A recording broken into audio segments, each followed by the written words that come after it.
I gotta make this one count. How do YouTube denizens of the interwebs? Welcome back. It is Saturday. It is open house day. We have Mr. Vernaculis. Can I call you Mr. Naculus? How does this work? Call me whatever you like. Ooh. Okay, darling. Okay. So yeah, All we've got Vernaculis here for some reason or another. He's decided to grace us with his presence. Pump the brakes there, Casanova. Okay. Pump the brakes. Yeah, so we've already got you all actually talking at this point. I hope you like our nice little chat thing there. I just made that up last night. I should share the screen the stream with you lot, shouldn't I? Really, so you know what's going on, so how it looks. So yeah, we're just talking shit, really. I was going to sort of like go through a whole interview with you, find out sort of various things, like, you know, what's your favourite colour, what sort of distinguishing features do you have, but fuck all that. Okay. Yeah, so I'm sort of like I'm indecisive as to where we want. We've actually had a lovely chat beforehand, and you guys have all missed it. Yeah, we were having a great time without your presence. In fact, I feel like just going anyway. Fuck you people. Yeah, we were having fun without you. Yeah, exactly. We don't need you. So yeah, but I actually watched the video that you were doing the other day. Or was it today? Was it about pressure, under pressure? Oh yeah, I tried to combine the word press and Russia. Very nice. Very nice. Smart ass. I think I did okay. Yeah, exactly. I think I did okay. Yeah, there's a certain amount of jaded that I can appreciate. 6 out of 10 maybe, but yeah, there was just a shit show of a press conference when Donald Trump announced that his pick for Secretary of Labor was Alexander Acosta, and then everything just spiraled into oblivion. So yeah, describe exactly, because I haven't actually watched this particular thing here. So what is it about this gentleman that's rubbed up the press the wrong way? Alexander Acosta? I don't think anything in particular. I mean, it's just the purpose of the press conference was for that specific announcement and for Trump to say how fantastic he is. But the press was asking him questions that didn't have to do with Acosta at all. How do you mean? So, well, basically they're still trying to get him to admit that he was bullshitting beforehand, and they're not going to let that go. Pretty much. Pretty much, yeah. Yeah. They're trying to break him down, and it's really not working. The press conference was for that specific announcement and for Trump to say how fantastic I don't he know. is. I think he's keeping the same demeanor as he was before. He's not really changing his tone. Questions that didn't have to do with per Acosta se at all. Yeah, there was an argument that was being thrown around about Trump that, this is all bluster. He's just doing it for the election. You know, once he gets elected, he'll be, more presidential. And I believe Trump said it like, he will be the most presidential president you have ever seen. Yeah. It was basically that kind of stuff. But I'm going to be so presidential, you're just going to have to redefine the word. Yeah. Tremendous. Believe me. It's very, funny. very tremendous. People said the exact same thing about Berlusconi, and look what happened. I have to ask, for everyone out there that sort of like gets sick and tired of sort of people sort of arguing from emotion. I mean, this particular election in America has been purely on that. From both sides here. It's been very based on that. I mean, I'm not sure who wrote the article, but there was an article somewhere about the politics of revenge, something like that. People voted out of spite in this election, in both directions. I would actually proffer this suggestion. I actually tried to say this to Sargon, but he doesn't really understand what, or at least care. And I call it political kamikaze. In the sense that you are basically kind of going, yeah, it's probably going to fuck up my country, yeah, it's going to fuck up my bottom line, and yeah, it's going to probably fuck up everybody around me, but it's going to piss off the people I don't like. And that's enough for me. Just look at this Michael Moore video. Oh, I don't care if Trump doesn't do shit. I'm just going to laugh at you getting a bloody nose. And all the leftists are like, really? You're willing to jeopardize the future of your country and of the future generation just because the politician you don't like will get punched in the face? I don't know. Also, you're I don't know if any crazy. I don't know if any of you know of the Baroque liberal. He's a follower of mine, but he also does like tweets of his own. But he started like a contest with, you know, that image macro of the dog sitting in the room with the fire saying this is fine.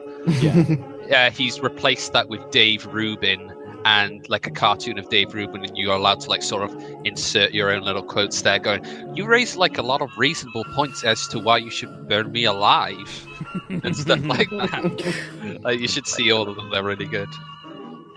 Yeah, when I look at Rubin, I consider him like a dog that just sort of laps up whatever he's fed. And I do understand the style in which that he's trying to bring himself forward as here. He's trying to get everybody to understand the particular personality and why they are the way they are, let's say. And sort of schmooze his way around. But it doesn't actually do anything. Really. I like Rubin. I don't know. I like Rubin. But I enjoy Dave Rubin as well. I think Dave Rubin gets a lot of undeserved flack. I mean, you don't watch Dave Rubin's channel to get a debate. You know.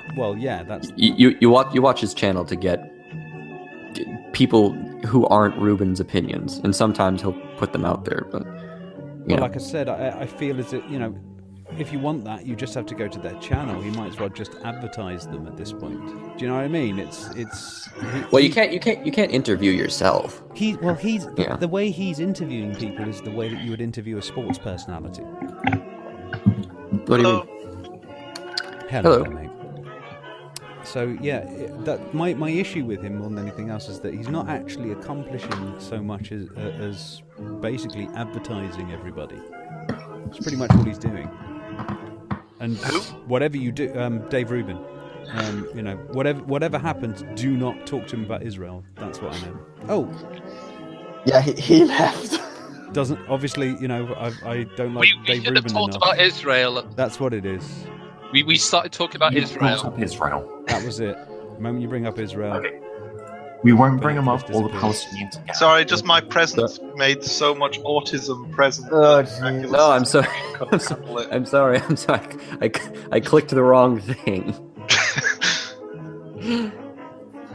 No, you just wanted to escape and you got caught out. What I find funny is that you find like about Israel, you find like the white supremacists on one side praising it, even though to some extent their ideology should piss on it. It's kind of like, why are you supporting Israel? They're Jews. If you're a Nazi, a true one, you should hate them. I mean, it's funny because the Nazis were actually... Hitler was very sort of... Not really pro-Islam, but he sort of admired, you know, Islam in some senses because of the plight that they faced with the Jews. They were definitely the Nazis were definitely on friendly terms with some sections of the Islamic world. I don't really know the details, but yeah. Yeah, they weren't like Mussolini to your buddies or anything like that, but they got on because of their mutual hatred for the Jewish. It's funny because Mussolini didn't hate the Jews at first. It was just because Hitler kind of threatened him. I will take issue with the idea that ethno-nationalists should inherently be anti-Zionist. Like an anti-Semite, sure, yeah. But an ethno-nationalist, obviously, there's a lot of overlap there. But an ethno-nationalist should be very satisfied with the idea of a Jewish state. No. Look at Israel. Look at the fact that they allow about 18 different ethnic branches of Judaism to live together. Look at the fact that they basically have Japanese people, English people, and... So you're applying logic to the principle of ethno-nationalism. No, I'm pointing out shit where I fucking trigger them repeatedly because they say Israel is an ethno-state, and then I give them pictures of the people that live there and go, hey, look at all these ethnic Jews that live there. They consider that to be they don't understand. Look, the people who advocate for ethno-states, to be fair, don't understand what that means. If you want to discuss ethno-states with the likes of us, just go down to @RSOLGTP even. And you can wag chin with the rest of us. Get in while you still can, because obviously everybody wants to come in these days. You just people nagging and nagging and nagging. Hello, that girl. How you doing? Hello. Hello. Hey, it's that girl. It's that girl. That's right. And so that guy T. Not that guy T. No. Why did you have to ruin it? That was the point. That was the point. We've got state-sanctioned roads here, so he's not going to be interested. But Just mention roads. That's all you have to do. yeah, it is quite funny to me that I mean, I don't know. When I see the alt-right, I do kind of see like some form of fascism, to some extent. And I do still find them a bit weird. But obviously, you have the freaking regressive left, who is basically saying that the Israel is evil and shit like that. It's kind of like, okay, you know what? I'm willing to fucking give praise and criticism to Israel. Is that fine? No, you either praise it or you either criticize it. You can't do both. Yeah, and as I'm being praised for my dexterous segues, I'd like to try and understand, is your hatred for anime anything to do with the alt-right? Me? Oh, no. Absolutely not. That's confirmed, folks. That is confirmed. It has nothing to do with the alt-right. But before the alt-right existed, I was still adamant in my opinion that 100% of anime is garbage. I will not waver. I will not waver from this. Okay, well, This is something I will Is your take favorite to the Naruto grave. character? Can I ask you a slightly modified version of the same question then? Absolutely. Is your disdain for the alt-right in any way to do with your disdain for anime? Same questions. Said in a different way. I don't think I'm at liberty to comment. Anime rights. Have you signed an NDA with Candid or something? See, when they were talking to me about the purity of my what a faith, segue. they had me. But then they said anime. I'm the Segway King. Yeah. Actually, talking of The second you align yourself with anime is the moment you lose me. yeah. To be perfectly fair, anime comes from a country that was nuked twice, so you can kind of see why they've gone a bit insane after that. Are you trying to say that anime is the consequence of trying to fight fascism? We need to nuke America so they can bring out better cartoons. Well, Are you here's what saying that happened. Japan was not already kind of crazy to begin with? They nuked them, and I then know, they but- told them, okay, you can't do war anymore, so they just took all their anger on anime. It's kind of like, okay, we're gonna make everything blood, sex. Anime does equal the alt-right. Pre-nuke You know it makes sense. Japan. And anime Culture was kind of badass, like with And- samurais and all that, and Bushido, all those concepts. All right. and I would say- anime actively undermines Western civilization. Fucking weeb. Yes. I actually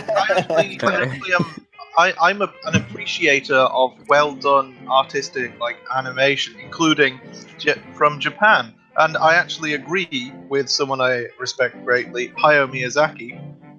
I think, was it him that said anime was a mistake? Fucked up. Mathoma says, does anyone speak English in the stream? No, we speak British. Hey, I speak American. I speak. Thank you. Tell you how. I know you do. We know you do. I do. And By we forgive Rajini, you. shout out to I'm Cymraeg sorry, my and good sir. We don't have all of these. We don't have all of these useless vowels in the middle of our words. Well, I One think- vowel is enough. I feel bad for Charming Man too. I think what Robin was Cymraeg. Yeah, I think what Robin was trying to say by saying that we speak British here is that not all of us have the speech disability of being American. We don't speak in the American dialect. America is the best country in the world. Don't. Yes. You're Go not gonna be give it No, 2 darling. years. You're gonna be a rock America just like It's Italy the was. single Please best answer me this. Preach, sister, From preach. everybody in the European nations, we'd just like to say to you, exceptionalism, that's adorable, but we've all tried it. and I now haven't. and now you share an aircraft carrier with France. How much of the world do you own? What? How much of the world do you own? Quite a lot of it. How much Well, of it actually, flies your they- flag because they have no choice? I mean, you've yet to disparage my point. I mean, Well, come on. No. You The pretty much US you pretty get much wrecked, played British my I will Empire. part. say. I Go will say. walk outside the United Nations, look at all those flags, see all those Union Jacks in the top right corners? That's proof that we won on empires. Imagine me Yeah, flicking but that was in the across my past. chest That right was in now. the past. Here's the thing. Here's the thing. Isn't it amazing that the country that does the best is the one that decided to overthrow the monarch? Yeah, can I just, I want to say two Yeah, things. you didn't two actually things. manage that. I don't know if you noticed. Robin, if We- you'll we excuse had a lot me, of I'm trying help to from piss France, off but, everyone you know. at the same time, so I need to work up to this. Yes. So Or two things. I'm sorry. I should have modified my statement. Reject the monarch. Thank There you. we go. Thank Yes. you. There we We go. all reject the monarch. I'm a Certainly. Republican myself. Oh, fuck off, you flimsy Republican. I just want to say two things. First one, to be fair and piss off the Americans amongst us. America isn't even the best country in America. Second, False. with those who would like to cite the British Empire as some sort of inherent greatness of Britain, there's an inherent element of my dad could beat up your dad to that, right? Yeah. I will Well, say, in a sense, Britain is our dad. Well, So, the thing is that I know for a fact that a vast majority of the population doesn't even own a passport, and the rest of them are in the army. But when it comes to, if you know that it's the best country in the world, it's best to find out about the other ones first. Do you know? And that'll help you sort of gauge whether it is or whether it isn't. Oh, but I And have. I'm not talking about the countries that you've bombed. Do you not know why the British Empire came about in existence in the first place? Because the British needed holiday destinations. Because we stopped drinking for 50 years and decided, I've got this cracking hangover. Oh wait, there's a world out there. They have fancy spice and tea. Yeah, that's much better than booze. We'll go take that. Yeah, here's the problem. To get tea, you pretty much drugged up a country. So, it's like... Look, this is in Mexico where to do this. It's kind of like, okay, want your fancy cars, but we're just going to dump heroin on your market and use the money to pay for cars. The thing is, we decided we're going to stop drinking for a bit. It was a terrible idea. I don't remember that ever happening. Sorry. Your history is we started going on about tea instead of alcohol. Bullshit. We the Indians actually remarked on our capacity for alcohol. I kind of like that. That's appreciation, isn't it? In a sense, I suppose. It's funny. In Italy, we tried. There, not a lot. In Italy, we tried the whole empire thing, but we came so late afterwards. So no. And then they yelled, and then fucking hilarious. The British and the French yelled at us for taking over Ethiopia. It's kind of like, you guys have two huge empires. Shut the fuck up and let us take over Ethiopia. I'm sorry. Do we have an Italian who's saying that Italy isn't on the chopping block for historical empires? Well, that was the Roman Empire, so doesn't take it. Yeah, you kind of invented the concept. Yeah, the Greeks did, but you really should sort of... No, not even the Greeks. Like, what are we talking about with empire? Okay, at some point, can we have a cut-off point here? One of the things Americans... The Persians, the Ottomans... Yeah, exactly. The Americans, the thing is that they haven't got is history. That's their problem. They're jealous of all of the history that's lying around in Europe and stuff like that. Yeah. That's why they come over here and have a look at it, but they forget to notice that it's all in ruins. Oh god, can you imagine? Because that's what happens to empires. Guys, you know you're talking about me right now, Robin. Everything comes to an end, though. I'm right here. I'm always talking about you. I think that what's happening you all the time, is that it's England and the dad being really jealous that the child is just more successful and has innovated more things than the other did. The child is surpassed. It's not doing that. That's the and point. it actually has freedom of speech. We're very, very disappointed. We have freedom of speech in the UK, so much so nobody bothered to put it into law. But no, exactly. Because you don't have a negative definition of freedom of speech. Nobody needs to. It's the dumbest thing to ever say. You should be free to say whatever you like. No well, shit. Yes, and then that means that no one can come and say you can't say that all of a sudden. Yes. Guys, can you imagine one thing? Well, they have to point to a law in order for that to happen. They're just jealous that they don't have a written constitution. That's all. Yeah, and that's working out great for you, isn't it? Yeah, I have to say a 200-year-old document 100 years ahead of its time. Yeah, there has to be said that there is something for an unwritten constitution in that every country, let's just stick to the UK and America here, but for the comparison. But our rights are far more protected than the rights of an American citizen, just because when politicians, hear him out. Yeah, when politicians in Britain decide we're gonna fuck with people's rights. Because that's how they think. don't know if they even can. That's how they don't know politicians where think, the line is. What rights can I fuck with today?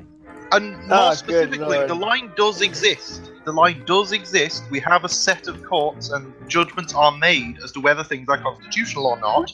You just can't check beforehand.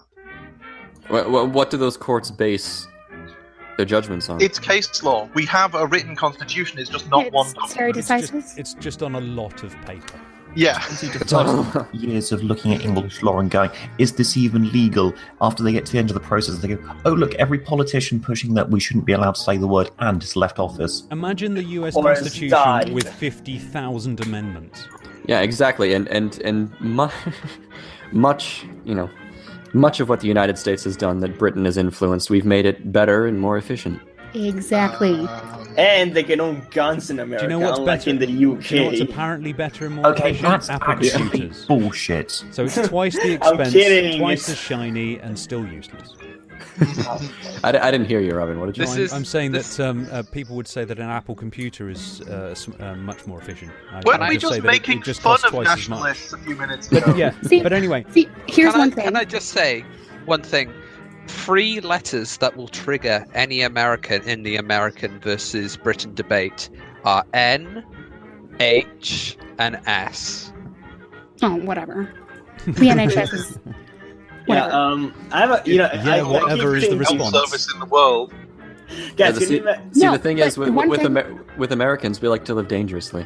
Yeah. we do. We have So- noticed this. We're rebels. Guys, can you imagine this? Can you imagine the Roman Empire coming back and getting all the land? But can you imagine fucking Nigel Farage? Oh, the fucking Romans have come back. Yeah, well, you know what we're gonna do to you, you asshole? We're gonna crucify you. Do you know, like the British Oh, soldiers God. over in Fallujah and whatever like that were more afraid of the Americans than they were of the enemy. Yeah. They used to call the Americans blue on blue. Well, let's be fair. More British people were killed by Americans in that fucking conflict. But anyway, yes. Seriously, it made our headlines when we had 7 soldiers die in a week. That was like a month of our news. But forget about all of that because hey, it's my show. And I wanted to basically, you are now basically in the centre of the militant middle. Welcome. The center of the middle. This is the centre of the militant middle. Yes. Oh my goodness. Okay, you're Yeah, well in the Sixth level depths. centrism. That's We, right. we've hit peak centrism at this point. This Yeah. is, well, it's more on the low down, really. We keep- Okay. Centristic screeching. We We'll, don't, we'll keep it on the we don't DL. want to keep too populist. Do you know what I mean? Yeah, I hear you. The Robin, there's people watching. Get rid of them. We're becoming populists. but I've made them a lovely board to post their stuff in. Did you see? But they're all leftist and right-wing cucks. But anyway, yeah. I wanted to really get everybody's idea of what the state of the world on the skeptic line is at the moment. In the sense of where it is there actually a fight going on here, or is it just basically at this point we're seeing now people who would call themselves skeptics basically start to parrot party lines. There is a very small amount of people out there these days that aren't basically just picking a side. Well, just comes to that realization. Let's assess this. Who would you? I know who you're referring to in choosing a side, and who would you say isn't necessarily choosing a side? Would you say everyone in this stream isn't choosing a side? Are there? Well, one of the reasons why I invited Vernaculis in here is because I consider him to be somebody who actually tries to maintain a balanced view. Well, Yeah. when somebody Yes, but- runs away from the consensus, going, "I'm going over here and being a partisan fuckwit," you're all SJWs / Oh, cooks you're all leftist. racists Well- or something. Whichever way. Anyone who doesn't run with them is now the other side. Well, I mean, I do think it's possible that one can maintain a balanced, objective view of the world while also taking a side in thing. I think that's entirely possible. Well, If right and wrong is a side, but the problem is when Yes. people come into a partisan point of view, they get rid of what right and wrong means, and that's Yeah. just some unnecessary distraction. well, that's clearly a problem. I can imagine. Can you guys imagine a debate between 2014 Sargon or 2009 Paul Joseph Watson versus their current counterparts? You just see Paul Joseph Watson. Who the fuck is this crazy person? Yeah, What does Paul Joseph Watson ever say? Well, 2009 he did sound a bit sanier. Now it looks like he takes cocaine every day and just yells into a camera. Well, I mean, then I could. Take My cocaine every day. hair. I could say the same thing about myself. I mean, I didn't hold all of the views. Well, you that take I held cocaine back every day in- and shout at a camera. Don't we all? I mean, I've Okay, no comment. Okay. Honestly, everyone evolves as people, sometimes in a bad way, sometimes in a good way. I've literally had, like, if I had a debate with myself from 3 years ago, it would be literally SJW versus me right now. So, I mean, that's just, people evolve, so. Yeah, I know, but it will be funny. You just see Paul Joseph Watson. What the fuck is this crazy person? You just see Sargon. Oh god, I've gone full ideologue. Paul Joseph Watson is simply a bandwagoner. He is not Yes. really. He's looking at his analytics only. This is not somebody who actually has their own thoughts. He's not looking at his analytics. He's looking at the pile of cocaine in front of him and going, "It's not getting bigger." Which is linked to his analytics. Yeah, I mean, I've said this about Paul Joseph Watson before, and it's not very popular in the circles that I run in. But I think he's only mad at the mainstream media because he isn't them. Yes. Yeah, he's not popular like Yes. them. He's not rich like them. Yes, I think at this point it's just jealousy. Especially if someone can, send him a direct message on Twitter, and that's enough for him to make a video on something or write an article about something. I did actually send him a personal message that basically kind of go, hey, yeah, hi Paul, I'm from CNN or some other station that you can't stand. I've got this really hot scoop. Just to see what he'd fucking do. It would be funny if he actually made a pick video. A fight with David, Spinosaurus Kid. He was trying to start a little bitching match. And, yes, I saw that. He took the piss out of his haircut. Spinosaurus picks fights in his own right, I think. Yeah. Yeah. Now I don't He's up know. for it. He's a young lad. He's up for it. Let's say. Yeah, exactly. I've talked to him about this subject, and he says he's just bored. Now, Vern, we have an important question from the chat. Flan would like to know what you smell like. What do I smell like? We get this question quite a lot on the open house. What do I smell like? Yeah, not what do you smell like, but we've asked what Dave Rubin smells like from Happy Young, and apparently he smells neutral. He's smelling Dave. You can hear neutral and you can smell neutral. Smelling Dave Rubin is like walking into your own house. You don't smell what everyone else smells. You just kind of. I can imagine Vern it's a default smell. I can imagine Vern smelling like disappointed in the whole world. Smelling. I'm not too familiar with Vernaculis's work. Then get out. So you don't know the vernacular. Oh, fuck off! Hey. Right, you're banned. That's it. But So there's only so many puns I'm allowed here. I smell like whiskey and exasperation. Anybody wanted to know? That's actually what I smell. I smell like brandy and exasperation. That's so weird. I smell like That's whiskey, uncanny. wine, and also exasperation. Hey! I assure you, I was drinking first. I induce the smell of exasperation in others. Yes, you do. Yes, you do. Mainly in me. Just amplify it in everyone else. Okay, We have a couple of other questions, Fink Dial asks, what do you think about people treating Twitter's TOS then claiming leftist censorship? What do you think about people breaking Twitter's terms of service and then claiming leftist censorship? That's interesting. I do think that the terms of service are selectively enforced. Mm-hmm. I do think that that's true. I think they're vague enough where it's only illegal when if you get caught. I think it's not so much selectively enforced as selectively selectively noticed. I think it's if you're going to give somebody an excuse to dob you in, and they're in that sort of a mode. For example, I'm not one to basically report somebody. I'm a freedom of speech advocate. I don't really care. If I really can't stand somebody, I simply block them.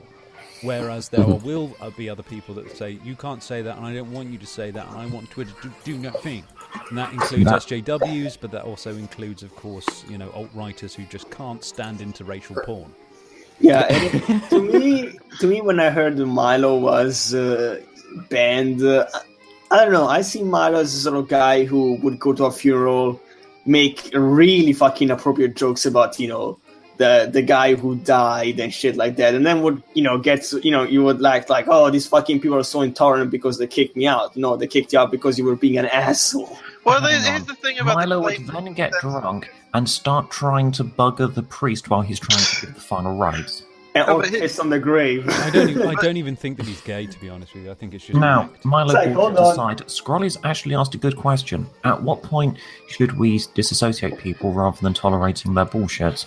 Every time. Oh, actually, that brings on to the point I was about to make. That there's with some people, when they cry censorship, it's like imagine someone who just keeps they get into a fight and they keep saying, "Oh, it's self-defense," but they keep getting in fights all the time. You don't need to tolerate it. At least when it comes to social media, you can just block them or mute them. I mean, unlike real life, on social media, we have complete control over who we do or do not have the ability to interact with or even see. Oh no, I do get that. It's just I see Milo as the sort of guy who kind of has achieved freaking fame, but the same way, and he's in there, kind of let's just provoke people and then get famous. I mean, look at what happened. Oh, some guys burned down New York City, and his fucking book sells out through the roof. Well, if he speaks every day about how great Christianity is for Europe, even though they were responsible for bigger atrocities than Hitler was. Okay, let's be fair here, though. Nobody expects the Spanish Inquisition. Well, I was talking to Tim Blake last night about this particular thing with Milo, and he's sitting Oh there yes, kind I saw that. yeah, and he's sitting there kind of going, yeah, we should no platform him. And I'm sitting there kind of going, yeah, because that worked last time. Yeah. And He really didn't understand the point you were making there. I was disappointed. Tim Blake does not understand anything when it comes. I literally have tried to explain this a bunch of times, and he's never understood it at all. I'm seriously, I think it's you somewhat can't. selective. Yeah, I think he suffers the same thing as Milo, which is a selective Yes. logic. Yeah, it's like if you're talking about mechanism and you're clear that you're talking about mechanism and the actual effect of what happens when you do it, and he's like, "Oh well, why? That's not the principle." Yeah, he's It's like, talking well, about I'm the right talking or wrong of it, and it's like kind of going, this is the problem for him. You see, because he gives so much of a fuck about the right and the wrong of it, he completely forgets about whether it actually works or not. Have you seen the interview with Bill Maher? That was hilarious. You kind of look like Bruno. I fucking laughed. I'm really You know opposed to electric shocks. I'm just going to keep jamming my fork into the electric outlet. Fucking bastard. Do you know what I thought was funny about that Bill Maher interview? Was that Milo came on wearing both a cross and a pearl necklace. Yes, he did. I haven't watched it yet. One wonders if that was intentional. I wonder if he got that pearl necklace from what's his the Internet Aristocrat. Yeah, I don't usually criticize people's fashion sense, but sometimes Milo dresses a bit weird. I think it's obvious that Milo plays off of the sort of like a culture of political correctness. Yeah, like I prefer to think of him as a female Ancolta. I think it's kind of a. I think one day we might see him going onto the stage naked just to provoke people. If there's if there's a consensus that it's not acceptable to laugh at racist jokes, Milo will make a racist joke. If it's not acceptable to laugh at this, then Milo will go out of his way to. I just can't wait until the kids laugh are bored at of that. him. I really can't wait until the kids are bored of him. The thing that I can't stand. I do comedy. Okay, I've written a few comedy plays. I've written a few shows.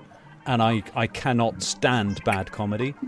And the worst kind of comedy is this sort of verbal slapstick type deal.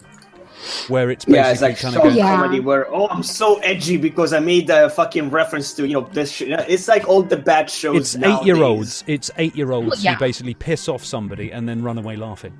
The thing that I like about Milo, I mean, I don't like him at all. I don't really like him as a person. I just kind of whatever. But my university group that I'm a part of actually invited him, and he came. And the thing I liked about that was that it actually started a conversation, as opposed to the other events that happened, the ones that were real, actual scholars that had real, actual points to give. That actually started a conversation between people, because for at least a month afterwards, many different people that I talked to on a few different sides would mention Milo coming.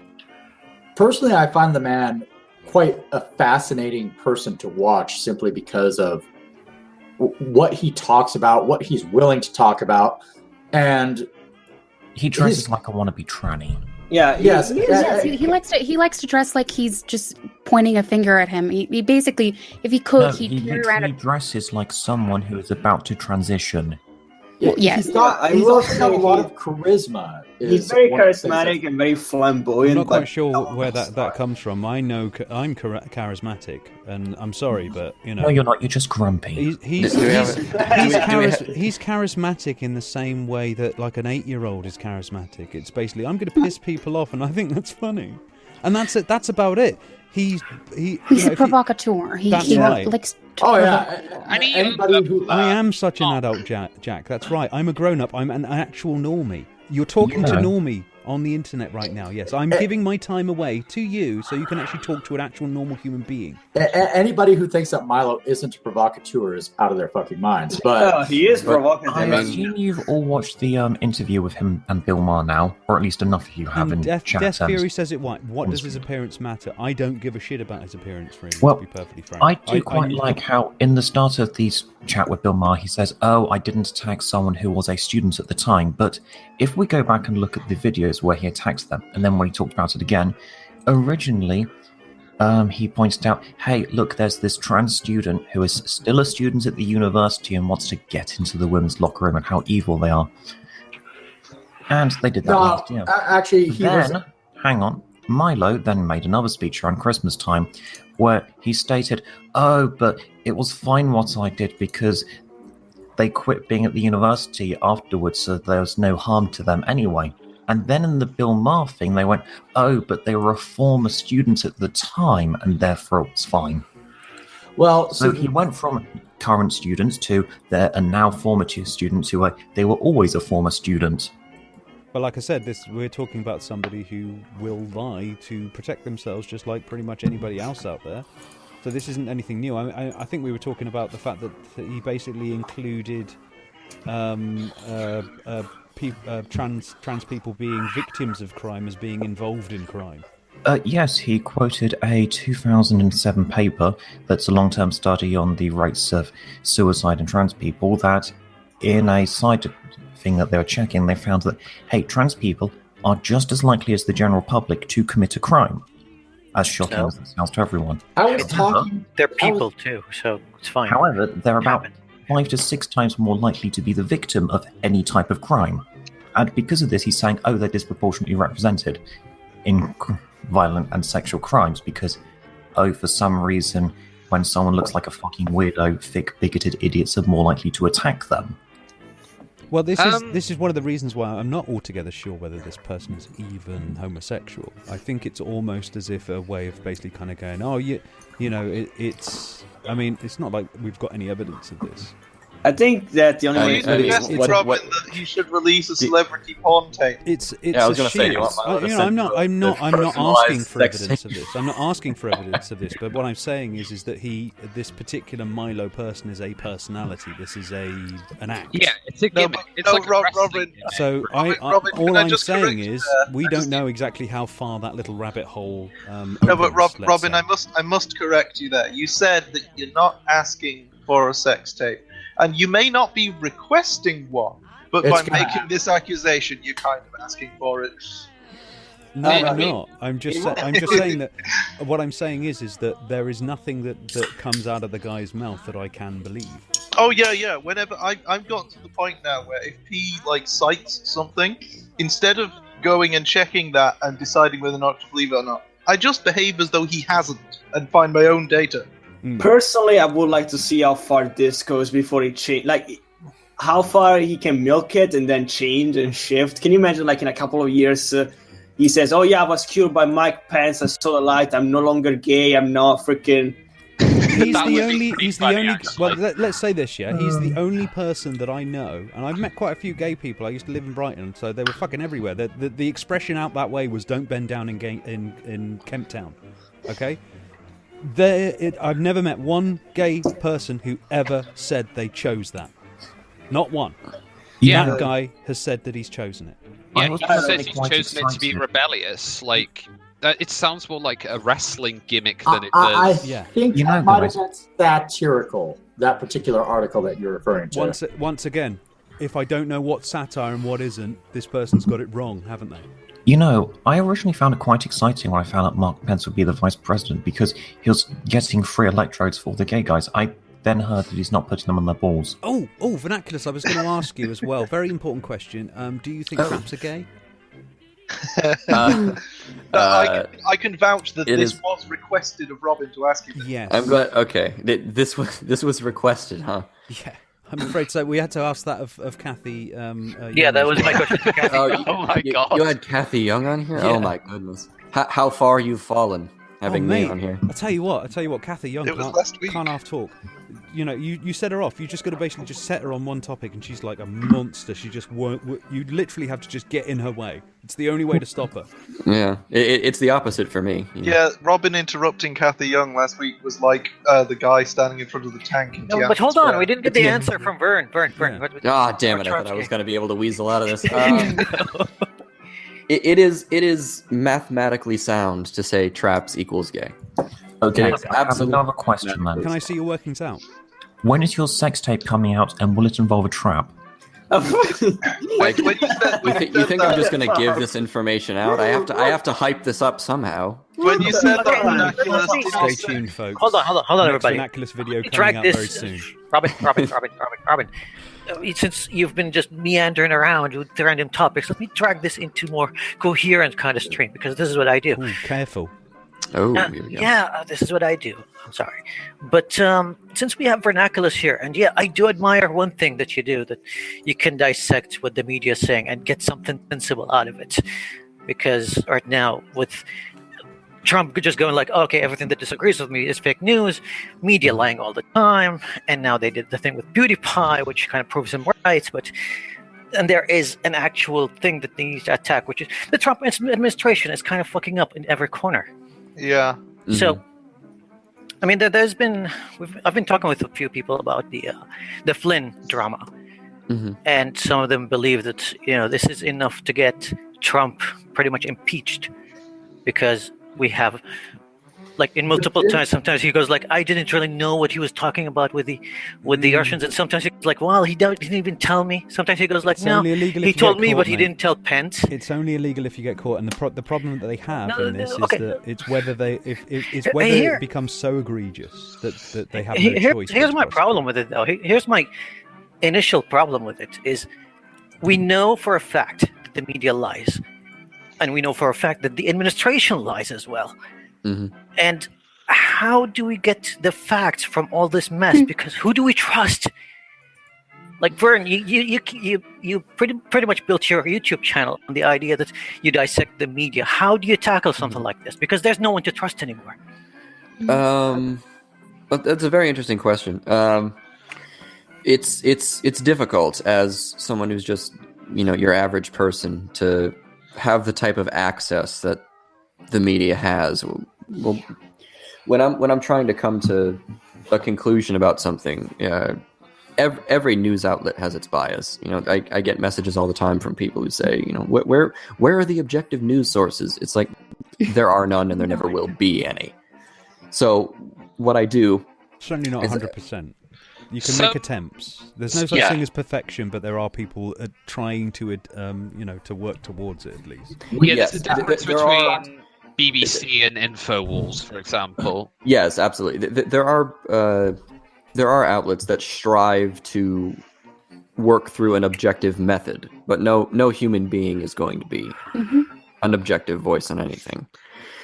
But what I try to do is I sort of cross-reference between outlets that are ideologically butting heads, and if they both say the same thing about something and it doesn't have any political implications, you can pretty much take that as true. It's not always true, but as the average person who doesn't have access to these types of things, it's worked for me, at least, especially if one thinks that my channel has any objective value to it.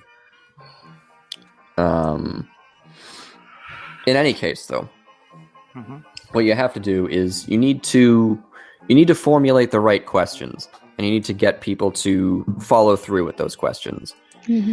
And one can really only do that if one has a press pass at this point. Yep. So basically, what I tried to do with the most recent video I did was formulate a couple of questions, and if by the off chance someone in the press sees my video, which they probably won't, they could ask them, because they're objective in their wording, so that the administration and Trump can't just say unfair question, fake news, blah blah blah, without looking like an idiot. But they're pointed. So whatever Trump says, he will need to be held to. Yeah. And once those questions are answered, one can go back to the source that was reported through Fox News, which said that Trump was entirely briefed about the full content of Flynn's conversations. And if Trump has lied, we can sort of, well, the press can coax this source to... but you know how Trump will react to fake news. I'm not going to answer and shit like that.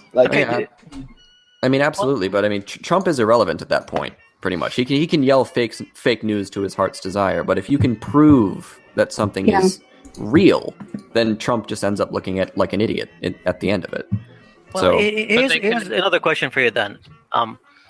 Are you aware that you also have your own biases? Sometimes when you're forming those questions, are you looking for an answer that would conform to your biases? Are you like, it's just human nature. So how do you combat that? Oh man. Well, one has to account for one's biases, and it's difficult because I am, at least during the election, I was very anti-Hillary and anti-Trump. So they're tough to account for, but you kind of have to separate yourself from the material and say, if I were coming at this as, it's called dispassion. Well, and also, pretty much. You have to isolate your own opinions and kind of. I mean, it's a weird analogy, but you sort of have to think of yourself like an alien, and you say, okay, I've never heard of the human species before, and these are the events that are occurring. Like, what can I extract from this? Yeah, and also, and one thing that I have said before, is that if you don't think that you can be objective, or that you perhaps have shown a bias, that you need to own up to those biases. You need to make sure that people know that you do have biases, because that's one of the problems that I have with the media, because they don't admit to them. Well, the problem is I suppose I don't know if there's actually a Dunning-Kruger effect when it comes to bias, because if you are biased, you don't necessarily realise it. A lot of people who actually are biased think that they're basically set in the centre, and just, if you talk to somebody who's extreme right, they think that they're just normal, sensible people, and they're just the world surrounded by all these fucking leftists. If you go and talk to some sort of, person who writes for Socialist Worker magazine, they think the whole world's basically just filled with capitalists and scum. So the problem with bias, more than anything else, is that you're not aware of it. Yeah. Yeah, the thing is, like, you look at the accounts of, like, say, Rebel Media, those guys actually believe that they are centrists. Like, they're not aware of it. Like, yeah, I do agree. You look at the Young Turks, they believe that they are pretty objective about everything. So, and that's one of the problems with the way that journalism is now, is that it's more of a progressive journalism, as in they're trying to make progress. It's not that they're progressive, it's that they're trying to change stuff. It's not trying to inform people, it's trying to tear things down or build things up. Yes. Yeah, look at Paul Joseph Watson pretty much admits it. He's like, I'm earth-pilling the people now. Well, we can and attempt then bitches to about people using film and book. I fucking can't stand anyone who basically whines about people using Harry Potter references cannot use the phrase "red pill" anymore. It's funny when he complained about the current state of the world is down to freaking culture Marxism. It's funny. The media, what we have nowadays, popular culture, is down to capitalism and materialism. It's not down to cultural Marxism from the Frankfurt. No, it's what sells. If for example, non-cultural Marxism didn't sell, then it wouldn't be popular now, would it? Yeah, but that's the problem. I think the media. Hold on. I think the media has, like, at least in the modern sense of what the media is like. I'm talking about like news media, whether it's gaming media or any kind of news thing. It's just going online these days. And I still remember an interview that GameStop did with the editor-in-chief of EGM a few years ago, back in 2013 or 2012. And they asked him, like, how are you still relevant? You still have these big editorials, amazing material, but just go online. I mean, everyone is online. Why are you sticking with printed media? And he's like, well, just for one reason, limited space. When you have that limited space, then only the cream of the crop will just surface. You have your time to dissect every piece of news, every piece of, every article, every editorial, and really do your research. And that's something that's missing now in online media, because it's not about the quality, it's about who's first. You got to be this cool. Oh, absolutely. Oh, well, this is one of the things I was actually trying to point out, that, you know, a lot of people kind of talk about alternative media as though that it's some sort of savior. This is the fifth estate. Well, I mean, alternative media is formatting itself exactly like the mainstream media they complain about. Just faster. And the worst part of it, the worst part of it as well is that you should never, ever, ever look at the first person stuff, because they're almost guaranteed to be wrong. They haven't really put in enough time to check the facts or anything like that, and they're really usually trying to push a narrative. Yeah, you know what's funny? It's I was talking about it with Fox before on the stream that we had before on the how to fix the mainstream media, and I said that if Paul Joseph Watson, if I was a respectable Italian newspaper, if Paul Joseph Watson came up to me with his resume and all that shit, I wouldn't even send him out on the field. I would send him in the basement with the machines that print the newspapers. Like, you just sit there and watch newspapers come out, okay? And if he complains, yeah, dude, if I send you somewhere, you're not gonna do anything. You're just gonna sit in the bar, drink, and then come up with your own fucking crazy scoop for the shit without interviewing anybody. We have some more questions from chat. The thing is, you can only expect the market to discriminate, because you are talking about like employment now. Yeah, this is the bizarre thing. Yeah, this is the bizarre thing. It's the market that's doing this. It's not these, you know, like the Paul Joseph Watsons knows exactly what he's doing. It's that the market itself is it's not just that, Robin. I mean, we have Vern here, and yeah, I think that you would agree with me, Vernaculis, that your channel would have been like at least 10 times bigger if you were just taking a side and be like, hey, I'm just going to advocate for this one side. I'm going to be all about the Republicans and be pro-Trump and just attack Hillary all the time. Yeah. Wouldn't you agree that would give you like 10 times the growth? I mean, it probably would. I mean, so would cancer. There's definitely a market for that. But look, Vern, we're going to get you on the right track now. Just shout at me, shut up, leftist cock.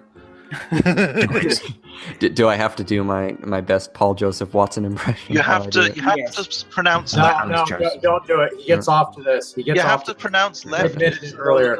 There's a U after the L. We have leftists. Leftists. Yeah, something we have two questions from chat. If you say it 3 times, Vern, what do you think of reverse traps? What do I think of reverse trap? What the hell is a reverse trap? Well, I think what they're trying to say is if you take the mathematical equation traps equals gay, you know, the equation gay equals trap would be the statement of the same fact. I think. But wouldn't a reverse trap be a double negation? Does it Are you a lemon? Does it look like a man but is actually a woman, but you're expecting to have a man? So people were wondering what conversation would get me to kill myself. We're almost there, guys. We're almost. So what you're saying? I have Alright, guys, let's follow through. Are you a lemon? Am I a lemon? Oh my goodness, this is a he meme was a pumpkin that won't die. I'm either a lemon, I'm a pumpkin, I'm a You're a lemon voodoo doll kid, made obviously. of wood. I can't understand the lemon motif. I don't get how that could even compute. Lastly, I don't know. It reminds me of that. Your avatar reminds me of that lemon from Monkey Island. Oh wait, those vegetarian cannibals. Thank you, Wizard of Cause, Rin, and Balzaxon for your sharing of the link. Actually, he seems more like a potato. And fuck turtles. Thank you very much. He seems more like a potato, to be honest. Oh my god. You seem more like a potato than a lemon or a pumpkin. I mean, you just... Potato. Yeah. Lastly, Vern, what does the colour yellow smell like? Oh god. What does the piss? I don't know. Yeah, there we go. Thanks And for, we thanks go for back to coming on to the Pissgate. open house so we could have a nice in-depth discussion Yeah. about politics. Yeah, I'm glad we're. I've been I'm glad trying, we're getting Robin. to I've been trying I to know, make I'm some sense trying. out of this. we're getting to Well, the bottom of actually, these very everyone's serious trying issues. me I'm at glad. the moment. I do want to point something out here actually that I've noticed, which is actually quite alarming as an indicator. Because normally, if we ever talk about British or American politics, Habib is just like, "Yeah, I'm gonna catch you guys later." The Trump situation is apparently so bad that he's actually going to divert the conversation onto that. Oh, No, because Trump is like, it's becoming one of my daily routines. Like, you wake up in the morning, you You're check your fascinated. texts, your emails, and then you check what the latest thing that Trump Oh tweeted. my god! Because Actually, it's always funny. my friend, It my is friend pretty entertaining, slash isn't it? neighbor But downstairs so is actually does a that. car accident. Like Yeah.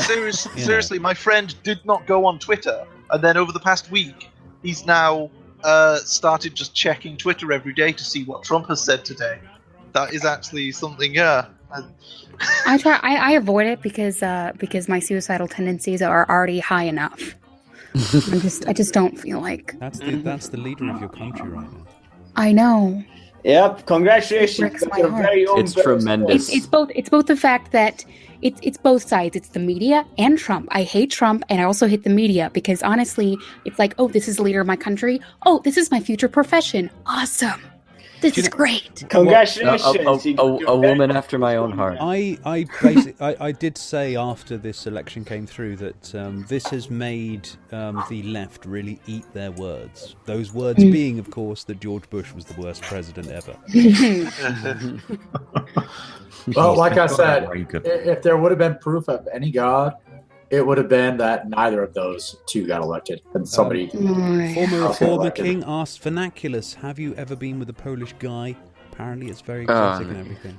Oh my goodness! I think this person has asked me this question at least Yeah. Just it- you? 5 times. He has asked everybody, don't worry. Yes. Unpopular Okay. opinions, Is it's that fuck Polish? turtles. Polish? Yay. Is he Polish himself? No, Is that he's what not. he's asking? No, but he does seem to have somewhat of an attraction to the Polish people. It's because he's obsessed with Poles. Quite I've heard it. unhealthy. I've heard it's really exotic and everything. Yeah, yeah. Okay. That seems to be Also, the rumor. Vern, chat would like to know if they can ask you sensible questions. Yes. Yeah. Yes, they may. They may not get sensible answers, Please, but yes. they can ask. What's with this dumbass questions? Well, Mathma, if you want to bring in a sensible question, I implore you, please do. What's with this dumbass questions? I think Mathema was asking if we spoke English in the chat a little earlier. I don't. I've never spoken English. I believe you. Rin says, I'm willing to give Trump a chance. He's only been in for like 12 months. Yeah. Oh, 2 months. 12 months. 2 months, Is that sorry. two Yeah, months? that's Begging your 12, pardon. 12 months of 2 bollocks. months. Yeah.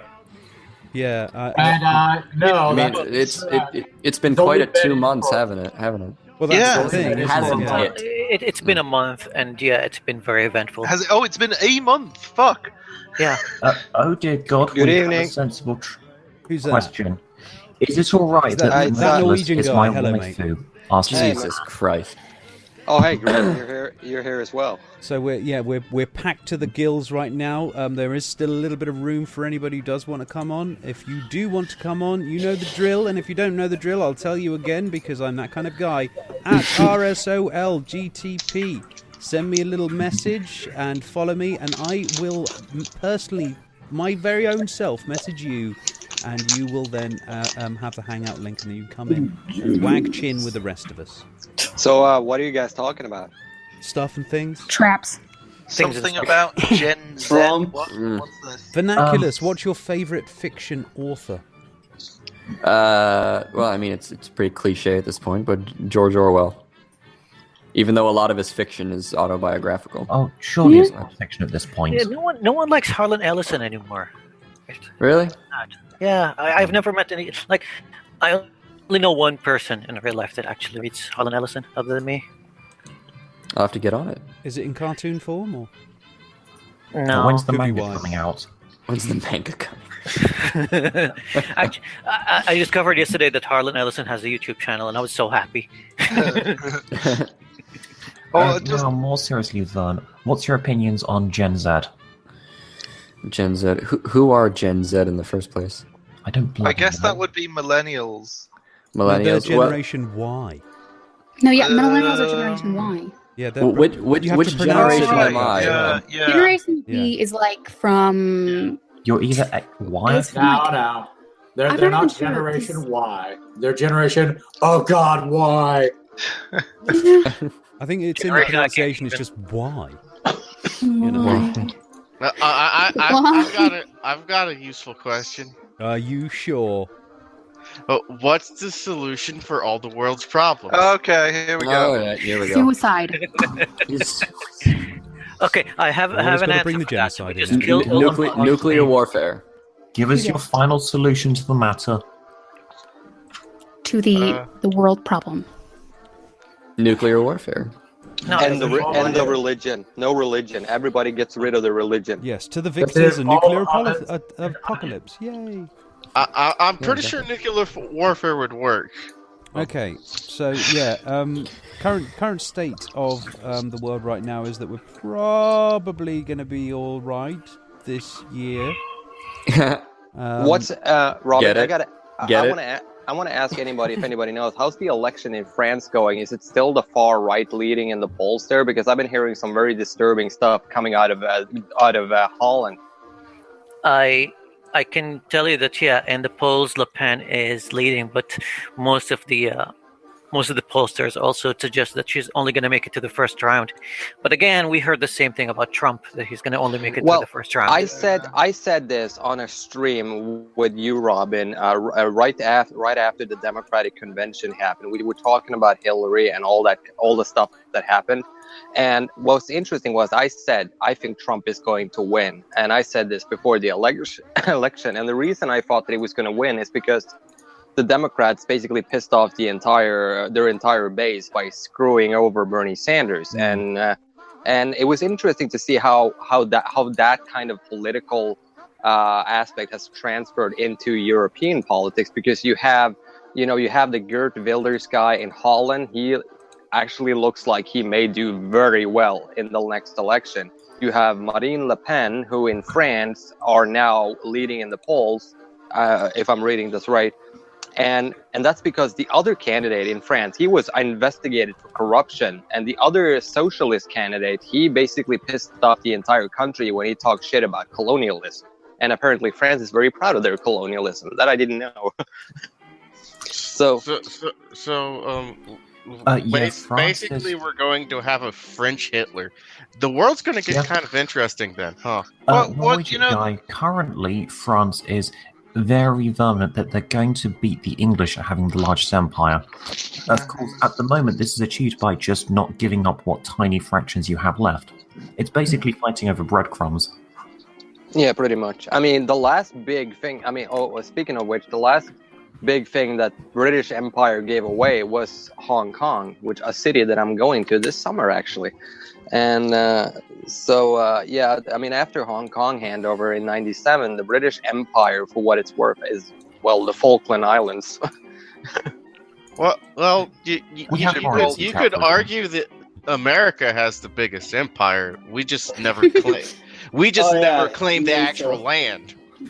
NATO. Instead of claiming this land belongs to us, we just put military bases in every single country. Here's the funny thing about that. Here's the funny thing about the military bases. Everybody in the U.S. is freaking out over China establishing a military base in the South China Sea. But if you look at the map, how many military bases the U.S. has pretty close to China, I think that if I was Chinese, I would start to worry. That's the thing. A lot of the time when you see Americans talking about sort of like, oh, we've got to do this defensive move and stuff like that, it's usually a defensive move against somebody else's defensive move. Yes. We've got Fluffy Snowcap in the open house guest list asking, Vernaculis, what is your opinion of the US president and party? joining in with the whole fake news fiasco while giving out press passes to the likes of Paul Joseph Watson and Alex Jones. Well, I haven't seen that Trump or his party or whatever has given out press passes to Alex Jones and Paul Joseph Watson, have they? Well, to InfoWars? I haven't seen that. But I think. The Hill says that the White House denies offering InfoWars credentials. Okay. Well, if you want my opinion in general of the U.S. president, I think he's an egotistical ignoramus. Pretty much. Yeah, if you want to be blunt about it. Just replace all those words with he's Berlusconi, basically. Yeah. Can I say this? If Trump fires Press Secretary Sean Spicer, and he actually has intimated that he's not happy with him, he needs to hire Alex Jones to be the next White House president. I would support this move 100%. Oh my god! I can imagine it. I actually feel quite sorry for Sean Spicer. No, everyone. Can you imagine the position the man is in? Yeah, I can't imagine. The boss is basically, honestly, I would just go, why don't you just fucking do it? That's what I'd say to him. I'd say, I'm the press secretary. I understand this. Well, he did do that 2 days ago. Yeah. He did hold his own press conference, which was like 72 minutes of rambling. I know it was an absolute. I'm just sitting there, and not many things make me actually put the palm of my hand on my forehead for the entire thing. And I'm just watching this and just sort of shaking my head and just got my hand on my head, just like, what the fuck has just happened to this planet? Well, imagine Alex Jones in that situation. He's just gonna tear off his shirt and start screaming at CNN line. Oh yeah. When the suggestion was made just a minute ago, I got this mental image of them just sort of going, Mr. Press Secretary, how do you respond to that? And it's just that clip of him going, we will survive, you will die! 1776! 1776 will commence again! Our brain can tap into the highest dimension, into the lowest dimension. I don't know whether the following... we are different dimensions. I don't know whether the following is slightly more depressing than that prospect, or slightly less. Like, it's less extreme, but it's more likely, and that is if he gets rid of Spicer. Wasn't there that young chap who did the rounds on Sunday last week, where he went around going, "The president's word will not be questioned"? Who was that? Did you see the tweet that followed up from Donald Trump after his press conference? Yeah, with the Rush Limbaugh thing. Hey there, Nick, how you doing, mate? I think I thought up an actual useful question. Okay, just to let everybody know, I have dished out some of the links to the Hangout to obviously people that are listening right now. Sorry, we have just filled up, so whenever anyone gets bored or whatever like that, just keep an eye out and just pop yourself in. It's first come, first serve, folks. Yeah, I don't know if I'll be here too long. I got Quinn. That's fine then, mate. He says hello, by the way. How you doing? How's the alcoholism? Well, it's parenting weekend, so it's kind of tame. Damn. Oh, jeez. I'll drink enough for both of us, Nick. Don't worry. You were saying that you were going to be quitting your job soon, or you were thinking about quitting or scaling down. I mean, it's gotten to the point now. It's free beer. Yeah, well, that's why I'm not. That's why I'm likely not going to give it up entirely. Yeah, I mean, fucking hell. Scaling down. Yeah, but they've got. They've been putting me on like 5 or 6 day work weeks, which would be fine, except they block it for 5 or 6 hour shifts, basically in the middle of the day. And so by the time I get out, I'm just like, I've got tons of writing to catch up on. It's just getting too fucking aggravating. You need to get yourself a little lappy. You can do work in there. No. I mean, even then too, it's let's just say that certain elements of management are a little OCD about things. So okay. Yeah. It's time to let go full time with the writing and the content creation. It's more lucrative. Also, it's more fun. And also, if I drink less, that's a good thing. So I don't know if it'll help with your writing, but I don't know. Yeah, the level of drinking you're at right now, you're almost British. Well, to be fair, Mozart wrote some of the best lyrics whilst drunk. Also, to be fair, most English ales, most English beers are pretty weak by comparison. They are. Hey, man. That was fighting words. Don't start a fight. Yeah. Yeah. Well, what you guys call special brew, we call like daily, midday sippers. Oh right. Yeah, that's for children. All right, that was fighting words. It's on now. Yeah, like the 8 to 14% range is kind of standard these days. Yeah. Get on our level. That's leveling up to wine. No, dude, I've had beer that was 18.5%. That's foolish. That's Jesus. You can't even taste the drink at that point. No. That's the surprising thing. There is one English beer that I really enjoy, and that is it's from Cornwall. It's called Doom Bar. I enjoy that. It's actually called Doom Bar. It's a Cornwall beer. That's probably one of the few English beers I like. No, I just I have a very intimate relationship with Sam Adams. Well, so you can get this in your state. I can't get it here. But have you ever had Dogfish Head 120 minute? No. Should I try it out? Have a pint, and if you can make it to another, make sure you have an Uber ready. That's the 8. With all this talk, I'm going to get a brandy. Yeah, that's. Right. I'm already drinking. Okay, Nick, have you ever had monkey shoulder scotch? What? What? Monkey shoulder. It's called monkey shoulder, and it's freaking amazing. Just with some ice. And this is what I'm sipping right now. I'm down to half a bottle. The microphone? I don't know. Someone is eating the microphone. But yeah, I've been drinking this for the past 3 hours. Gone. Yeah, well, you can ask Nick about me because I drink a lot for an Arab. Anyway. Yeah. Well, you're in good company.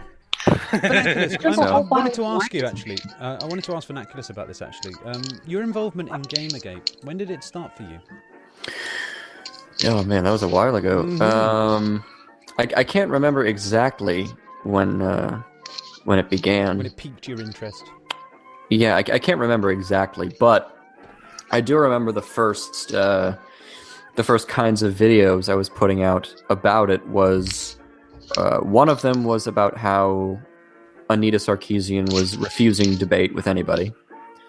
And the other two were sort of mock pieces involving Arthur Chu and Chris Cluey. Oh, that guy.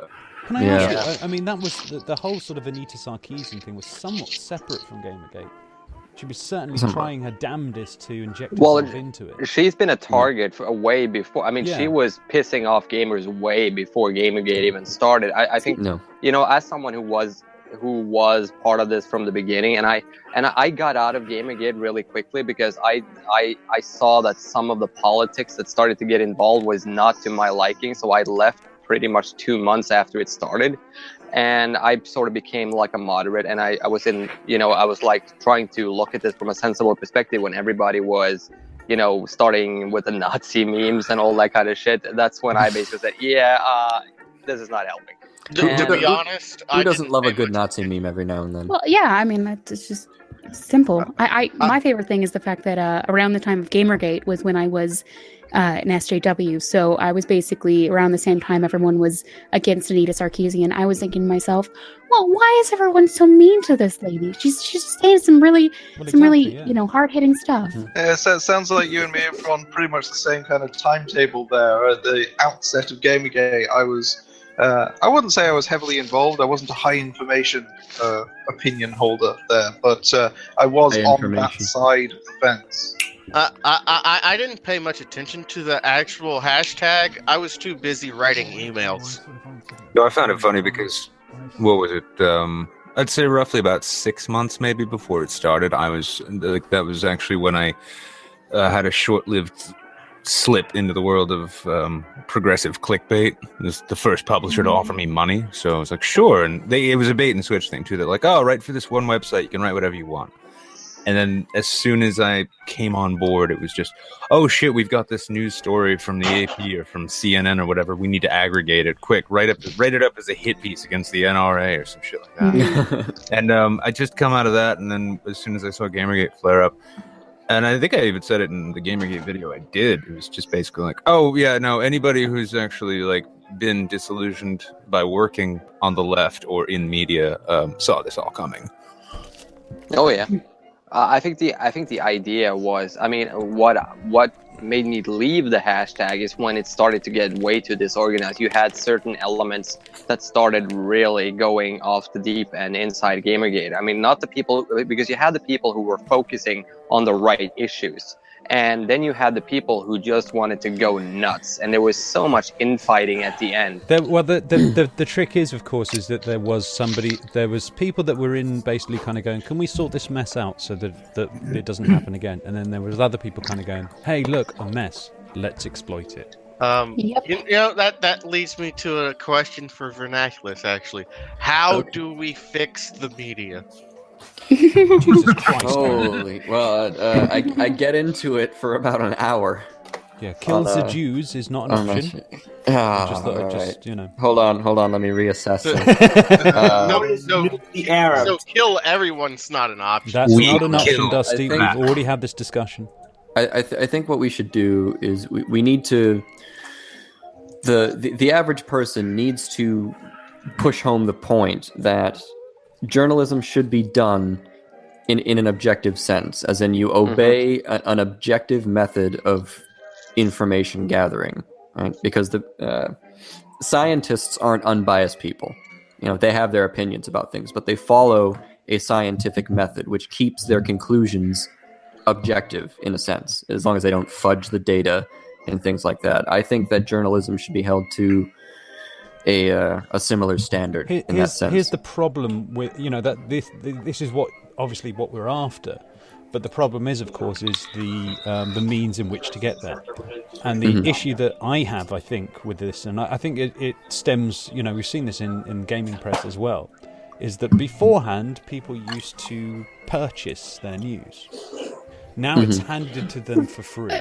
I know that that's not really at the time of the penny press when you know that advertising has been around for hundreds of years. So I mean, it's not really. No. It's not that. It's not so much that. It's that beforehand, there was. I mean, you can see this if you read some of the free newspapers that you get, you know, when you're on the tube or on the metro, whatever you want to call it, is that everything that is there is really to sell you an idea, to sell you a thing. You know, people are paying for this information to go out there. You're not paying for it. Everybody else is paying for it.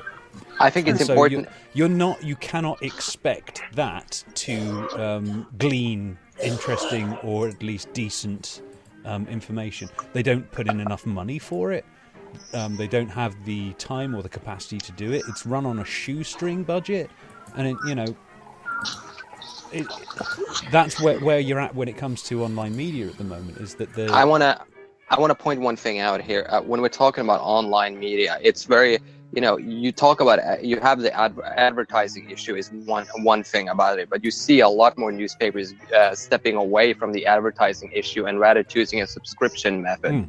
So to avoid having advertised, because ads do not pay well anymore. Yeah. They used to, but now they pay shit. So people, newspaper, even my local paper in the small town that I live in, have a subscription service, and people and it was interesting when you look at how that sort of started to change the media a little bit, because now they're not as beholden to advertisers as they used to. Right now they're only beholden to their subscribers. But this is where the actual audience has to actually claim some responsibility for this.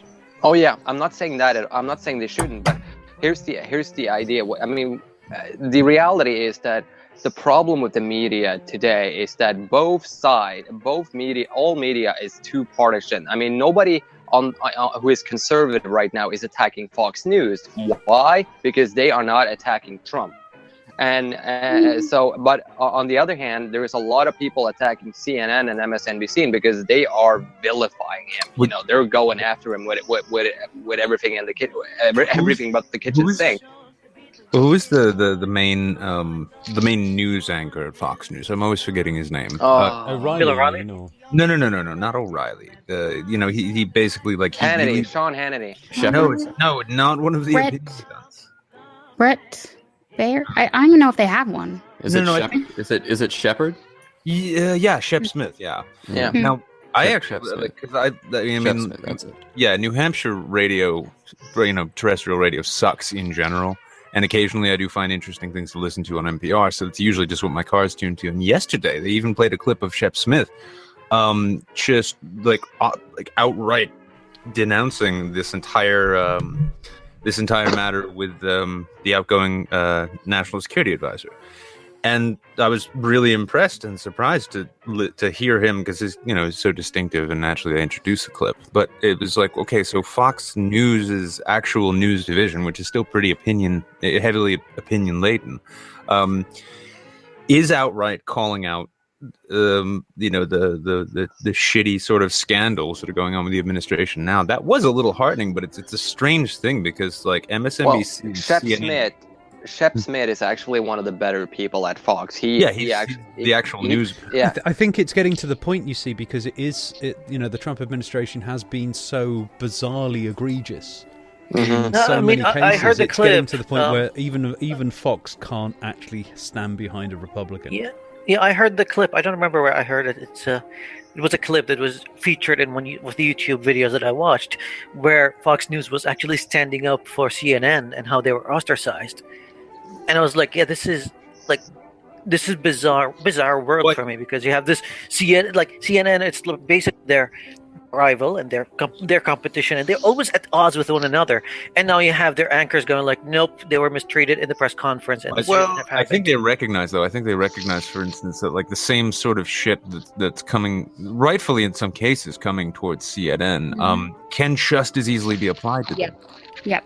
It's more of a journalists stick together kind of thing. Well, also, I would be interested to see, there's this sort of unwritten rule about access, and it's that you've got to play the game as such. You've got to be nice to people. It's the same thing when it comes to like YouTube personalities and stuff like that. When we're talking to each other, if I'm a complete dick to Vernaculis, I can imagine he may not want to come on again. So, I have to be careful with my words here, Vern. No. Otherwise, if I piss you off, you're like a little bird, But whatever that means. When you're talking about sort of like the news having to get access to these sort of people, and they cut them off in such a way, Trump has been almost blunt with this, to the point where he's doing it directly to them. Oh, you're from the BBC. Well, this is the problem. This is the problem with Trump in general, and every single reporter that I know, quite a few reporters, and they said the same thing. When it comes to Donald Trump, covering him is very difficult, because he can say one thing and then do a complete 180 and then deny ever having said the thing that he said. And then you get into this battle. Okay, we have to prove that we're telling the truth. And then he starts calling them liars, even though he's on camera saying all these crazy things.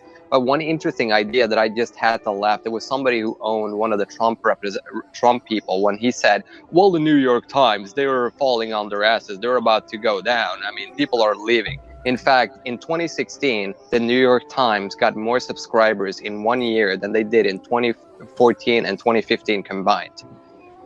So failing New York Times, not so much. So essentially, to summarize that, the way Trump responds to them covering him, he brings them into the story, so they're no longer journalists on the fringe. Exactly. Let me they're try not part of the conversation. Let me try to tackle this from the other perspective, though. And let's forget about Trump for a little while. I mean, there's been another drama with the media that happened quite recently with PewDiePie.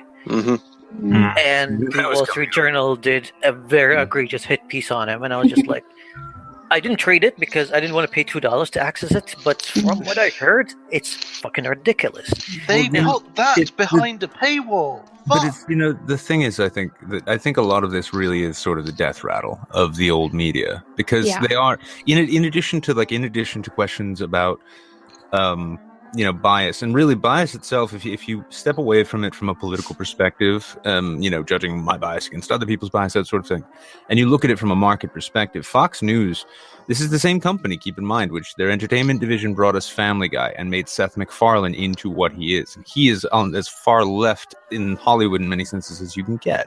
That being the case, though, Fox News recognized that with the rise of talk radio, that there was a defined market that they could lock up and own, and they've done that. MSNBC tried it with the liberals and kind of largely failed until recently. And CNN, it was kind of for the longest time just in the middle, not really knowing which way the wind was blowing.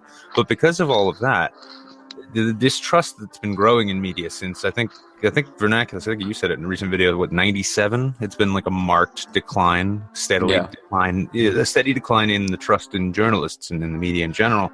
People are increasingly turning to alternative media sources like the internet and such. And when you couple that with the way cable news is starting to go, they're starting to try to act like they're getting their act together, but they're not. And in the meantime, you've got PewDiePie being taken now by the Wall Street Journal, and you've got Slate, who they've been steadily going the way of Salon, but at one time they used to be very respectable. And I just did a video on this. It'll be up on Layman's channel soon, about the article that came out from Jess Zimmerman saying that as liberals, it's time that we abandon facts.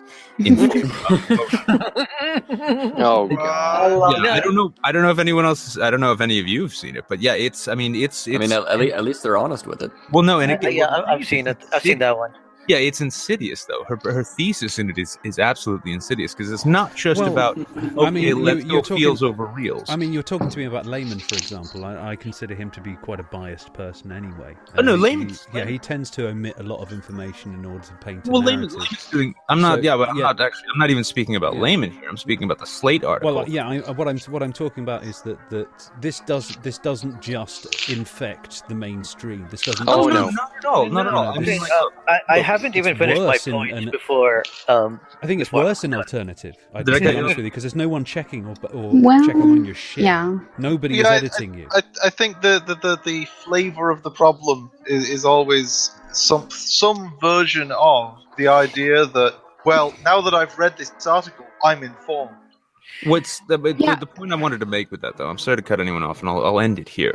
But the aside from the the chuckle-worthy, cringe-worthy aspect of someone outright saying feels over reels kind of thing, the thesis of the article was outright saying that those on the left, progressives and liberals, as well as those in media, need to start trying to use emotionally manipulative ploys to drag the conversations in directions they want. And my point when I made the response was, that's what I learned when I was a political operative, when my job was to manipulate people. Start using, I think they're confusing what year this is. I actually think that the opposite is true when it comes to the sort of like the Republican way of doing it. I find that the left tend to try to put pragmatic terms into an emotional argument, whereas the right tend to put their emotional, or at least their ideological positions in a pragmatic argument. It's like they sit there and kind of go, we have to defund, say, Planned Parenthood because we've got to save money. Well, but have you guys seen Anna's post on Facebook about when Sanders debated Ted Cruz on the national? He basically said, Ted Cruz brought facts and Bernie Sanders brought emotions. Yeah, but Ted Cruz's facts was basically, to be more efficient, we just basically have to throw out the people who can't pay. So can I just address Graham Mickelson? Yes, I am really annoying and tough shit. This is my channel, so I don't know. Go and listen to Sargon or something if you want to. Let me go on with the point about the Wall Street Journal, because I was leading to a point there. Now, before Nick cut me off, and then Nick. Anyway, so they did that. We've all seen what's happening in the media. Oh, shut up! No more interrupting. Nobody interrupting. Jesus fucking Christ! No more interruptions, everyone. Okay. Absolutely no more interruptions. Robin, I will fucking stab you. You'll have to wait for me to get over to the bike. Come on, go John Burko on everyone's ass, Robin. No, I can just go Allahu Akbar, I actually can pronounce it right. Order! Hey, Habib, knock knock. You are incorrigible. I know. Anyway, so the media, what happened with Felix anyway, and we've seen how it just everybody just used the Wall Street Journal as a source, and it was all over the place. Felix is a Nazi now. And with the aftermath that happened, the Wall Street Journal did something that a lot of people considered as harassment, but I'm like, okay, this is big of them. They sent two of their top journalists to his house with business cards, and they were offering him an interview and to just fix the whole thing. And I was seeing a lot of people going like, oh, they're harassing him in his home right now. While they are doing this to try to fix it, you have publications like Polygon that are doubling down. Oh yeah. And Well, the thing is that they publicly released this about him without having. But has anybody here actually read the article? And then I'm not going to read that shit. And then afterwards, how do you know what the article says if you haven't read it? That's the crazy part. I've heard many people attacking the Wall Street Journal article, but nobody here has actually read it. Because we've got the YouTube video to back it up, Carl. Yeah. Okay. There are people who have read it and who have. But there were two articles how posted. uninterested I am in this? There were two articles posted, and the first article was the one where they called him. I don't know if they outright called him a Nazi. I don't think they outright called him a Nazi, but They said it was anti-Semitic. Yeah, they said that the jokes were anti-Semitic, and you can make an argument that they were. But the second article they posted was basically about him lashing out against the Wall Street Journal. But they also published everything that he said. And they, to be fair, have given him every opportunity to respond, and he chose not to. So, let's be honest. The Wall Street Journal has a considerably smaller audience than PewDiePie does in the first place. So realistically, he doesn't need their website to reply. I also they also claimed to have gone through hundreds of his videos. Bullshit if they came to that conclusion. Did they go through hundreds of his videos? Here's an honest question though too. I mean, before they ran the initial article, did they reach out to him for a statement, or did they only reach out to him for a response? I don't believe they did. I think they reached out for a response. I think this is what they were trying to elicit. Yeah.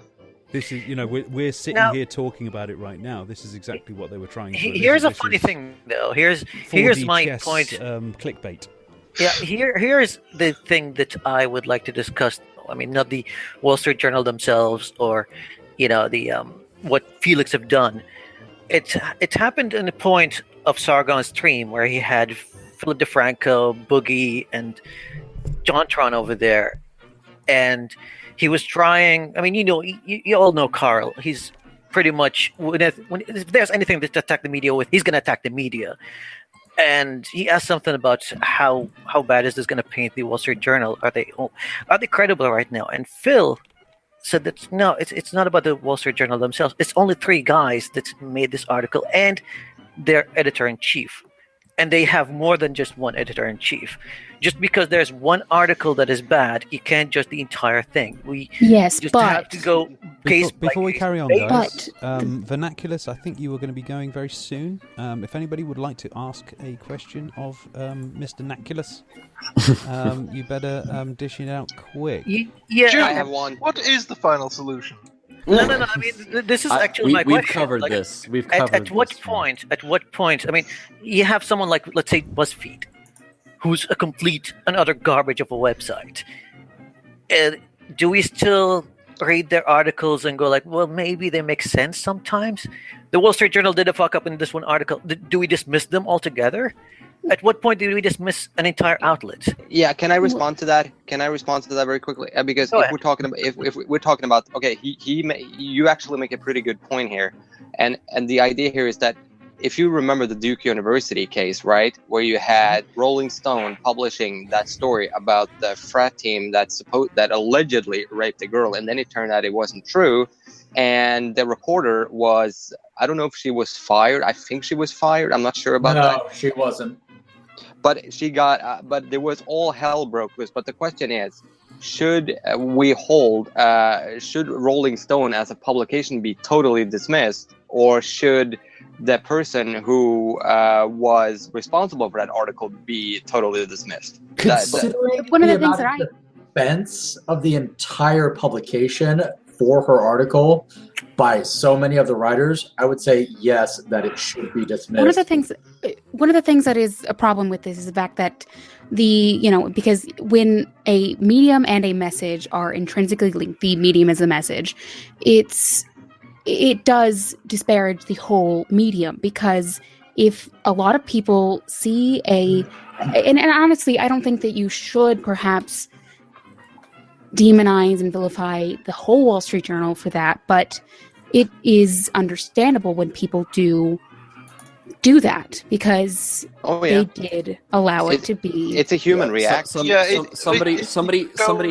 Someone had to sign off on this story. Yes. Yeah, it shows they don't have a sufficient mechanism to prevent bullshit.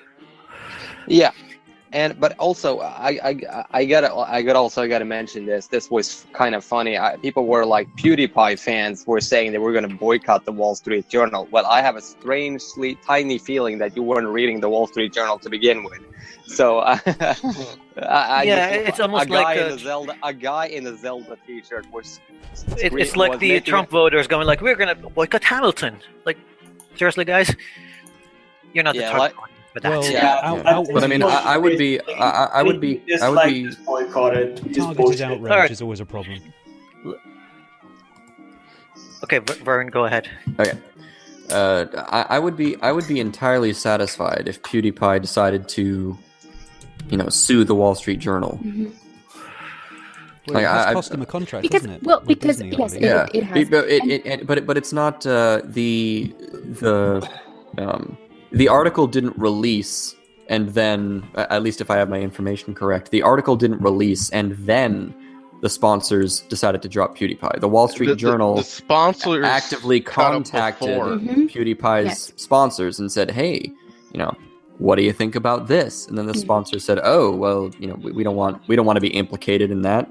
Just shit on PewDiePie. Don't involve us in this. We're gonna go ahead and drop him." Can I just point out how funny it is that Disney decided to drop PewDiePie because they think he's an anti-Semite?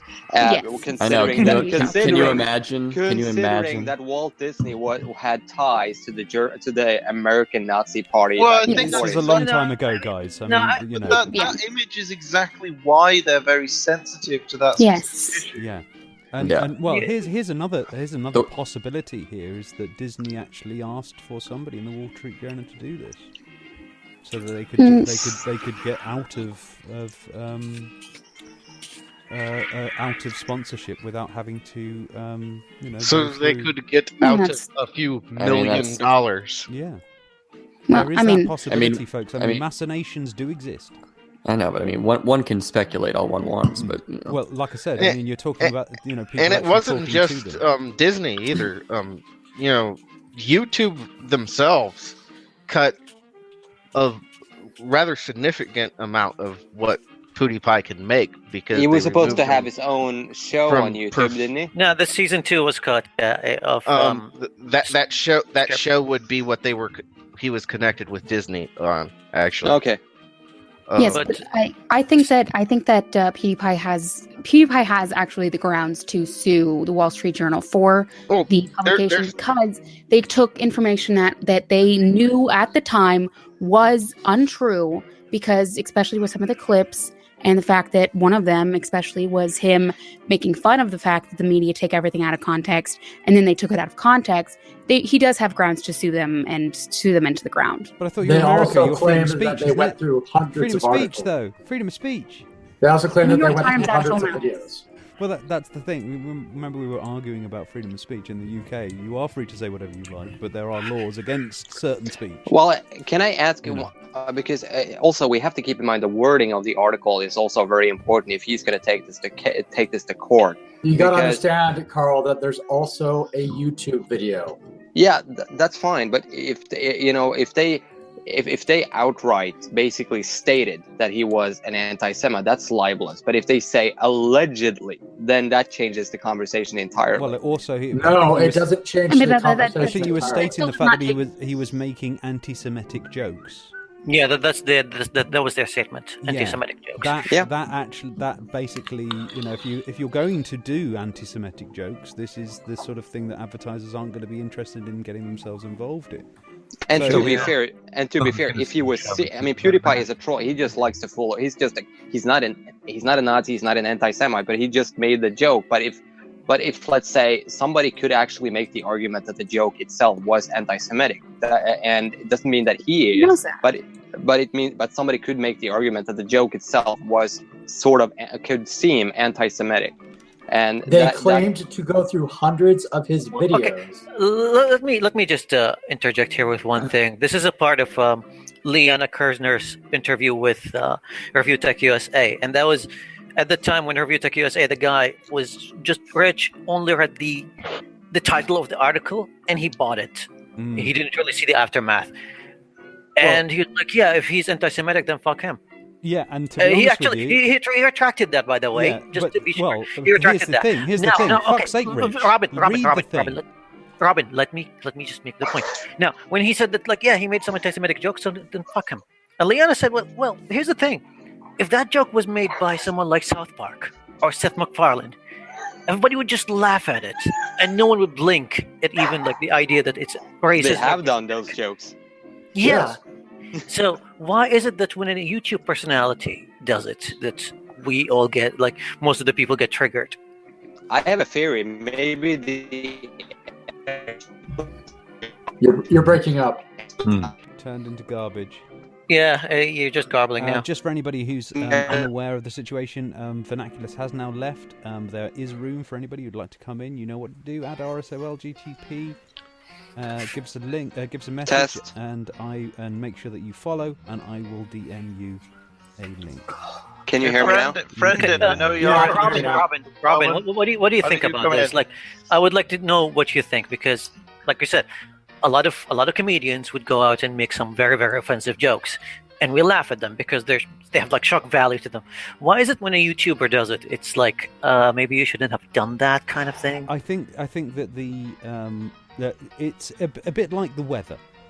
The news always reports the weather as accurately as they can, don't they?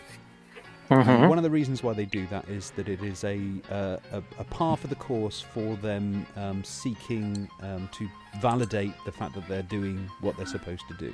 And in a lot of cases, not all, but a lot of cases, that is exactly what they do. They do report on the weather, and when I mean the weather, I'm talking about the social weather too. So they are reporting on incidents and what's happening, all this sort of thing. Now, do you remember when there was a whale in the Thames and they were like, "Oh my God, it's out the window! Our window! Fucking headlines!" Indeed. Now, this is something that can be used and exploited by people who have a political bent, or find somebody either offensive to themselves personally. You've got to remember, a lot of these are op-eds. So this isn't actually somebody necessarily reporting on the news as such. They're just giving their opinion. Well, I think with the confused a lot of the time. Yeah, the issue with PewDiePie, though, and the question of, like, how does South Park get away with it when he doesn't? I do honestly think that because, if you take a look at YouTube, let's just break it down in a very simplistic, reductionist way, just for the sake of conversation, and we'll say that in certain circles there's the social justice YouTube sphere and the anti-social justice YouTube sphere. And then outside of that, you've got these massive channels like PewDiePie, and to smaller extents like JonTron, Filthy Frank, and so on. I think a lot of people are starting to see that in terms of like YouTube commentary channels, if you will, or even big channels that offer commentary from time to time in between other things, there is a leaning away from this reactionary sort of progressiveness, this social justice progressiveness that we see and oftentimes comment on. It's a kind of cool, isn't it? Well, I think part of that, I think maybe part of this might be the fact that PewDiePie became a target in this sense because he's the biggest YouTuber out there, and if he's going down the road of non-PC comedy, they see that as basically like the tide turning in a way that the establishment media, and if you look too, most young reporters, most young journalists out there, they are these piss and vinegar activist types. They want to change the world with their reporting, and they don't care how they do it. And so if they see the tide turning and they see a new medium emerging that increasing amounts of people are going towards, and then they see the largest voice in that medium, who's not really associated with that stuff normally, but he comes out with off-color jokes which kind of fit within the confines of what this side of things they don't like is, it makes perfect sense for them to single him out as a target.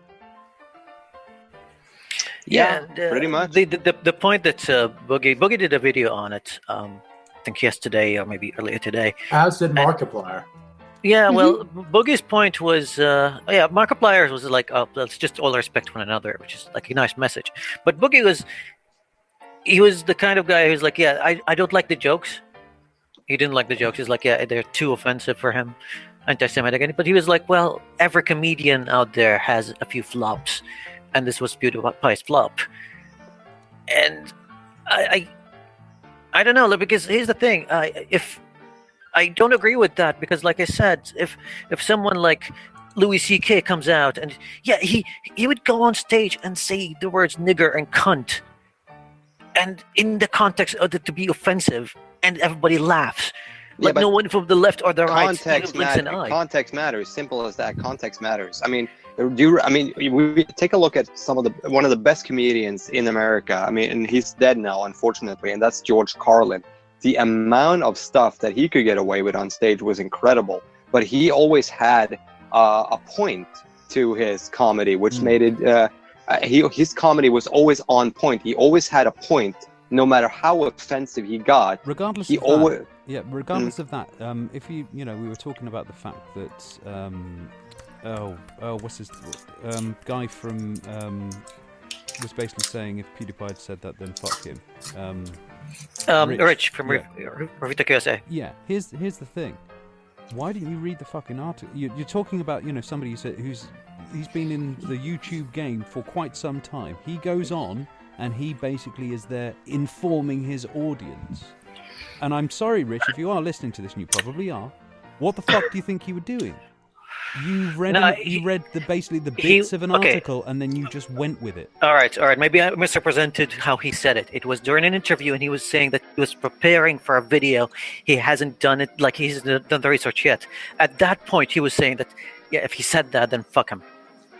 So he hasn't really made a video at that point. But at this point, you should be saying, well, I don't know. I know. And, it's like it took him like less than 12 hours to come out with a video going like, no, I'm sorry. I misrepresented everything. This is just fucked up.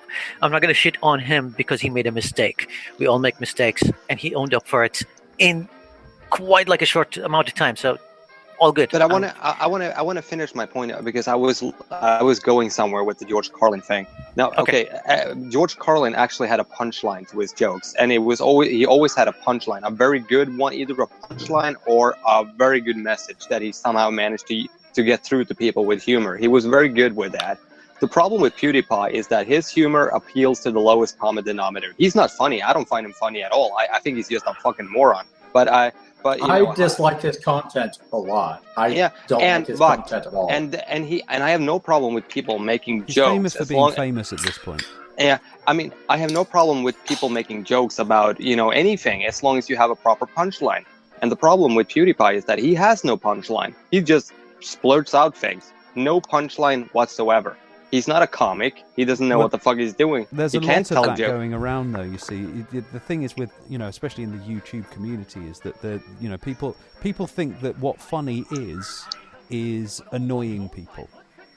Yeah. There is this bizarre idea that comedy is. Hang on a second. Those 30 people over there out of 100 have just been annoyed by this. Ergo, it's funny. Yeah. Now, that's not funny. It's funny when the other 70% are laughing at that particular 30%, not just sitting there kind of going, you just took the piss out of them, that's it. That's my low level of funny.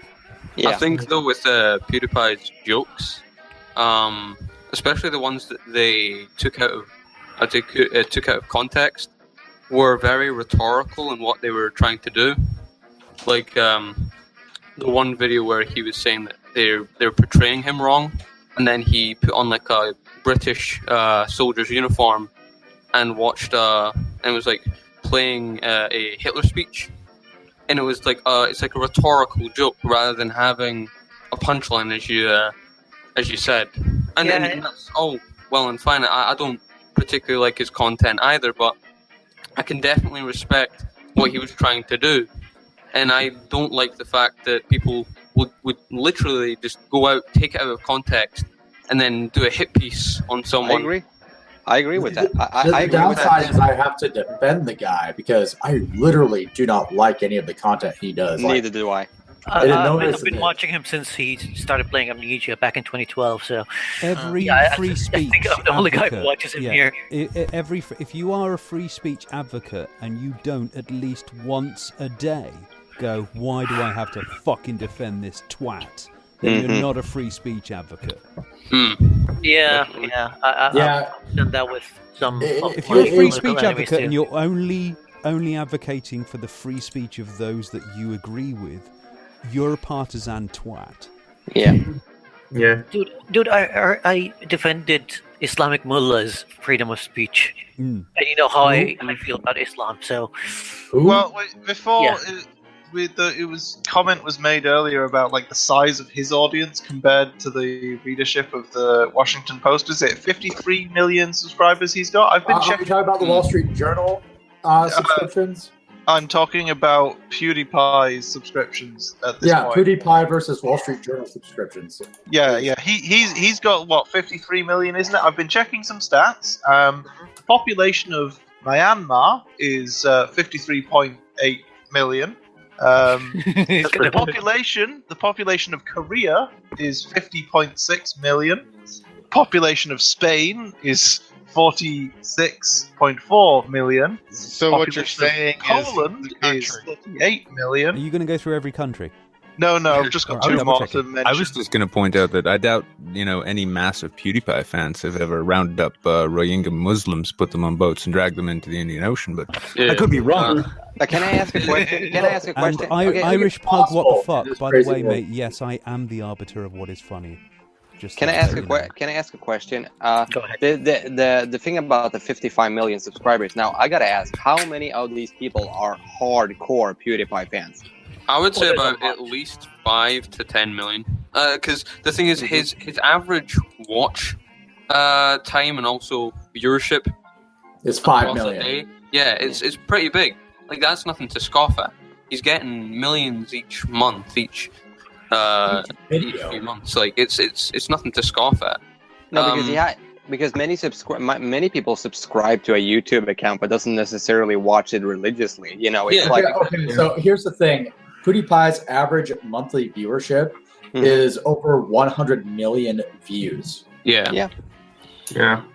And that's the thing, like, even though one video might only have 3 million, but another video might have 6 million, it'll be different people watching different things.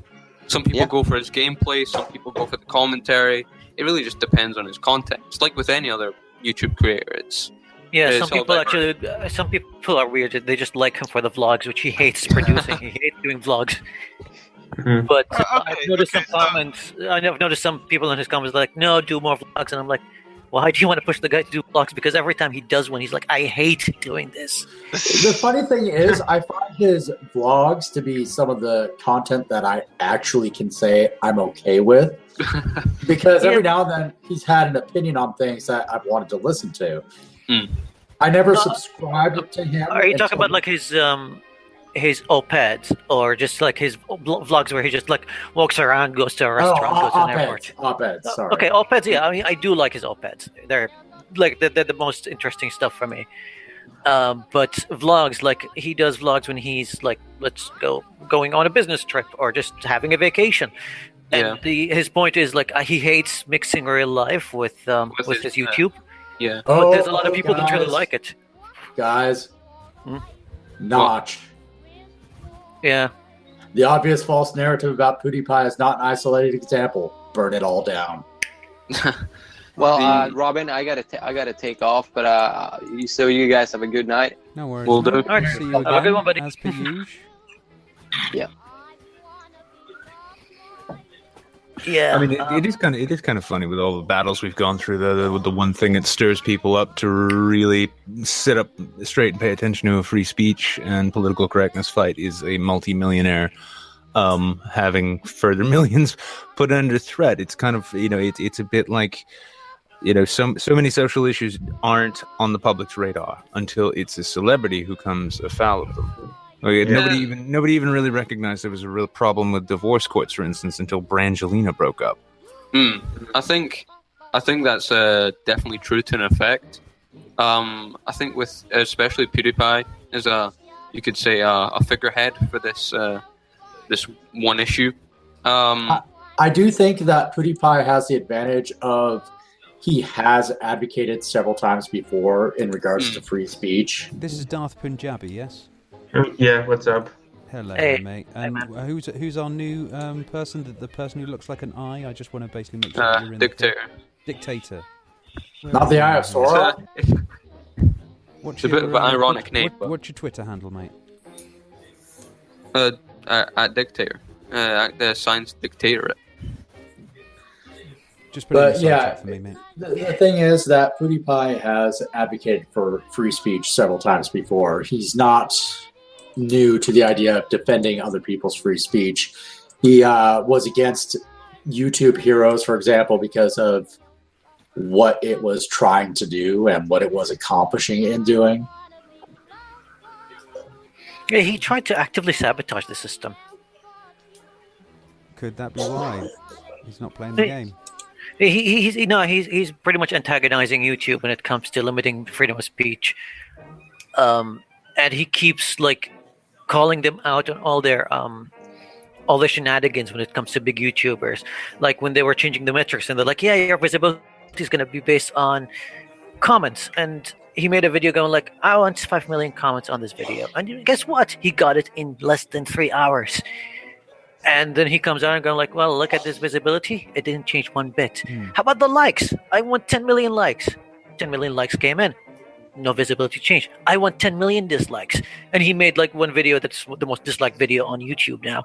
The visibility didn't change one bit. And he's like, "YouTube, quit just pulling our legs. What the fuck are you doing?" So to have someone with that much power antagonize them all the time, maybe that was one more step for them to go like, maybe we need to cancel his show with us because he's not playing the game. Yeah. Well, the thing is, if they do something to him, the backlash against YouTube and the potential of a alternative happening rises a lot. Not really. Here's the thing that a lot of people might not really realize about YouTube. They have more ads purchased from them than there are videos. If he disappears off YouTube, YouTube is not going to lose a dime. All those ads that used to go to on his channel would just go to other monetized channels. Yeah, they're still going to make the same amount of money. Yeah. I mean, Well, no, the one of the biggest channel out there is like some 6-7-year-old kid or whatever like that opens toys. All the time. No, that's see, I don't think that's actually. It's like, I don't think billions that's and a billions of huge views. channel. Yeah, billions of views. The thing is, guys, that you know we are even sort of like the largest of our sort of like little set here are teeny tiny potatoes by comparison to the dirge that people are prepared to actually watch. I mean, box openings and people advertising, say, motherboards and all that sort of nonsense. That's what actually gets people the big views, and it also is advertiser friendly. Oh, something that was scary yesterday. Us Motherboard bullshitting here is not advertiser friendly. I'm not interested in getting advertisers. I'm not interested in going on the whole Google sort of ad scheme because it would be pointless for me. It would soul crush me because I'm sitting there kind of going, "Oh, great, I've got 12p this year. Great." Yeah. So the interesting thing is, yesterday I found an article by, of all places, Motherboard, that was legitimately good. Wow. Interesting. What was it about? Clock, right? They were interviewing the three creators of Oregon Trail. Oh, nice. And they actually did a solid job on it. And I was like, I swear you said Oregon Trail. No, Oregon Trail. Yeah, bad Oregon pronunciation Trail. there. It's a retelling of a vacation to Cambodia that went very badly. But yeah, they did an interview with the three creators of Oregon Trail, and they actually did a good job. And I was like, oh my God, Motherboard did a legitimately good job on an article. Well, if you look at that, for example, like, say getting the people together, getting them to a particular point where they can actually do this interview, get that cut, get that all organised for your viewing, that takes time. So you can't expect to have that every day, for example. No, obviously not. But there's a lot of people that are running on turnover all the time, and it's because nobody makes enough money out of If we had a place where people could make money over small turnover, then you'd have a higher quality. Well, I mean, I can give you an example of 2 channels that cover games and, just games. You have Stone Mountain 64 that only covers war games. Like he's playing Battlefield 1 and Battlefield 4, and he's getting into For Honor. Yeah, he's a good guy. He's a good guy, Yeah, and he's making big fucking bucks. Even though he's just covering just a few games. It's even more interesting. If you don't know this, by the way, guys, what he used to do is, quite a while ago, was he used to go on to COD matches on Xbox Live and pretend to be a commentator. For like MLG. There was a start. Now the back interesting in 2014. thing is, he did that so often that he ended up being a commentator on MLG. Lucky him. No, and you look at another polar opposite. I wouldn't say polar opposite, but a person that puts way more effort into his videos, Angry Joe. Like, look at his reviews and the amount of effort that he puts in them. Yet, when you look at the metrics, though, Stone Mountain that just sits down and plays games and commenting on them is making at least triple what Angry Joe and his team is. The thing is, Stone Mountain really is to do with sort of like just having a lot of fun while playing the game. Yeah, my point is, here's my point though, Robin. Effort in YouTube is not equal to more profit. That's right, absolutely. But what we're talking about when it comes to the requirement of effort in order to do, say, a decent bit of thing, if it's not going to pay, you're not going to do it. Yeah, and I think the saving grace of YouTube is Patreon. Like, there's a series now called No Clip, and it's basically doing long, detailed editorials on the making of iconic games. Like, he flew all the way to Texas and interviewed all the heads of its software, and he did a very well produced documentary on the production of that thing. It was like 4 videos, 1 hour each. A very good documentary. Took a lot of effort. I mean, you're a videographer as well. If you watch it, you'd be like, oh my god, the effort and the editing that was poured into that is insane. You look at the viewership, it's like not even 200,000 per video. Well, if you look too, I mean, another metric people oftentimes sort of overlook seems to be audience engagement. And I'm not just talking about when the creator engages with the audience, but how engaged the audience is with whatever channel they're looking at. I mean, I was talking with, I was in a Skype chat with some other YouTubers recently, and one of them took a look at my channel and then took a look at my Patreon and noted, he's like, I'd never seen a viewer to patron ratio like this before. And it's a strange thing, like my own channel, it doesn't grow super fast. I get bumps here and there, but it's not growing super fast, but there's a lot of retention and there's a lot of engagement. Whereas you've got other channels which, they'll get up into like the 50, 60,000 range overnight seemingly. But it seems like a lot of their audience just kind of takes it on. It's like, oh yeah, this is another channel I like. You look at like the view to viewer ratio and then the views to like ratio. I mean, I noticed a strange thing once I started going on camera instead of just doing the devil head avatar. The like to view ratio was previously around 10% across the board. It was like almost creepy how predictable it was.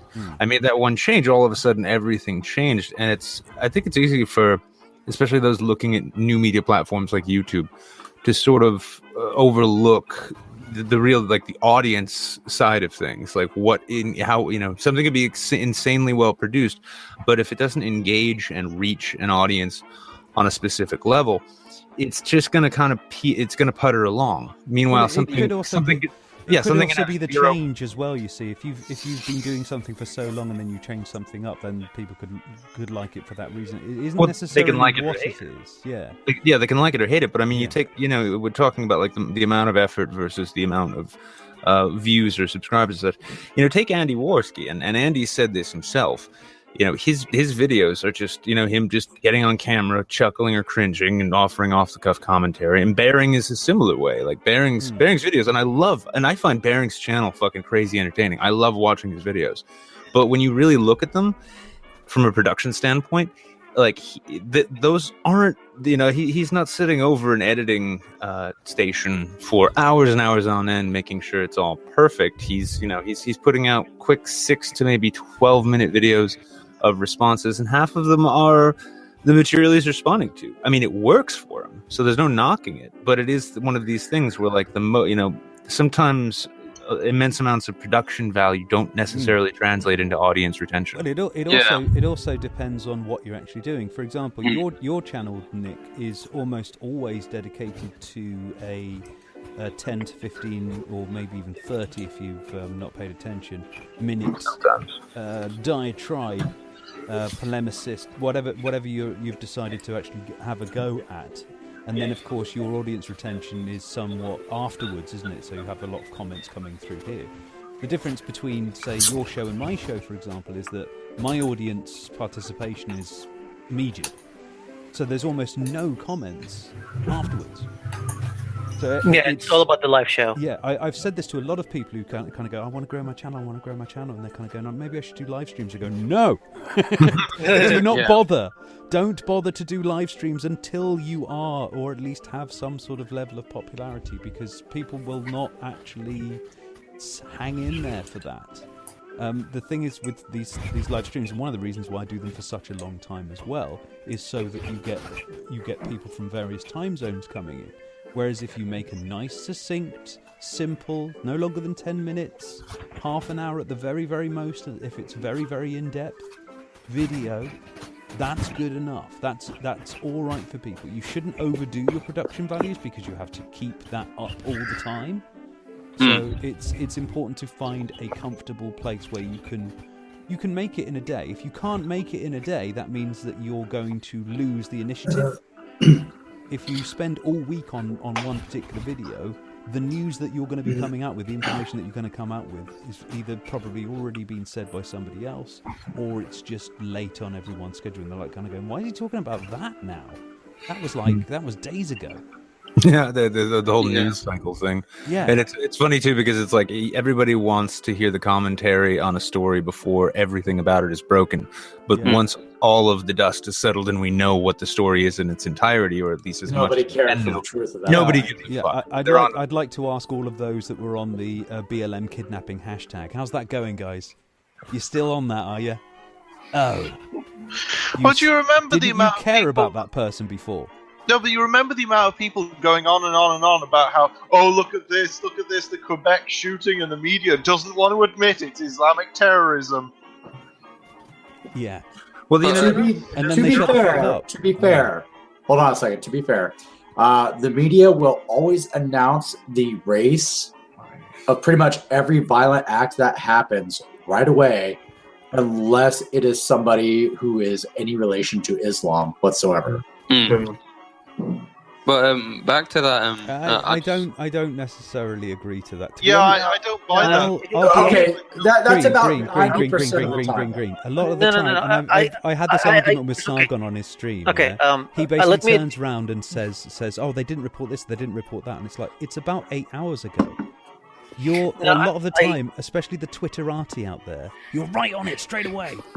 And it's, hold on. The Quebec shooting that I just mentioned. Let me address that. Okay, hold on. When it comes to terrorism and coverage of terrorism, usually when there is a major terrorist attack, I'm always on top of it. And 100% of the time, as soon as the police does their first press conference, they announce who the suspects are. The reason why they don't announce it right away, because there's been cases, and especially back in 2015, where they arrest a few people and it turns out that they're not the real terrorists. So to be sure that they are the perpetrators, they have to wait and do some investigation. Yeah, everyone keeps on whining about whether the press is getting it right or not, and then whining about the fact that they haven't immediately said something. Okay, what I'm referring to is that white on black crime or black on white crime almost immediately mentions the race within any story that covers it. This isn't... Okay, you mentioned terrorist attacks, and now you're changing it to white on black, black and white crimes. Sorry. All different thing. Crime that involves violence, that involves somebody getting shot and killed. Only in America. No, nobody does this. Nobody kind of sits there kind of whining about the fact that somebody was black or white. Also, it's just asinine. But I also think since we have social media, we get the news so fast, so that people respond when they know really nothing about it. Tiny disparate bits of information, and then they run with it. And those are the people that you can trust the very least, are the ones that have already got an op-ed out 20 seconds after the events happened. You know they're full of shit. Yeah, but I also think the media can be also has the same sort of problem where they get some info from maybe like some sort of CI or something of that nature, and then they put out the information when it's not reliable. Same sort of thing with social media and other media outlets, you could say. And that's just my take on it. I don't. Yeah, I mean, it happened in the Quebec attack the last time. I was just the same with any terrorist attack. I always just try to keep up with it. I had a few pages open, and I was just refreshing all the Twitter hashtags. Like there was hashtag Quebec, hashtag whatever, and I noticed this tweet by Lauren Southern. She's like, "Well, it turns out that it's a Syrian refugee," and I'm like, "What?" It didn't make sense to me at the time, because when it comes to ISIS attacks, when they target mosques, they're usually Shiite mosques, and that mosque was not a Shiite mosque; it was a Sunni mosque. Well, Lauren Southern is, and I quote, a lying cunt. And that tweet of hers got spread around. I think she had 15,000 retweets on it. Mm-hmm. She didn't even delete it. She was like, "Oh, whoops, sorry." Like, and now, a few hours later, if this was Zoe Quinn saying it the other way, that little group would be all over it like flies. What did Lauren Southern do? Because I don't follow her. She's in Rebel Media. Yeah. Have you seen the comments in the videos? People just comment just about her looks. That's it. Oh my God, motherfuckers is thirsty. What's the specific tweet you're talking about? Is what I mean. She was tweeting during the Quebec attack that she was suggesting that it was a Syrian refugee, and she had some screenshot of something like, some Syrian refugees that were taken into Canada like 2 weeks before the attack, and that was her claim. Huh. But Canada. I haven't even heard about the attack in Quebec. That sounds like she was trying to hook her book. Do you know why? Do you know why you haven't heard about it? Because it wasn't a Muslim doing it. Yeah, it was pretty much a white nationalist. Yeah, and he had a big affiliation with the French nationalist movement in Canada and the French National in France. And a big fan of Trump. It's so quite you're not going to hear that from wait. I know what you're talking about now. I just remembered. I did actually hear about this. See, Skimmer, she lied about pretty much everything. But it was that she's ever done or said. I don't trust her. I think that she's an AstroTurf alternative media. Oh, she's openly a propagandist. Yeah, I'm quite surprised that it was covered so little, though. Well, of course it was covered little because it wasn't a Muslim doing it. Doesn't really sell clicks. I mean, by the left. I mean, you'd think that would be something really big to get clicks by the left. A white nationalist, No, it did not. It was kind of like, I don't know why they didn't cover it as much, but they didn't. And I'm not gonna like complain that they didn't cover this or they didn't cover that, because I'm kind of used to hearing about terrorist attacks in the Middle East that don't get covered by even our local media here. It's kind of the norm for me. Yeah, I mean, as far as you're saying about the left media and the right media, this is the problem here, guys, is that the mainstream media, of course, did cover it. The fact that you didn't hear about it is probably due to the fact that a lot of you are not actually paying any attention to the mainstream media anymore, and your secondary, third level sources are where you're getting your information from, and they will hide this stuff from you. I have a slightly different hypothesis, though. It doesn't land in their ballpark. It's not something that they can take a swipe at. They don't want to touch it. I have a different hypothesis there about why it would seem that the left media tends not to cover this as much. But I think that's probably because generally when we're talking about large-scale media, we are talking about moneyed interest media, regardless of what that moneyed interest is, whether it's chasing clicks and populism, or whether it's, as in pandering, or whether it's trying to push an agenda which has an end result of profit in politics. Now, that would essentially mean that you have an unprincipled press and you also have a right-wing press. That doesn't imply that there's a large-scale left-wing press. In America, it seems to be everyone that isn't Fox is left-wing. In the UK, pretty much everything that isn't almost every newspaper. See, no, there's definitely left-wing media outlets in the US. Yeah, it's not everybody who's not right. Yeah, pretty much everyone who isn't Fox, from what I've seen. Listen, no.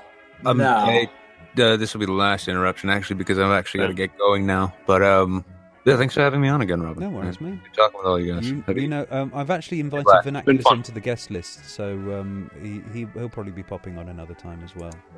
Sweet. Just stay black, stay woke, everyone. Yeah. Some gaming information that's a little bit interesting. So we've got room, folks. If anybody would like to jump in, you know the deal. And if you don't know the deal, I will repeat it because I'm that kind of guy.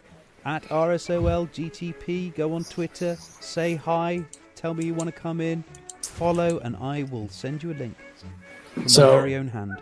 Okay, here's another thing that's kind of worried me about the Quebec attack. That I don't know how to tackle, to be honest, because that same mosque got several harassment attempts on it. Like, it was they left a pig's head on the door once. It was spray painted once. It was like, you know, even the imam was harassed every now and then on social media. Yeah. And everybody just ignored it. I've heard of this. Let him finish, mate. Let him finish. Here's my point, though. I mean, even me, who sympathizes with these kind of things, I just called them out like, yeah, it's just a lie, because we've seen liars about it all the time. To the point that there was, as the travel ban hit in America, there was this Iraqi refugee, or not refugee, an immigrant with a green card in America, and he was like, well, now I helped the U.S. Army in Baghdad, and now they won't let my mom come in here for treatment, and she died while waiting on the plane. Yeah. And I bought it. I bought that story because I was stung by the whole thing that happened in Quebec. A day later, they discovered that the guy lied about it. You know, that's... Oh, go ahead. So basically, it's like, okay, if I am a member of the media, if I'm covering these kind of things, you see the Quebec attack and you think that, yeah, maybe we need to take these kind of harassment attempts and threats seriously. because Quebec attack happened. But then you see an example of that fucking douchebag, the Iraqi guy that lied about his mother, the myriad of people that are like, oh, Trump supporters harassed me and destroyed my business, destroyed my house, spray painted my car, and you like, most of them are lying, and you're like, maybe I need to take this thing. So what do I do as a media member? If I'm a journalist, what do I do? Yeah, with that, for example, is that I find that false flag or made up, everything like that, yeah, that's almost assumed by a lot of people in alt media, and their level of looking into this is along the lines of this. Can I prove it's true? No? Then it's false. Well, the downside is a lot of it has been false as well. I mean, this isn't exactly unwarranted levels of viewing these things as false because of how often it ends up being false. Now, that isn't to say that we shouldn't give it a chance of it certainly happens on both sides of this, though. I'm really sort of annoyed at the levels that we have here, where we're basically forgiving somebody for, say, doing a picture of a girl who's been attacked by a kangaroo or whatever like that, and then saying that they were a Trump supporter that was attacked by, you know, Bernie Bros or something like that. Oh yeah, that was absolutely horrific. Almost nobody actually brings this up because, of course, I'm looking in this particular skeptic community, and I feel a lot of people have tainted themselves in particular views. They've lost their skepticism. Yeah. They've I remember exactly what you're talking about. I was like, something seems off about this. Like I always try and take something. Oh, sorry. Imagine if I was wrong then, though, and you know, it was actually an attack by a, you know, another supporter. I mean, it's. we're getting to the point where it's happening too often. Yeah, I feel I try now to take things case by case. I don't I always try and once I've seen a story or an event happening, I sort of want to step back first and let everyone run their heads off of the situation, and then I'll just try and multi-source my news and where I'm getting it from. Mainstream, hell, the only news that I got on from the Quebec attack was from 4chan of all places. They were saying, "Oh yeah, this is a white nationalist," and it's of all places. But it is just trying to find your sources and then corroborate them to your own sort of logic, and which is hard to do. But yeah, I'm talking about the fact that that we have a level right now that there are people they are making a decision on how it's disseminated. You know, we were talking about made up stories, for example, and I've seen people say this about a story that it is made up with zero proof that it is. And the logic that they're thinking that this is made up is that they kind of go, look at this was made up once. Look at this was made up once. As though that then, props it up. It went way beyond Green. Mute yourself, Green. Yeah. Not gonna happen. Not gonna happen now. It went a little bit beyond our just skeptic community. Anytime after you say literally, because you are Green, mute yourself. Oh my god, motherfucker! All right, thank you. See you later. Green. Could you mute yourself when that happens, please, dude? He's still not listening, is he? No, he's not. All right, guys, taking off. All right, Green, later. Could you mute yourself next time that happens? Sorry, it happened so suddenly that I forgot to do that. Fair enough. Thanks for coming, mate. Anyway, take it easy, bud. Take care. Bye-bye. Peace. But Robin, like I was saying, it went a little bit beyond just our skeptic community on YouTube, and I don't want to inflate it to a point maybe all of us together we would have 3 million followers of all the channels. We're not that huge, really. No. But when you have the U.S., the White House, the executive branch of the U.S., just going out with this idea that's the Bowling Green massacre that didn't even exist. I know. Alternative facts. And it does make me laugh when you're seeing people turning around and kind of go, yeah, the mainstream media lies. It's like that. The people that you've got in, and you've pushed that, guys. You've pushed for this person to come in. Now you're having to turn around and kind of go, it's the mainstream media making it up. And it's like, this was quoted on the mainstream media, yes, but by the representative of your president, not by them. You can't get away from this. The idea of fake stories have gone way out of control. Now, I don't want to be, and we've been in that situation with the Cuban mosque, and I don't want to fall into the situation again where there is a warning about an attack that's about to happen, but just because there's so many fake stories around, you just ignore it because it's the boy that cried wolf. Well, it's the Lugenpresser thing, isn't it? You see, you've got people that have sold themselves. If you and I think this is a lot to do with various things that have happened over the last few years. For example, if you have a look at, say, after 9/11, George Bush basically sold us on a war in Afghanistan and Iraq, and huge amounts of people realised that this was a lie, realised that this was bullshit, and then suddenly their faith in institutions started to dwindle. And then when they saw that the press was pushing and pushing and pushing and pushing and pushing and pushing and pushing, they felt, and then they saw them as this part of that establishment as such that was pushing these lies. So then they lost faith in them.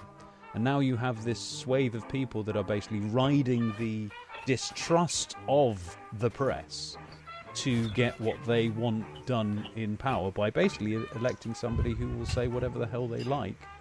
And their response to that is kind of go, well, it was either that guy or it was going to be somebody who says whatever the fuck they like to get in. And it's like, you've just elected the exact same thing. I think, though, with with especially that election, it was very much a thing of that something was going to change in America. Something was going to change. Something that people have been looking at for quite a while. Especially the sort of administration of the U.S. government, as well as how the media will react to certain situations. Like, say, if Hillary got in, it would be totally different critics and critiques of her, what she would be doing, and things like that. And I think it just seems that there would have been a change either way. And there is that sort of thing to say, oh, this is fake, that's fake. And it probably would have happened either way for me if I look at it. Well, here's the thing that about the only thing that's positive about Trump presidency that in my eyes at least, we finally have a press that is actually going against the power that be, because during the Obama years, whatever he did, and he did a lot of things that I don't really agree with. Like, just look at the statistics of how many drone attacks that he had all over the world. Hundreds of thousands in 1 year. Interesting thing. Now you have a president. Now you have a president, though, who is quoting Rush Limbaugh. Yeah, saying that he's doing. But hold on. Yeah. I know. It's not so much the press is against the president. It's that the press, certain press, is for, and certain press it's just switched sides. That's all. No. But Rush Limbaugh, when it comes to I mean, he's aligning himself with Rush Limbaugh and Alex Jones. So was Bush, though. Those guys were discredited like a long fucking time ago. They're not relevant in any way, shape, or form. I'm not worried about Rush Limbaugh. Well, you say that, but you've got to remember this is a person who is highly syndicated and has a voice across America. Has had that voice for quite some time and is an established radio show. So he does have sway and was basically one of the chief apologists for George Bush at the time. Oh yeah. I mean, I've been listening to the guy for a little bit over a decade right now, so I know Rush Limbaugh. No, but the thing is, Habib, you can't just think that somebody's out of the game now, because there is a property of this free market of ideas, the unit, the individuals who are listening to ideas. The vast majority do not have consistent rational discrimination. They're not going to say that's a good idea, that's a bad idea, very easily or consistently. No, and you can't say. Adrian, let me retract that and correct myself so you would understand, because I know you would spurg about this for the next half an hour if I don't. My point is, no one from the liberal side, no one from the Democratic side would listen to Rush Limbaugh and be like, I'm going to be swayed by his arguments. Rush Limbaugh just caters to his viewership, and his viewership has always been some radical right-wing nutcases. You're not used to being in a voting population, are you, Habib? Well, they are. Because it doesn't matter. You never, ever, ever are actually preaching to your opponent's side. You are never trying to convert people to cross the Overton window or the aisle. You're not trying to convince them to stop, advocating for one side and start advocating for another. You're trying to motivate the people who already agree with your position to go out there and actually vote. That is what political campaigning is. It's not an argument over who is correct. That can be debated, though. I mean, certain candidates have had certain candidates have had great success on countering arguments from their opposing side and trying to prove that they are the more you could say intellectual side. But again, it really just depends on how you want to take your political campaign. Being in politics, unlike hundreds of years ago, is not whether you have good credentials. It's whether you're a good public speaker. That is having a good campaign is having a good public speaker, having some sort of a presence to the media and your sort of reputation. That is it. You don't have to have any sort of good credentials. You just have to be a certain age, and not be a much of a prick. Much of a, but you know. Yeah, when I'm talking like mainstream media, I'm not talking about like just a talk show personality, because we have a lot of those on YouTube as well. Talk show personalities are a whole different beast. Now, when it comes to mainstream media, okay, you have like people like Fox News. Yes, they were against Obama throughout the entire time, and sometimes like they did it with, you know, I would compare them a lot to how the mainstream media, like the leftist media in the States, were going after Trump. Yeah. They were just going after, oh, he's just sexist, and like just talk about his policies, talk about the things that matter. No one ever talked about them. The same thing that Fox News did to Obama. No, he's a Kenyan. What about him bombing Yemen and Syria and Somalia and Afghanistan? I don't think they cared about, the thing is, I don't think they actually gave a shit about that. That's the thing. No, they were happy with that. They're a lot of the things that are going on in deep government, most of these mainstream sources don't care about. They pretend to care about. They kind of cared about it when it was Hillary, because they had an election on the line. But the corruption, for crying out loud. Okay, I mean, there's something that he did that was just so benign. Like, remember when Apple lost the lawsuit against Samsung, and he had an executive order to protect them from paying the fees? That's just downright corruption, because Apple were big donors to his campaign. He was using executive orders to protect them from obeying the law, and nobody even talked about it. Not even Fox News. Sweetheart deals. But these are the things. This is the difference between MSN and alternative media, where they can actually, they're not actually worried about that. That's the difference, of course. However, a lot of those in that sort of media don't really care about so much about that. They're more interested in, like I said, they're more parroting the MSN than anything else. And yeah, then they're very rarely ever bringing any new information to the table. They might make some up, but they're not bringing new actual information to the table. Yeah, I mean, you can read the Daily Mail and then try to put it in some sort of historical reference so it makes some sense to you in your Game of Rome. But that's not necessarily, you like that. But that's not necessarily something, information heavy. It's a distraction, if anything. Yeah, that's the thing. A lot of people aren't necessarily disseminating what's going on there because they want to be entertained as well. They're creating a good, nested, coherent format for their own delusions. Somebody says people who voted third party think libertarians and Greens are viable politicians. I mean, the thing with the third parties in the U.S., it's a self-fulfilling prophecy. Like, people just go like, yeah, they're good, but they're not going to win, so I'm not going to waste a vote. And when people think like that, then no one's going to vote for them. Well, I hate it not for that. I hate it for the fact is that that's not what you're supposed to do. You're not placing a bet. You're casting a vote. I want this person to be in power. Doesn't mean that they're going to get in power, but you're supposed to cast a vote deciding on whether you want them in power. You're not supposed to vote for who you think will win. First past the post, just destroy it. This is the thing, just with game theory, I suppose, not just... Well, yeah, that's the basic map of it, that you can see the optimum strategy. The first past the post, polarization and hedging your, going, I don't want them to get in, so I'm going to vote for their biggest opponent. Like, that behavior is the optimum strategy in a first past the post system. Yeah. It's shit for everyone involved because of the outcome it creates, but that is the individual perspective best strategy. When we're talking about American politics, for example, the other thing that sort of annoys me is that they tend to concentrate every 4 years and forget the other 2.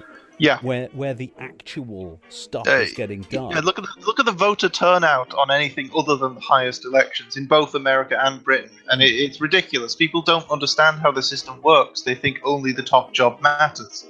Yeah, and then what they end up doing is they end up voting for a complete douchebag who is basically of the popular party on the left or of the right, thinking that it's going to work for them. But they're going to go tell the EU what's what, Robin. I'm just asking a question here. Has any sort of independent, not for a Green, not for any sort of like minor party, like a independent person got any sort of grasp of power, like not like president, but like governor or yes, Bernie Sanders used to be an independent. Oh, Used to be, but now he's a Democrat now. He's still aligning himself with the Democratic Party. I'm not sure about that actually, because I think it's just the obligation of primarying with the Democrats this time around. Like he kind of had to participate with them this term. I'm not sure. Hello, William Dundee. Welcome to the open house greets. Nice to see you still sporting a little bit of Gamergate tradition there. Yeah, I like it. You just can't let this shit go, can you? No, it's impossible. It is. No, it's just stuck with it. I like it. The picture I made. What have you got to bring to the table apart from a lovely picture of Vivian James? I'm not really sure, to be honest. You just want to be included. You just want a participation trophy. Is that it? Exactly. No, I kind of lost track of what people were talking about. So I was just talking about partisanry and how it basically. I think it actually destroys democracy, because democracy is supposed to be about everyone having a say, and then the majority of those having a say getting what they want. Now, in a parliamentary democracy, that's the people that are voted for. That's the whole point. And the same thing when it comes to the Senate or whatever like that. What goes wrong, of course, is that people decide to go with a party, and they want their party to have a majority, so they essentially then rule over the other 50% without having to really debate anything. They can just go ahead and do it. It's only really become a problem recently, Robin, because the partisanship of politics has changed. In the UK, it hasn't. In the UK, it's always been like that. Specifically in America at least, and you may see parallels elsewhere as I described this, but you have the Democrats and Republicans, and when you look at, I think Jonathan Haidt went into this, when you look at the actual data on how people used to view the other party and how they used to place their own political views, and you contrast that with their party affiliation, you find that people were very forgiving. In the past, people were very forgiving of members of the other party, and they were also much more politically diverse. There wasn't actually a left-wing and right-wing party. There were left-wing and right-wing people in two parties that both kind of overlapped each other very strongly. And so they were competing on credibility and the specifics of what they were actually going to attempt to do in that term. So that's where their competition was. Whereas now that things have become more partisan, with the parties themselves being the tribes rather than them just being all overlapping, they're now disjoint sets. They're not trying to... they're just pleasing their own at this point. Their echo chambers.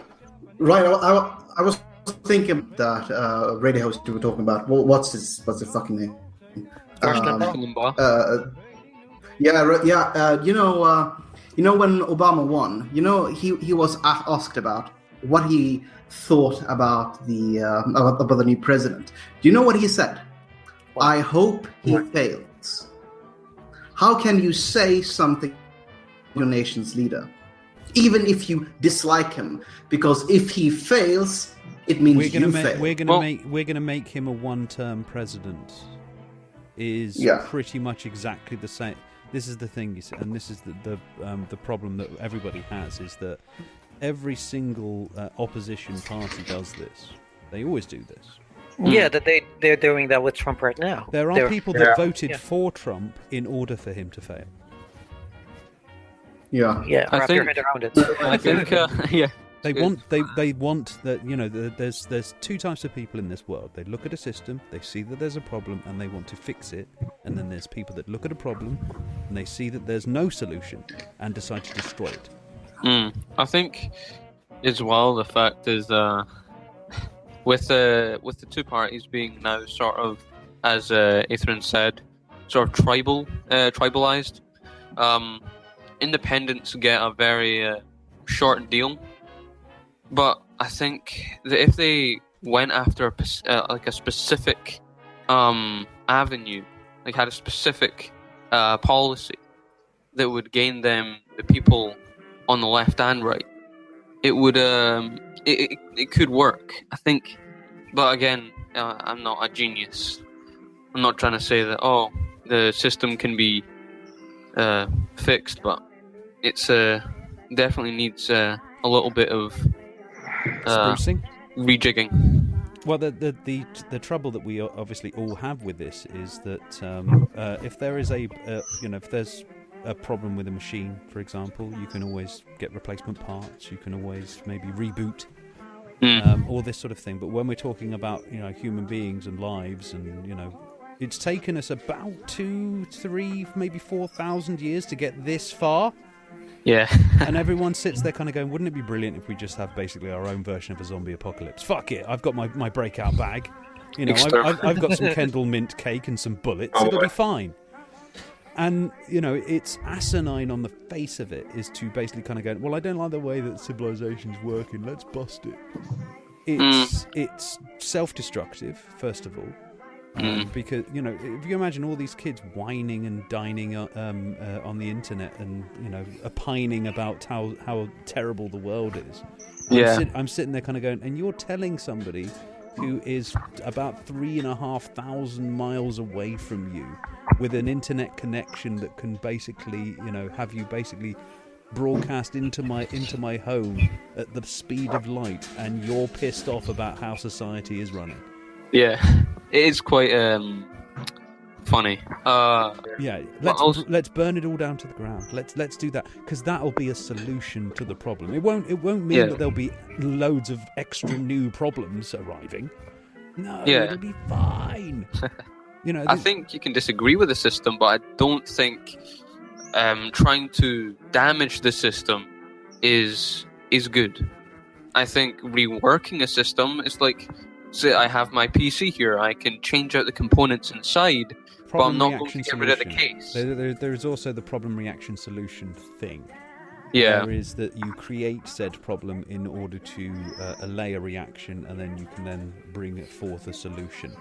You can look at, say, the NHS, for example, and how it's basically they're making sure that it's just got just enough funds to basically keep going, but still incorporate problems. They've made sure that they've got all of these health authorities in debt, so that even if they are pumping money into them, it doesn't go to them, it goes to anyone who's basically managed to get them in debt. Yeah. So that's the other problem that you have, is that it's the politicians themselves that are causing said problems in order to be able to hand out these easy to swallow solutions. Yeah, I think as well. Give you the shits. Yeah, I think also, as you said, like, politicians can be and are most of the time the problem. But I think that the politicians need different. They need a certain kind of education, because being a leader isn't just about speaking to the people. Leading is a whole different thing. Leading is listening. This is the thing that a lot of people get wrong, is that they think that leading is basically just telling everybody what to do. Leading is about listening to everybody's feedback and kind of going, we need to find a solution with this. Yeah, Help like me. Yeah. Like I was at college and had to do a presentation, and I did it on like leaders throughout time, and I was researching Alexander the Great, and he didn't just like go out and start conquering. He learned from people like Socrates and other philosophers. He wasn't just going out and trying to conquer shit. He had a good knowledge base for him to lead. Rather than just being a good speaker, he had a good knowledge base on life and people as a whole, and also him leading men into battle. He knew about sacrifice and when to fight and when not to fight, and also to lead, to give people the example rather than chill back and not lead, if you know what I'm trying to say. Like, I feel that leaders now, don't have the cojones to lead. They are raised up in places where, and given an education where they are just taught to speak, have good English or whatever language you have in your country, given a crash course on geopolitical ties and history, and then sent off to try and become a governor or politician somewhere, and try and become a leader. It's very difficult to quantify, though, you see. Or actually, Robin, I was just about to ask you, do you know the stats on just what proportion of the House of Commons did PPE at Oxford? Did PE or PPE? PP, yeah, politics, philosophy, and economics. The triple honours at Oxford. Couldn't tell you, mate. Yeah, I think the last time I was aware of it, it was basically a third of the Commons went and did that one course at that one uni. It's it doesn't give me the best of confidence in my, especially here in the UK, the system that I'm in. But I can at least, if they go through something like that, learn and have life experience and go through and have and learn from philosophy, history, No, fuck warfare. Fuck all that. Do you know what they need to do? It's What? very simple. You are anyone who's basically going to become a politician. They should basically spend a week as part of their thing, as like kind of going, I want to be a politician, blah blah blah blah blah. Yeah, and what they do is they spend a week as a pot watcher in the kitchen. That's what they do. That's what they do in order to earn that particular thing. I'm going to work in a job where I am completely unappreciated, and it pays absolutely nothing, and I'm doing this just to basically get myself through the day, so they can understand what it is like for somebody at the front end. Yeah, studying philosophy and all of these sort of high and mighty things that are all very well and good, but the problem is it doesn't actually mean that you understand what it is like to be a person in the 21st century trying to get by. Oh yeah, that's definitely true. I mean, if you look at the way the Constitution of the U.S. at least was written, it was written, yes, by the people and for the people. But who were the people at the time? They were just the American immigrants at the time, and they were all basically the same class, other than the slave labor and the workers that they had. But for them, for their society, for at least a few decades, all the Americans were basically the same class. They're landowners and the quite rich Europeans that immigrated there for more opportunity. Now that Constitution is starting to show its age, because to say by the people and for the people, which people? You have different classes in the US, you have different levels of education, different levels of income. Like, which people are you talking about? Like, can someone from, I don't know, buttfuck nowhere in Kornistan be in president? Well, technically they can, but technically they can, but Very quiet, Fluffy. You need to turn your volume up, mate. I've tried. I don't know what's wrong with the microphone at the moment. But I mean, in technicality, yes, they can, but the system is geared against them in every single way. So maybe the idea of the Constitution is not wrong. It's just the implementation of it doesn't work in this day and age. I think against any particular rule or whatever like that. I mean, any person in the UK can become a politician. There's other things that factor into this, and it's one of those is choice. I mean, there's a lot of us that talk about politics, but not many of us would want to be a politician. They are the most hated class.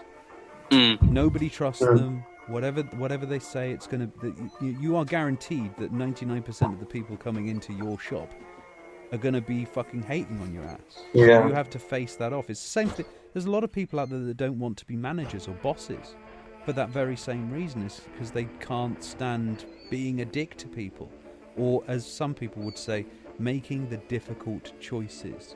And a lot of times in politics, you have to make a choice of, do I fuck over these people or do I fuck over these people? Yeah. There was a documentary on the BBC on the Manhattan Project and how that came to be, and the decision to drop the bombs on Hiroshima and Nagasaki. It was not easy. Not everybody involved in that project was just traumatized. Like, what the fuck are we doing? So yeah, those hard decisions. Yes, they even when they're making it, like they do realize that they're making the hard decision, and everybody's gonna hate them throughout history. Now, I can't relate to that personally, but when it comes to bosses having hard decisions, yes, I fired people before. It doesn't feel good, especially when you. Yeah, it's awful. It's awful. Yeah, especially when you know that person, like you've worked with them for years, and you've pretty much signed on, like, you know, their parental leave. They have their first kid, and that was just a few months ago.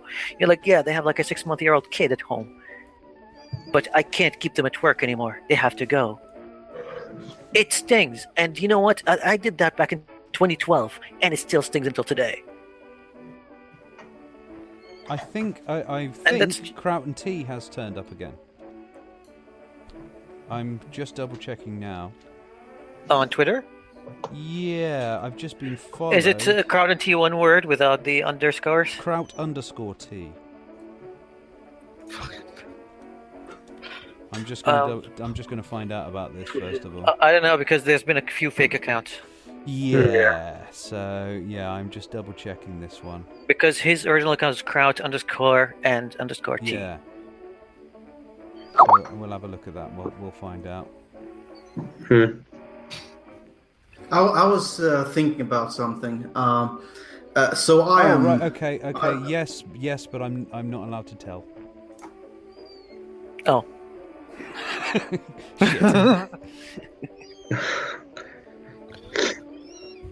What's that, Robin? You weren't supposed to say that this Twitter account exists. I'm just going to put a huge beep on this bit here.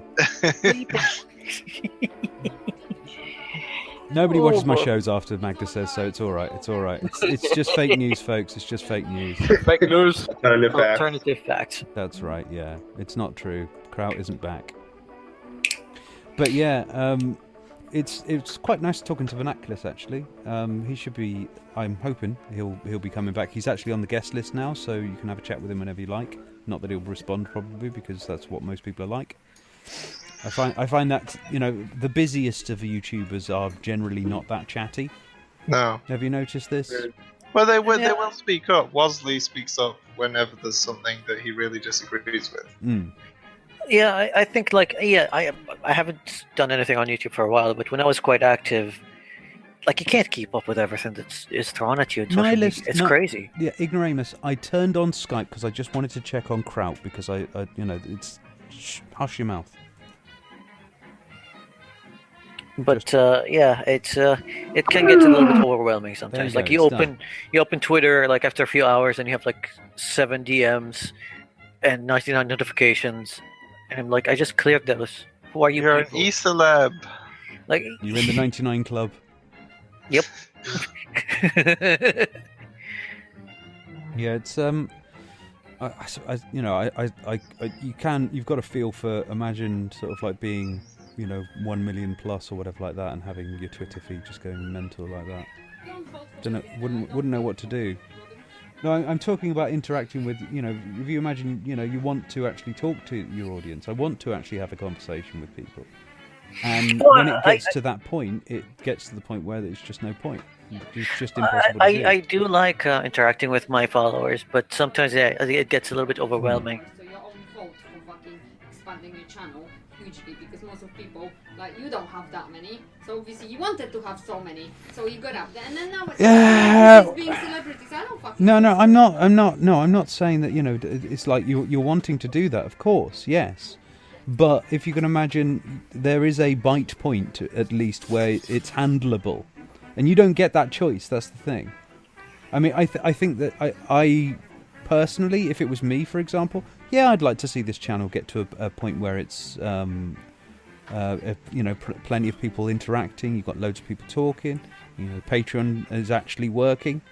You know, if it does actually get to a point where it goes to a point where I could, you know, I'd do this more than once a week, that's part of actually getting it to a point where it would be worth doing. and having plenty of people interacting and stuff like that. But I don't know how I'd feel if it got to the point where I can't actually answer everyone, or I can't talk to everyone, and I just have to ignore people. Yeah, that's the one thing that I hate. Just leaving that comment just hanging. But you gotta learn how to just ignore, because at certain points you're like, yeah, not everyone deserves a reply, because some of them are not there to engage. Well, yeah, there's that. I'm talking about maintenance. If you imagine there's 20,000, 30,000 people where it gets. My point is to the something where it's too different. far. No, Robin, it's like when you get a little bit big, you'll have people, and I'm sure you have people like that already on your Twitter, where they're not there to engage, they're there to antagonize. Oh no, I've blocked them. It's all right. No, I can't be bothered with people who are just there to basically have an argument rather than a discussion. So fuck them. What's the point? Why waste time on such folk? There's plenty of it. If you imagine, you remember, when I did that video, there were all these people coming on and basically kind of going, "You need to shut up." It's like, fuck off. Bye. That's it. If you're just a hint to any of you new kids on the internet, you telling somebody to shut up on the internet isn't going to work. You need to be standing behind them in a sort of like a threatening position with some sort of heavy object, raised above their head. Otherwise, it's meaningless. I'm several thousand miles away from you. You can't touch me. Sorry. Yeah, I mean, if you do want to come over to my house, that's up to you. But if you do want to start a fight, I will do my very best to bury you. I won't quit until one of us is dead.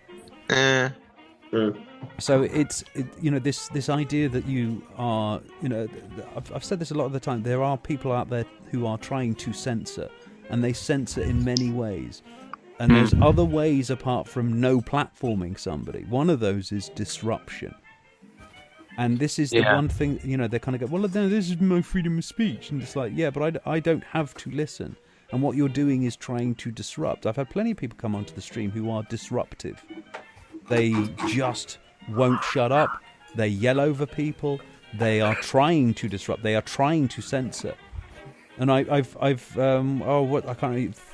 Thidrin did this specifically in his way of, either teaching someone a lesson or, trying to actually censor people, and so they can't actually get out what they want to say. That is a form of censorship. Disruption is censorship. I don't like it. No, but it's only okay when they do it. You know how it is. Well, this is one of the reasons why, in the middle of Gamergate, when you've got all these people basically bigging up the Chan culture, and I had to turn around and kind of go, fuck that shit. No, I mean, you have this kind of disruption, and then they would cough, or, they would look at what's happening in the riots against Milo speeches, and they're like, yeah, this is bad. Don't you? You guys are doing the same thing. We are not the same scale, but... Well, that Shia LaBeouf business, for example, yeah? I mean, you can all sit there kecking away, but all you've really done is show up that you're not actually... Nobody was there to engage anybody. Nobody was there to engage and talk to them. Actually, there were a few. I was actually watching that stream. Yeah, that's right, a few. But I'm talking about the hundreds and hundreds of people that were just going on there and going in the fucking thing. What does that do? What does that do? But the thing is with he will not. The thing is with he will not divide us, is that the he will not divide us was sort of the same thing anyway. So it was just he will not divide us. He will not divide us, just non-stop for days. Who cares? Why does anyone give a shit? Yeah, exactly. So 4chan just came on, and other people came on there just having fun. It was more like no, it wasn't having fun. It wasn't having fun. No, you're disingenuous with that statement. That's not. They weren't doing it to have fun. Wait. They were doing it to disrupt and annoy and interrupt. Absolutely. If you're going to put your arm around somebody who is a Jewish person and then start saying Hitler did nothing wrong, and then be pushed away by said person, and then call the police and say that you've been assaulted. That was one of his own supporters. No, it wasn't one of his own supporters. When Shai got arrested, he tugged on, I think it was some sort of scarf or something, and it was one of his own people. No, it wasn't. It was. No, he was. He was arrested for pushing somebody away from him. Yeah. Yeah, it was a violent. Well, not violent, but like more just like a scuffle. At most, like yes. it wasn't really that much. But then he was arrested for thing. that. Why would he be arrested for that when that's the sort of thing that happens all the time with people just being dicks to each other? It was done for political means. If you don't think that what 4chan and the Poltards were doing was for political gain or for political meaning, then I'm sorry, you're well below on the ladder of how people fuck the with thing about saying that they're doing it to enjoy themselves or whatever. Yeah, sure. Maybe that's why they're doing it, but that doesn't change what they are doing. If someone is engaging in something in de facto censorship because it's funny, they're still doing that. There's plenty of live streams out there, guys. I didn't say it wasn't. There's all kinds of live streams out there. Why did they pick that particular one? Well, it had a lot of media attention on it. It was pretty dumb. Actually, I didn't really find it dumb. I mean, yeah, there was that black dude that kept going like, they will not divide us for days and days. But every now and then you would have some actual... Every now and then, like, I would tune in and just leave it in the background. And out of nowhere, like, they would have people from different sides of the spectrum just coming in and having... Ignoramus. You need to be honest with yourselves, guys. You need to be honest with yourselves, because if you're going to propagandize yourselves, there's no helping you.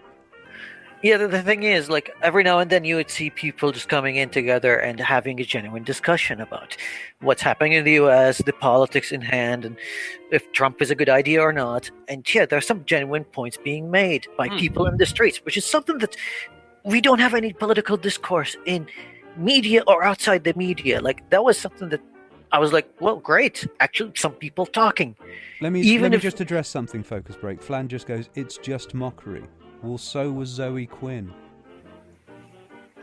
Yeah, the thing is, like, even if there was just, like, a dozen discussions that happened, just a dozen, which is not really much, but that's still a net positive. Because we're not having any political discourse anywhere these days.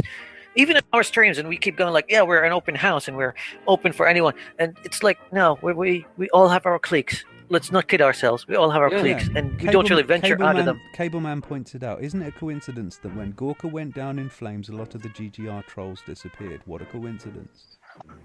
Yeah, look, guys, I don't know how old Augusto Flan or any of you lot are, but I'm old enough to recognize somebody bullshitting themselves. And if you're from Pole, yeah, and you're looking to troll that shit, you were never there just to have fun. You wanted to fuck that up. You wanted to fuck that up as much as possible. You wanted it to be looked at as a mockery. You wanted to paint a narrative. So I'm sorry, but this is no better than the sort of like the cliquey bullshit that social justice warriors were doing. Yeah. If you're, this is the thing you've got is you're basically kind of going, well, no, it's all right, it's just mockery. Well, then guess what? You can then turn around and say, well, they're just mocking. Why do you give a shit about all of the people in the gaming press mocking gamers? Why do you care? For God's sake, Robin, stop being so partisan about it. They're just having fun at your expense, isn't it? Yeah, let them. Free speech advocates. Yeah. I mean, there's nothing wrong with having someone scream at you all day, every single day. If you're a free speech advocate, you must defend their right to scream at you and threaten you. That's the thing. I never said that they shouldn't do that.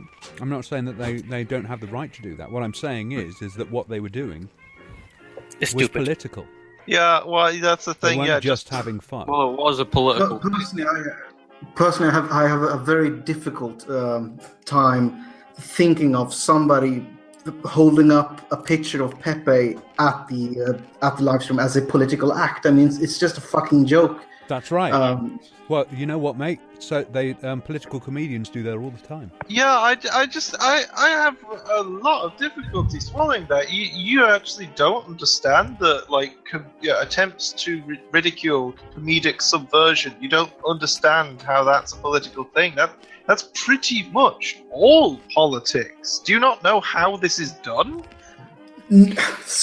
Like, seriously, you're basically saying that every single act that is done is political. You're basically No, not even slightly. Look, I'm sorry to shout you down there, but that is such a gross mischaracterization of what I've said. I really just have to set the record straight here. What I'm saying is... You've pissed him off now. What I'm saying Triggered. is that when something is political, when you're trying to make a political point, what you're doing is you're trying to paint the scene such that anyone who disagrees with you is obviously not credible. That is the objective. That is always the objective. Yeah, maybe you're not aware of British politics, but that's pretty much question time. Yeah, essentially, the goal is to set things up so that you're just laughing at them. That's the goal. They're the to butt get of into the a joke. position where the audience is on your side as you just laugh at them. Jack didn't say it was wrong to mock it. What I'm saying is that it wasn't just people having fun. It was a political act. And just to point out, I'm not saying that every time you laugh at something that's political. Not every time someone holds up a Pepe sign or something are they being political. But you can't say because it's a joke, it's not political. That's nonsense. I mean, you can. I mean, this is an example that Robin here kind of hates, but we had a lot of fun with the Kyrgyzstan thing. And I think Aethrin would agree with me that a lot of us were just having fun with it, just posting Pepes and advocating for the freedom of this mythical and hypothetical nation of Kyrgyzstan. Unless you're Sargon when you actually phoned up the censors of the UK and tried to get them. I'm not going to deny, though, that there was people there, a sizable amount of people that were using it for political means. So, it happens. I mean, I started a hashtag the other day. Well, I didn't really start. I revived a hashtag the other day. Hashtag Hitler Fact. Oh, yeah. I spent it on that. There is no so what, Flan. I'm just saying that, there are people excusing their behaviour and saying, no, we're just having fun, when I know for a fact that they are actually doing it for political gains. That is what it is. There is no so what after that. That is that. Boom. Done. Aren't you claiming the ability to read minds at the moment? Sorry? Aren't you claiming to have the ability to read minds? Yes. Having the experience of meeting people throughout my life. I'm now 39 years of age, and I look at people as though they're so transparent I can barely see them. There is a certain extent to which you're kidding yourself if you think that you can't make any kind of reasonable inference. Obviously, on an individual one-to-one basis, you can't pin someone down and say, you were doing this. Doesn't matter if you deny it or something. But if you're talking about, what are people doing in aggregate, and you're going to talk about a trend, and it's like, why is this trend present? Well, some of them are kidding themselves and saying this, blah, blah. You can make that reasonable inference. I would say, though, that especially with the Heal Not Virus stream, is that it was a political discourse stream. Might have been a very weird and wonderful political discourse, but it was. And I would say most of the people who came there would have been there for a political reason, but also to have fun. I mean, them drinking milk was just a heat of the moment thing. It wasn't that it was all planned. And I would say that in the case of many of the things that happened at Heal Not the Virus. Here's the thing. It was like a mixture of both. If you got some left-leaning outlet right now that said basically Mars bars right now, they're controlled by Nazis. You would have people right now, on Twitter showing them buying Mars bars. Yeah. And they'd be sitting there kind of going, yeah, I'm just fucking with them, it's just a joke. It's like, it's not a joke. You're using this as a political tool. You're doing this. If you don't think you are, then you're basically unable to read your own thoughts. And those thoughts aren't your own yet. Oh, yeah, I mean, there's people on the left that did it as well. Like when Trump went against that retailer, I forgot it's called, Nordstrom. Yeah. And there were a lot of celebrities. Mick Turney is one of the cosplayers that I follow, was all going to shop at Nordstrom right now. And then she had a picture of her just with a bunch of shopping bags from Nordstrom. That was not her just doing her afternoon shopping. That was a political thing. Yeah, and it was, as Jack says, Jack is a couple of limousine liberals starting a lame, meaningless movement, accompanied by a bunch of work-shy layabouts who had nothing else to do with their day than troll it. Yeah, I actually wanted to say to Jack that I've never heard the phrase limousine liberals before. I quite like that. But this is the thing. I thought that it was really much. It's not doing anything. It's not saying much. I mean, I consider that the women's march protest was pretty much pointless, and it's not.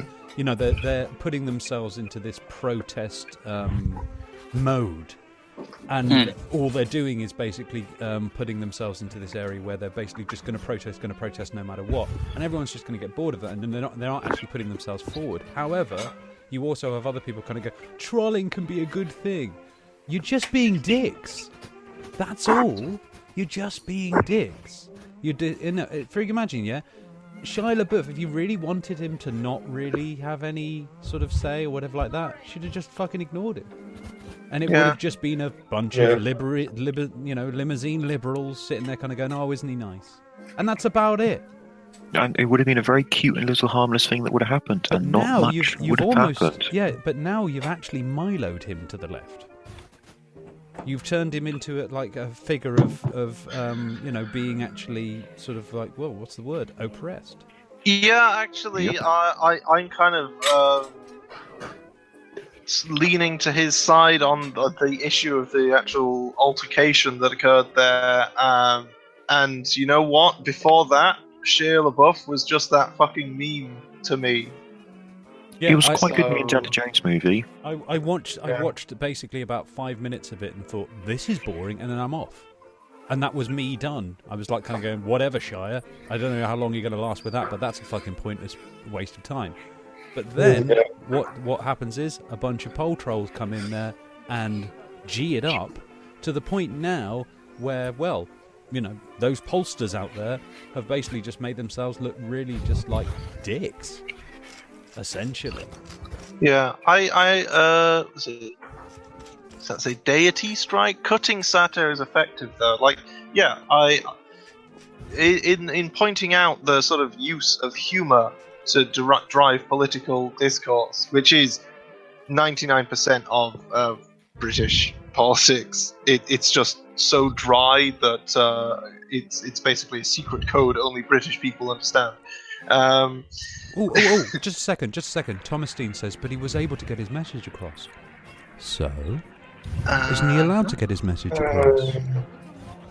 I think he's trying to say that. Well, Thomas Dean. I think what Thomas Dean is actually writhing upon is that that's exactly what I was talking about beforehand. You didn't want him to get his message across, did you? You didn't like it.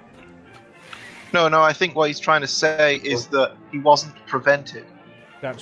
This is what I mean. It's you're sitting there kind of going, well, you know, yeah, he was prevented. That's the thing.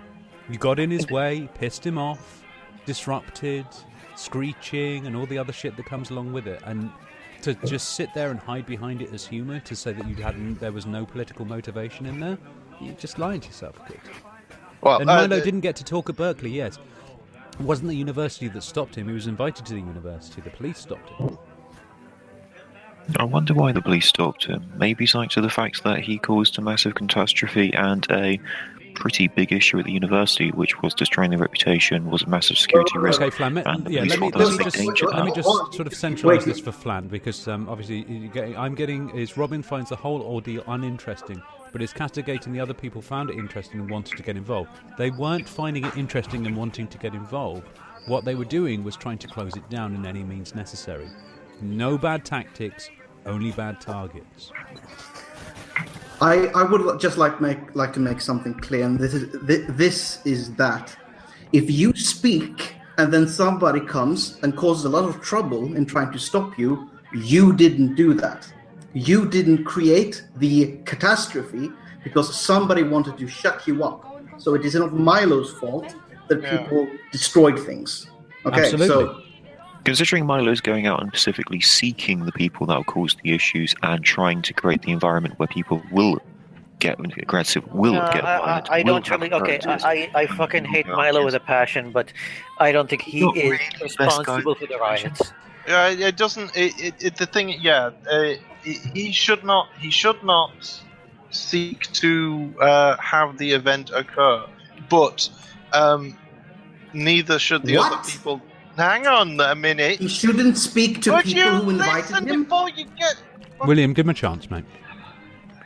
That he should not seek to have the riot occur, but they should not seek to do that either. Like they shouldn't seek that conflict either. And that he does serve a purpose in demonstrating that given certain circumstances, they're able to, or they're willing to just go, fuck it, you know what? Never mind civilization. I don't get what I want. Let's just. Sorry, Habib. Okay, go ahead. Go ahead. Okay, Do it. God damn it. No, because here's the thing. Like, I can't really pin the blame on him in any way, shape, or form. Like, it just.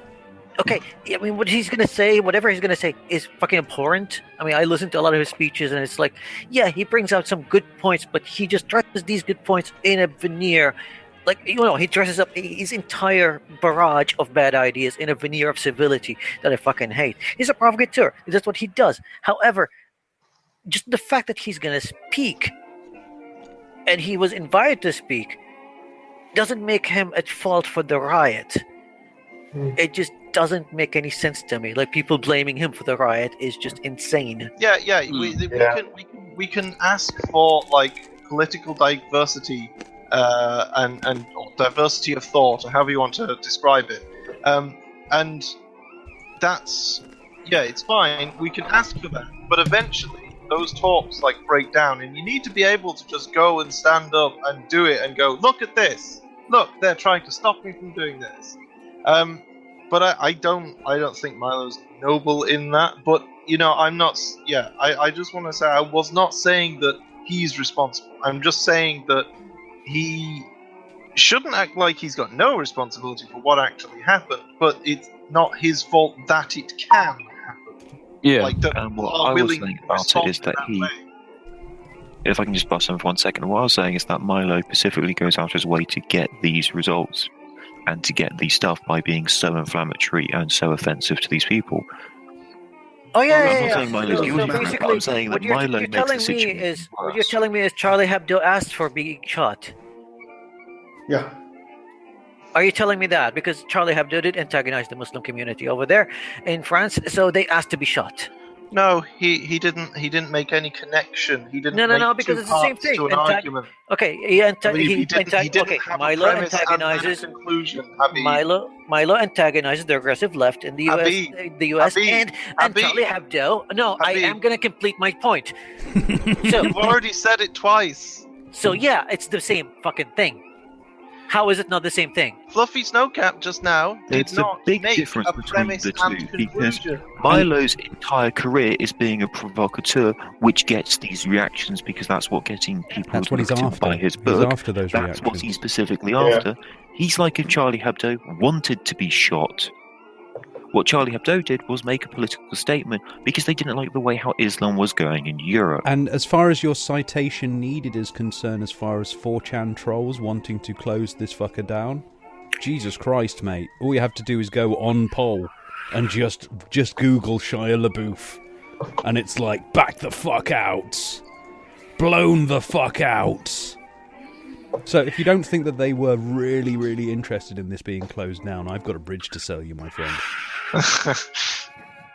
I guess never going on 4chan kind of makes you miss a few things. So yeah, this is you've got to keep an eye on a lot of people out there in order to be a sort of involved in it. But after a while, it's not difficult to spot. Hey, look at this person. This person has political leanings towards this. Oh, look, a bunch of people who are opposite from that person come in and try and fuck with him. I wonder if that's political. I mean, come on. Could you imagine, if you will, for example, Hillary getting into power, and say, I don't know, Glenn Beck deciding to basically, and he's insane enough to fucking do it. To sit there and basically just cry on an open webcam for ages. I'm sure that all the 4chan poll trolls would be right over there. What are you talking about, Rob? Away. He's a centrist. But this is the thing, this is polls. They're extreme right wing. No, so but that's what they're going to do. I agree with Jack Opson in the chat, actually, that right now, Antifa are more dangerous than alt-right. Yeah, Really. I'm not talking about relative danger. I'm talking about that if you don't think that a lot of what people are doing political isn't political, like I said, you've really got to stop selling this bullshit to yourselves. And there's a lot of people doing this at the moment, whatever it may be. I mean, there's so much virtue signaling. Says the feminist. Yeah, there's so much virtue signaling going on here, and coming from people who are always bitching about virtue signaling. There's so much cliquey bullshit going on at the moment from people who are always complaining about cliquey bullshit. And the thing I have is, to say, it's I down don't know to who. if It's not down to what. Hello. I don't know if the guy in the chat, I'm not looking at the chat right now, but I don't know if he thinks that just because most of us here are against whatever Milo is saying and we don't really like him, that we're pro-Antifa. I don't think anyone here is pro-Antifa. No, they can go fuck themselves. Yeah. When there are actual brown shirts running around, Antifa are the good guys, and we should all join them. No. That's when we actually have brown shirts in political power. And at that point, it's no longer called Antifa, it's called Le Resistance. Jack says it was political, but it was peaceful, so what? Here, come on, Jack, stop kidding yourself. You're just, if you're going to intentionally disrupt somebody's shit, and you manage to basically goad them into getting arrested, you're just clever about it, but don't kid yourself into thinking that wasn't being disrupted. Yeah, okay. I mean, they were peaceful, and so was Jigglypuff. Jigglypuff, that was a good meme. So was Gamers Are Dead, guys. Yeah. That was completely peaceful, and people lost their fucking shit over that. That wasn't even. So was Tiananmen Square. That was peaceful. Passive. This is the thing. It's not dependent on what. It's dependent on who. So you've really got to skin your flesh a little bit when it comes to your political leanings. Because do you not remember the story? You're getting yourself caught up in this. Do you not remember the story from last autumn, where Breitbart were found to have paid for at least half a dozen people to protest at one of Milo's early speeches at a university? Yeah. So when people say Milo didn't ask for protesters, it would seem that there is a ponderance of evidence for, he actually wants them. Yeah, well, of course he does. So that's how he makes the money. That's how he gets the interest to then get the sympathy dollars for people to buy his book. Yeah. Do you remember Basic Instinct, guys? Before we go, you remember that film Basic Instinct? Yes, most people have seen it. It was a film in the early 90s, and it was basically has this scene in it where I can't remember the Sharon Stone basically uncrosses her legs, and there's this possibility of a pussy shot essentially on film. So and it's there's like lesbian sex scenes in there in the and everyone's sort of like talking about it, kind of. Oh my God! Is it all right for people to have like lesbian sex scenes on a film that's it? And nobody really said anything about it apart from Bill Hicks, who said, "Piece of shit! It's a piece of shit." That's what it was. It was a piece of shit. Look at it again. Oh, it was a piece of shit. There. It's a piece of shit. Of course, it was a piece of shit. It's being sold as being all controversial, and that is Milo in a nutshell. He's a piece of shit selling controversy. Well, yeah, just since we've sort of brushed over it, I just want to say, as a talking point, I'm happy to go along with the whole Milo, Breitbart hiring protesters. I just want to be clear. We're not necessarily saying, oh yeah, just because Searle mentioned that therefore it's true, and that you all have to believe us on penalty of memes. I am stating that's the other thing, a news site shared it as, hey, we have evidence that X happened. But like I've said, if you don't believe so, you lose your status in Kazakhstan. Milo is a piece of shit, okay? He is a piece of shit. You can sit there and kind of go, yeah, but he's taking a piss out of the SJWs. And I sit there and kind of go, well, there's plenty of, SJWs pissing you off. Hang on a second. Is it okay for Milo to piss off SJWs, but not okay for SJWs to piss you off? Can I just respond to Lele Baker is saying, is it wrong to want the commies and fascists to get into fights with each other? And I'll just say, no, not especially. I actually deliberately befriend on over the internet white nationalists and extreme Antifa communist types, and try to engage them in conversations, and then to engage them in the same conversations at the same time and go, oh, by the way, have you met X? I'm sure you'll get along. And then the atom bomb falls. Well, that's the point where I then go and get some popcorn. Efren, if you're doing this in person, have you tried televising it? I did walk up to a protesting group of megaphone-wielding students the other day and said, hello, I disagree! Wasn't that what you said? I remember somebody came up to me once and they said, say no to animal cruelty, and I went, no.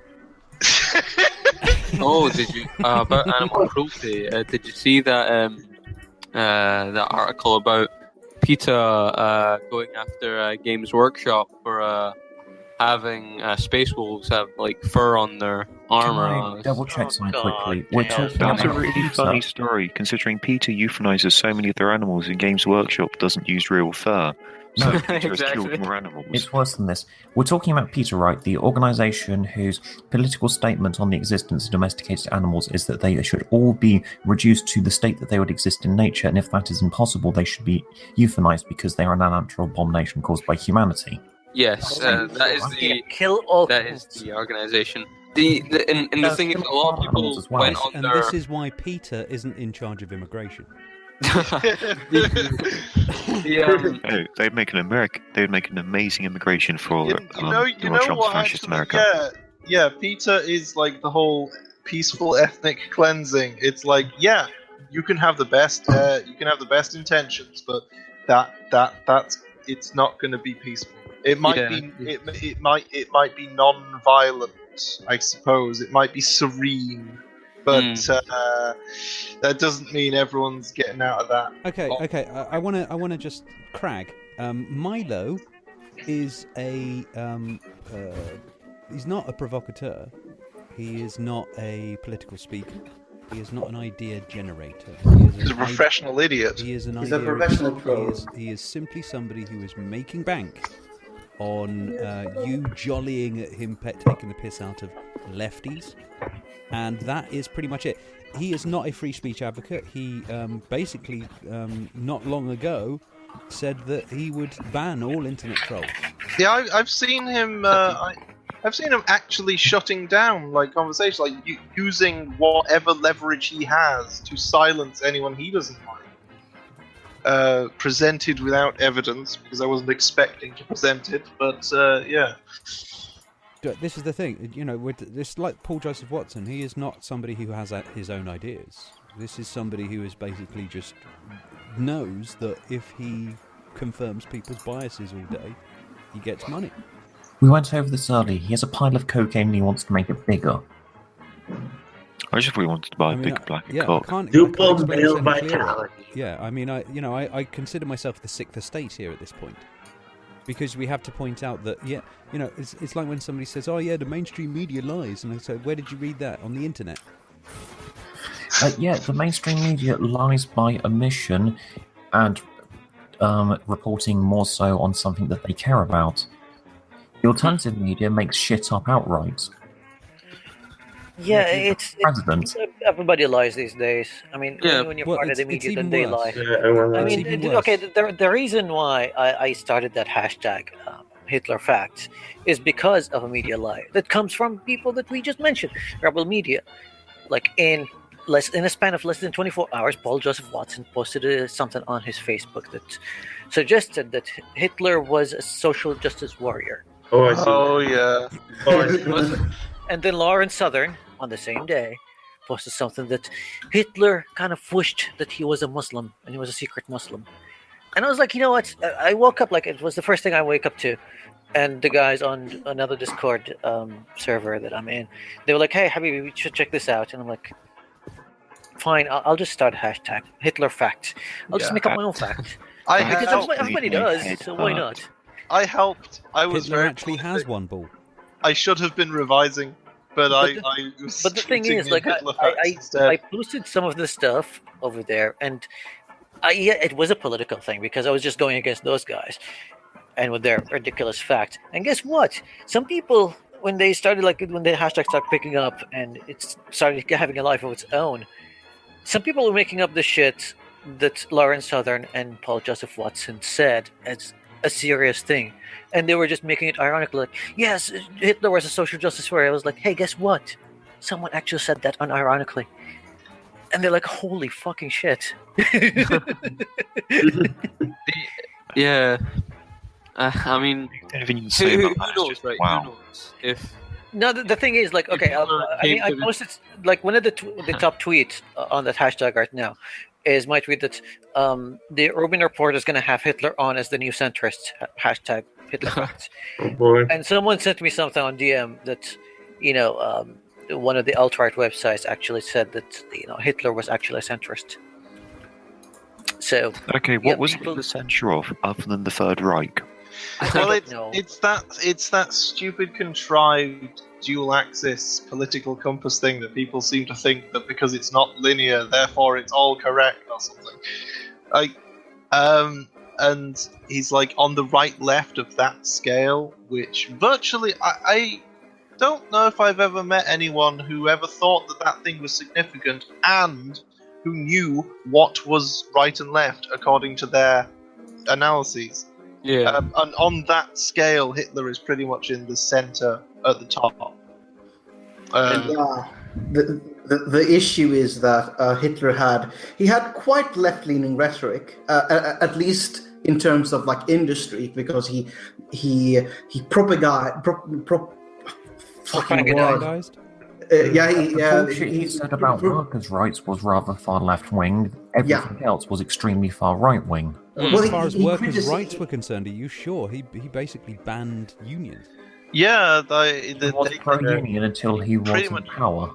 No, paid vacations, paid maternity leaves. He has some some left-wing policies. No, that policies you just mentioned there, that was about proliferating Aryans. And that stuff was right at the beginning when he came in, and it was under quite a lot of the image. Well, quite a lot of Heinrich Himmler was doing stuff towards the economics when Craig says if a person came into this stream and said they loved Milo and what he says and think he has great ideas, is he wrong or just has a different opinion? Do we shut them down? No, he's objectively wrong. Yes, he's wrong, and he has a different opinion, and no, I wouldn't shut them down. I've already spoken to somebody about this the other day about this sort of business. Can't we just mock them? Yeah, and I was talking to what was his name? Tom. What was his name again? Tom Bloke.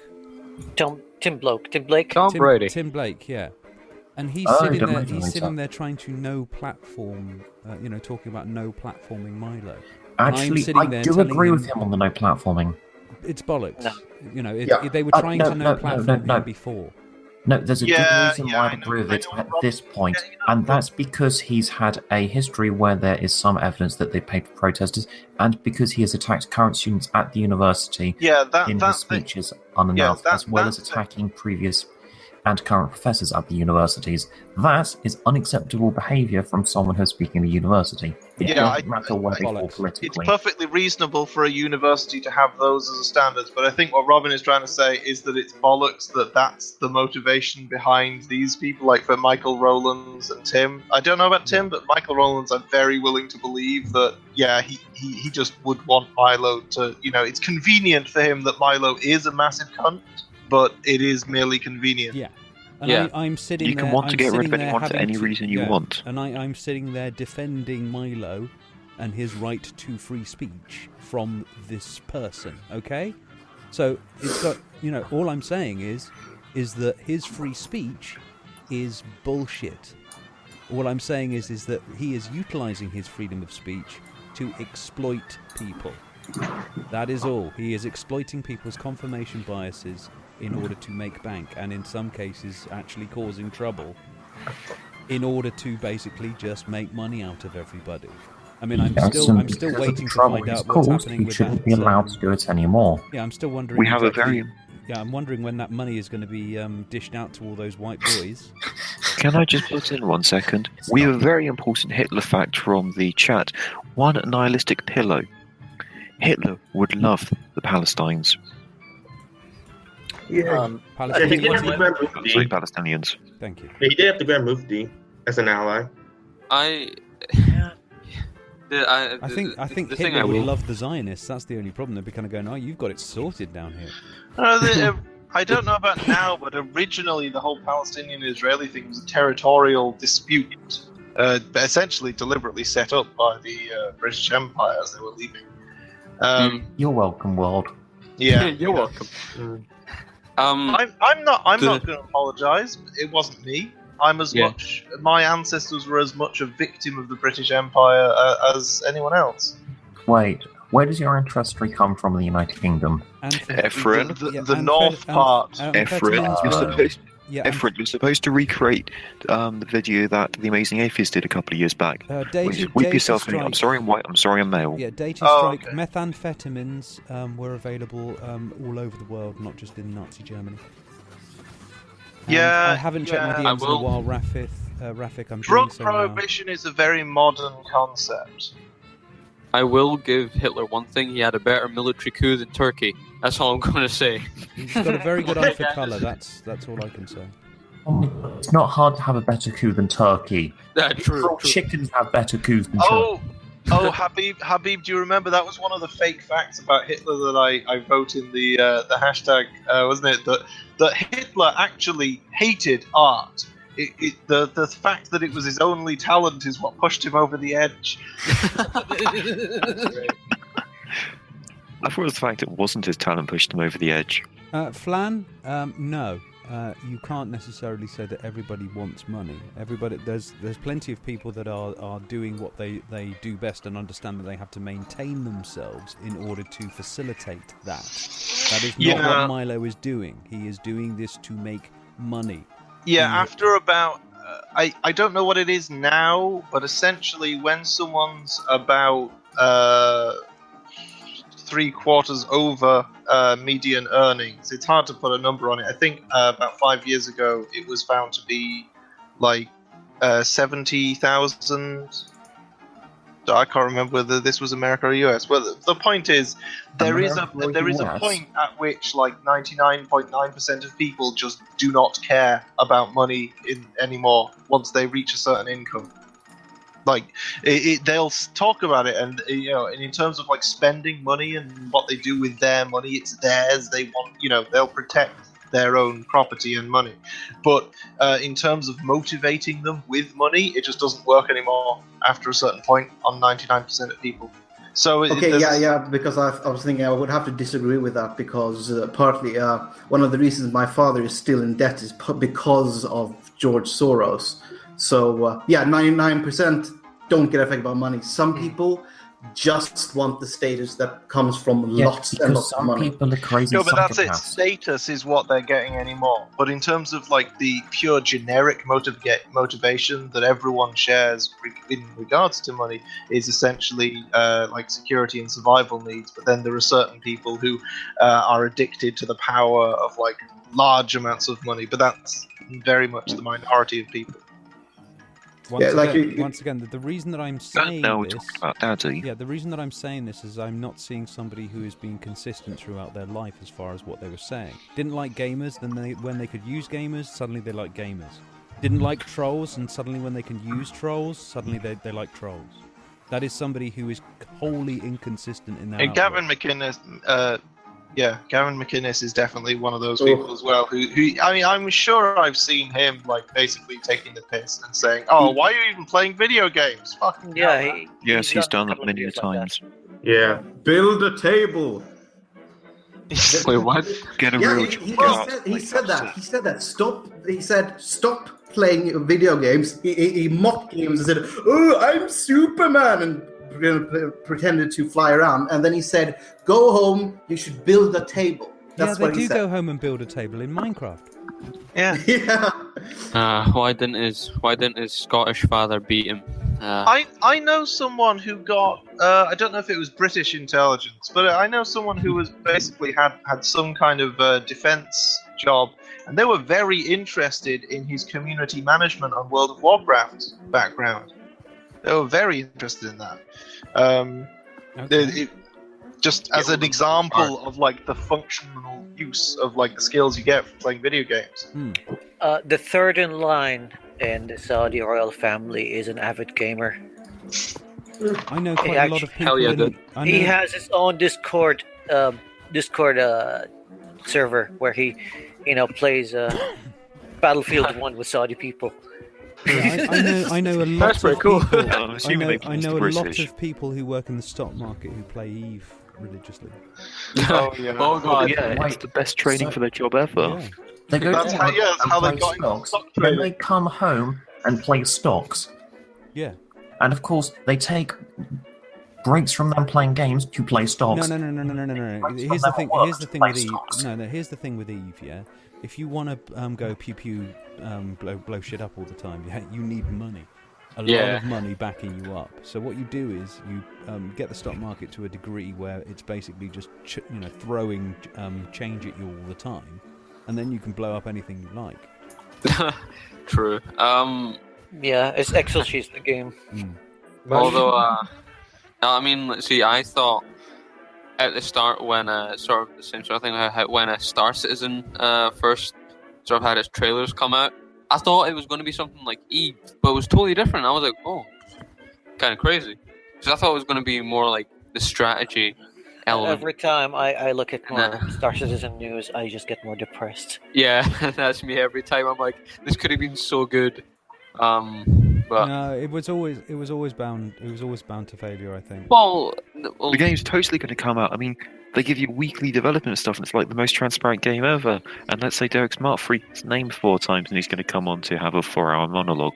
I'm not going to go into it too much because we've obviously saturated the open house with Star Citizen talk. Star Citizen, yeah. I'm just gonna say I agree wholeheartedly, and I support Nihilistic Pillow in his suggestion. Can we get McGuinness and Green together on a sitcom called Gavin and Lacey? Get out. Oh my god. Can we replace Gavin for Milo? Because I think there's going to be more bloodshed. That'll be fun. They would be quite the odd couple now, wouldn't they?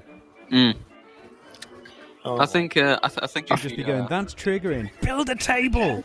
That's triggering. Build a table. I mean, maybe I think those two might start hate fucking. No, I can just imagine a meeting between PewDiePie and McGuinness. Now that would be interesting.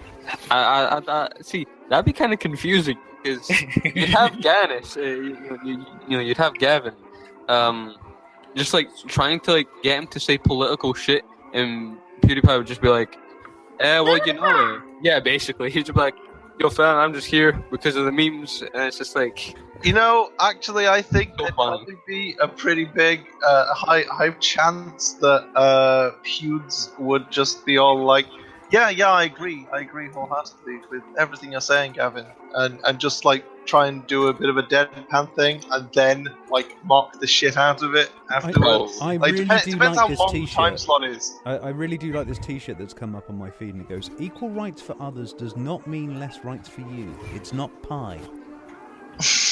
I like that T-shirt. Yeah, that's very true. Wait, but surely the problem then is that rights are inherently right. Oh wait, no, they're not pie.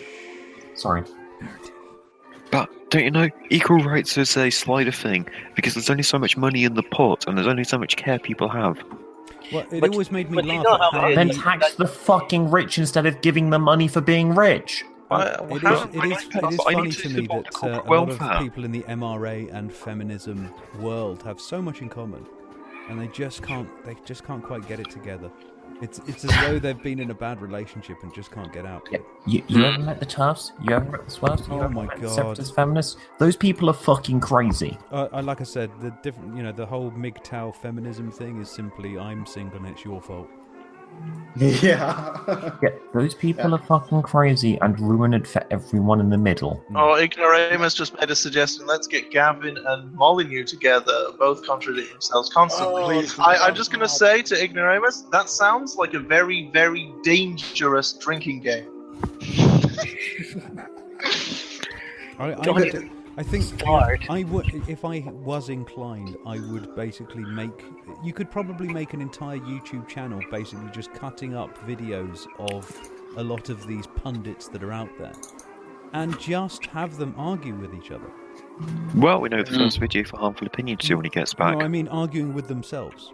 Yeah. So it's like when somebody was like, what YouTuber would you like to see arguing against another YouTuber? I said Sargon 2014 versus Sargon 2017.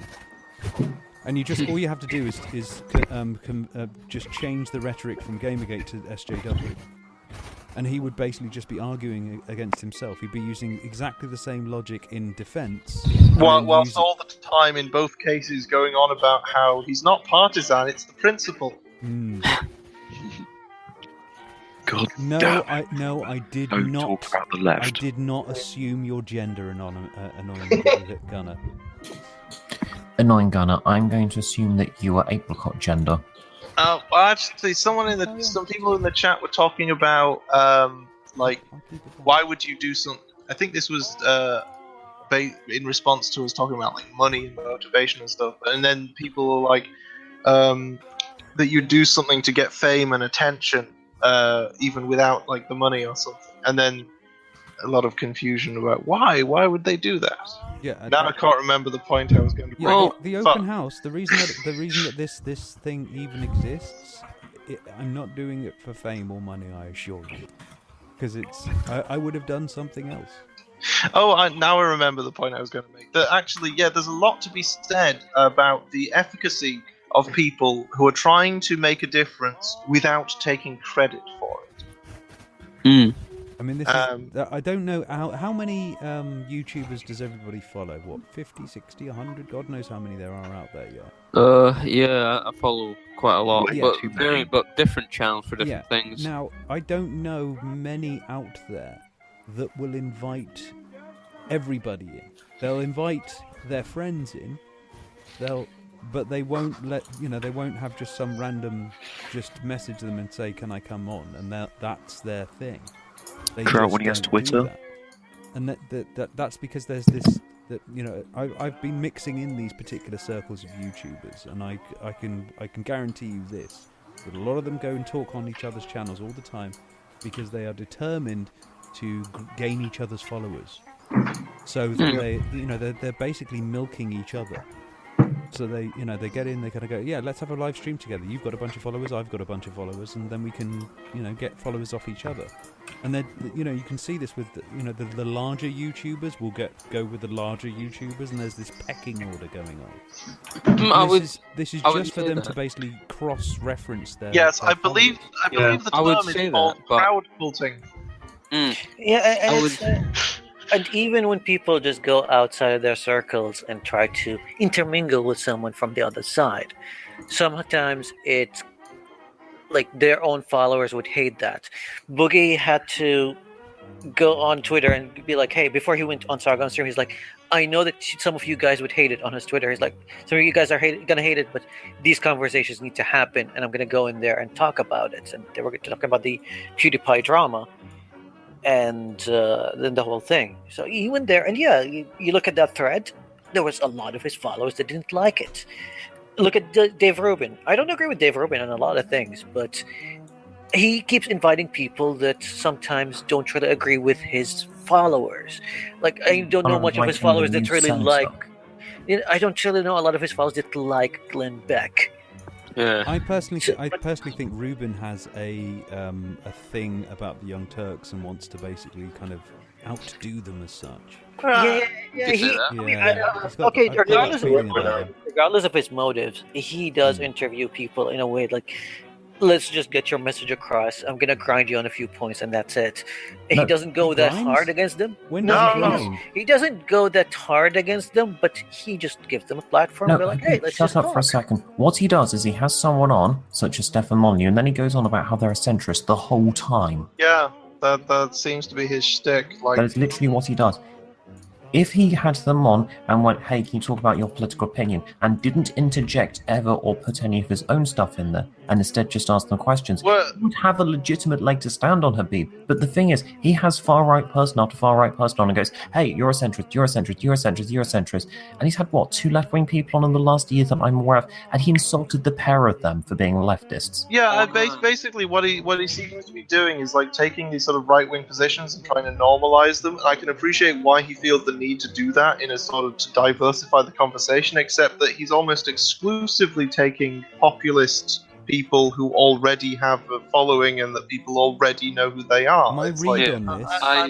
Okay, I have a I take think on that this. all of you guys, a lot of you guys missed my whole This point. is still stemming from Israel, I think. No, it's you guys missed my whole point from the beginning. Evil I never said that I agree with Robin, with Ruben. I don't really even like the guy. I don't like his guests. But my point was that when you have people that your audience already hates, and you have them on and you give them a platform, sometimes that comes back and bites you in the ass by your own fucking audience. And I see the same thing with YouTubers. Like, we have our cliques, and we like to think that, we're open-minded and we have people from all sides. No, we have our cliques, and we just stick to those cliques no matter what. I'm self-aware of my cliques, and I try to escape from them, but they're there. Well, I've had to rid myself of a few people that seem to think that But here's the thing. me. But here's the thing. Like, we do have them. I mean, even you, Robin, you try to rid yourself. I try to rid myself of them, but I still have them. I'm aware of them. Yeah. And if I revive my YouTube channel, let's say in a couple of weeks, and I start inviting people, let's say from the alt-right, I guarantee you that my audience would fucking hate it. Right, yeah, but in this particular case, I have people from all persuasions coming on here anyway, so that's part and parcel for me. And, if you want to call my clique, I mean, what, the open house guest list? I mean, it's got everybody in there. Let's be honest, it's a collusion list where you hang out No, and collude in secret. it really isn't for any of you to talk, to be honest. It's for me to give you a fucking link, and that's about it. The fact that you talk in there is merely a distraction to me. Yes, but you also talk in there. Well, now and again, the open house is going to be about this. Oh yeah, there's only a handful of us that do really use it. Just I've got left, I've got right, I've got famous, I've got infamous, I've got nobodies. Yep. I don't actually. For a long time, that was like the only group chat I was actually in. I did think of actually sort of collating my own one to sort of move the sprawling conversations into there. But I actually, sorry Robin, I actually like to piggyback the diverse set of people that you've got in your guest list there, so that I don't end up in a situation where I've handpicked some people who are willing to go, oh yeah, that wall of text you throw at us, we agree completely with that. Well done, you. So I it don't want meters that. you at least. Yeah, I like. I'll call that a veiled compliment. Yeah, so I'm taking advantage of your diverse selection of opinions that you have associated with to not fall into my own echo chamber. Do you have a question about alt-writers that you've had on here? I don't think any alt-writers have ever been on here. Don't know why though. I can answer that. I feel very confident in giving an approximate answer to the reason why alt-writers were sort of deplatformed even before they coalesced, and that's because their coalition thing, their thingening. The coalescence? Yes, there we are. That actually occurred, or part of the mechanism of that is the fact that people were willing to hear them out. They didn't get bullied off into a corner for the most part. Like, some people would call them racists or whatever, but let's be honest, SJWs are the minority, and the vast majority of people think they're fucking nuts. No, alt-right people, generally, like, as in the actual, like, alt-right, are those stupid, crazy, nonsensical, hard-right opinions, they would present them to normal people, and then normal people would be like, do you have any evidence for that? Are you certain of that? That's a pretty bold claim, just basic common sense skepticism. And then these like hard right people are like, oh my god, you're one of them, and then just sort of run away, screeching off into their own echo chamber, going, oh my god, we're being kicked out. This is the thing. I invite all of you. The only problem is that not all of you want to be invited. I believe, and that's because there's the likes of people that just are afraid to come on here because I'm not there to kiss their ass. I'm not here to suck your ballsack. Sorry. No. So it's never going to happen. You have to agree with me. On the topic of like cliquing yourself. I've invited people that I definitely agree with, but it's not so much about necessarily their politics. It's to do with their approach. Yeah, that's the difference. It's like Vernaculis, for example. I don't actually know his politics. I don't know it. I don't know whether he's left-leaning, whether he's right-leaning, or whatever like that. He is making remarks upon the situation and doing it in if anything, in a punditry journalistic fashion. I appreciate thought Vernaculis's political opinion was getting upset by the whole ordeal and just drinking a bottle of whiskey and crying himself to sleep. Doesn't everyone do that? He's like he's almost like a sigh in human form. Yeah. So and I appreciate that because you're all exasperating for me. Thank you. That's the kindest thing you've ever said to me. If you don't feel as if there are enough alt-righters on here, then they can come on. They just won't last long. Just like crazy-ass SJWs won't last long here. Because their shit will just stink to me.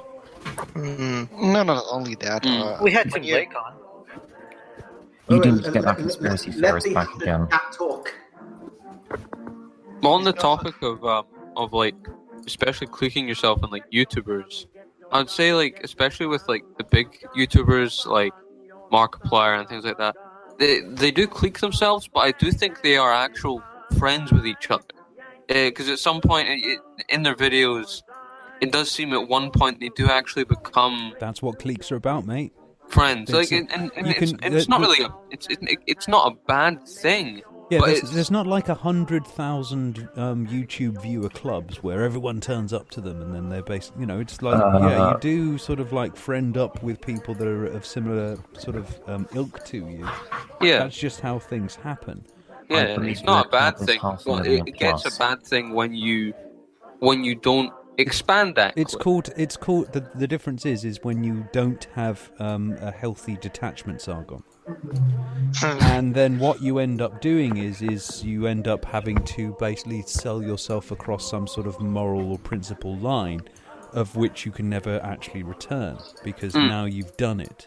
Oh god, what did everyone think of his blow up the other day on Twitter where he was like, oh, you can't get through a political fight with your morals intact. Oh. And then he couldn't see where people were going. No, it's one thing to say you're going to muddy your morals. You're going to end up in the dirt with everyone else. It's a different thing saying you're going to end up with your morals broken or lost or gone.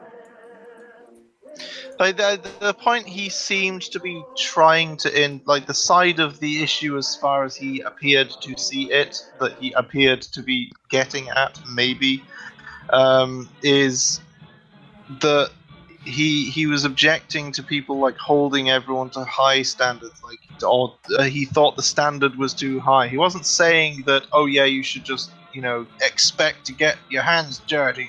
He was more saying that because someone did, that's no reason to stop listening.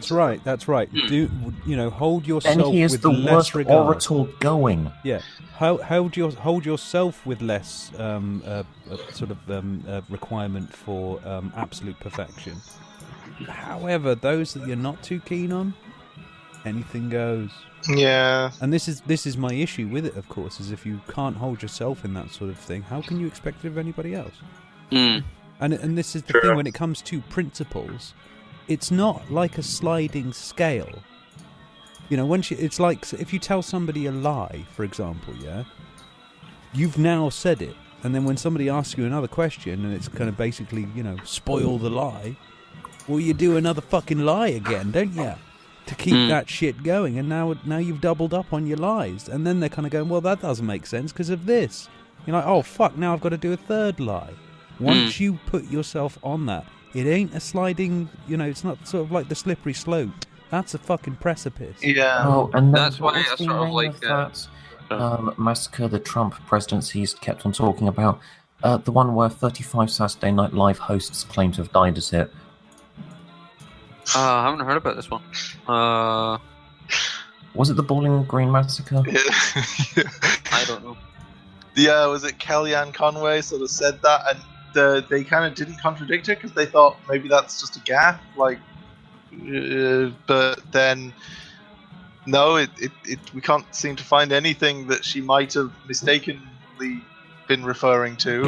Gay people and Muslims. As nice as you can possibly be in that situation, and they went, she probably means some other massacre, but misspoke.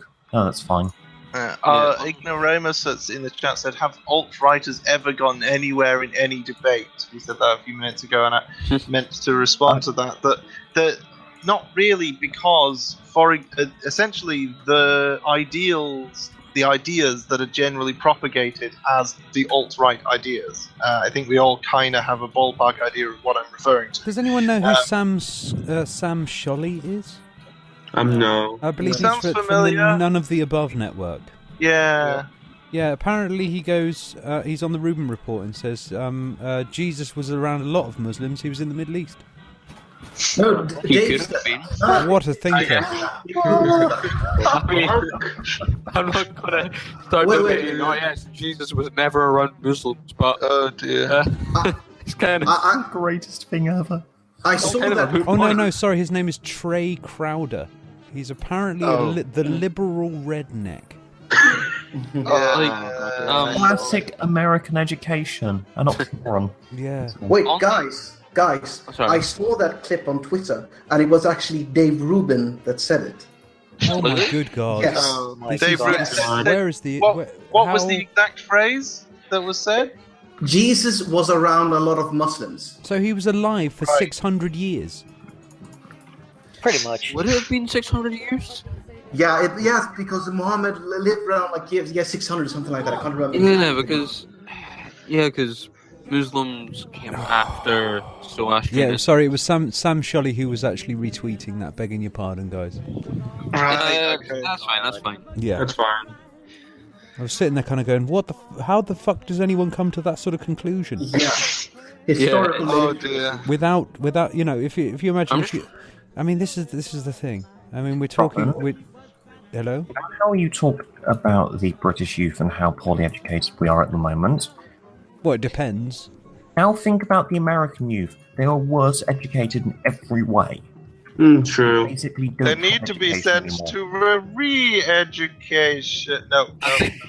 They don't need re-education. We talked about this before, in Ashwin. the first place. It's not done. I know we talked about this, Robin, but the time for action is Just not done. You see, guys, how you're just before we were talking about moral battle. Sargon's quote saying that if you're going to get into a moral debate, you're going to be dirty after it. I think he was saying that if you're going to go into a political, thing, you're not going to come out with your morals intact, and it's like, well, then get the fuck out, because that's the, you're talking about somebody who's sitting there complaining about the mainstream, about the elitists, about these people, about those people, all this sort of thing, and it's kind of going, why are you complaining about them? It's because they're bent. But that's why I sort of like people like Conor McGregor, where it's the sort of same thing where they're in a conflict, and he never backs down from what he was saying. When he said in all of his fights, I'll knock him out in the first round, he goes out and does it, and he knocks him out and said, I did it. Like you don't back down from what you say at the first sort of battle. You always keep going. I'd just like to respond to the... Well, here's the thing about principles and the way Sargon has put it. And there was a stream that we did with Kraut. That stream is no longer on his channel for some reason. We did a stream the day before New Year's. And I had a little bit of a debate with the guy because he was like, when it comes to winning against principles, then winning kind of wins. Like, your principles are kind of like optional when you are trying to win in a political sense. And if you think about something like that, I mean, and you look back at his debate with Thunderfoot on Brexit, and his whole thing was like, it's not maybe, like, he kind of backed out from the whole laws thing because he didn't really have any examples. He's like, it's not about the laws, it's about the principles.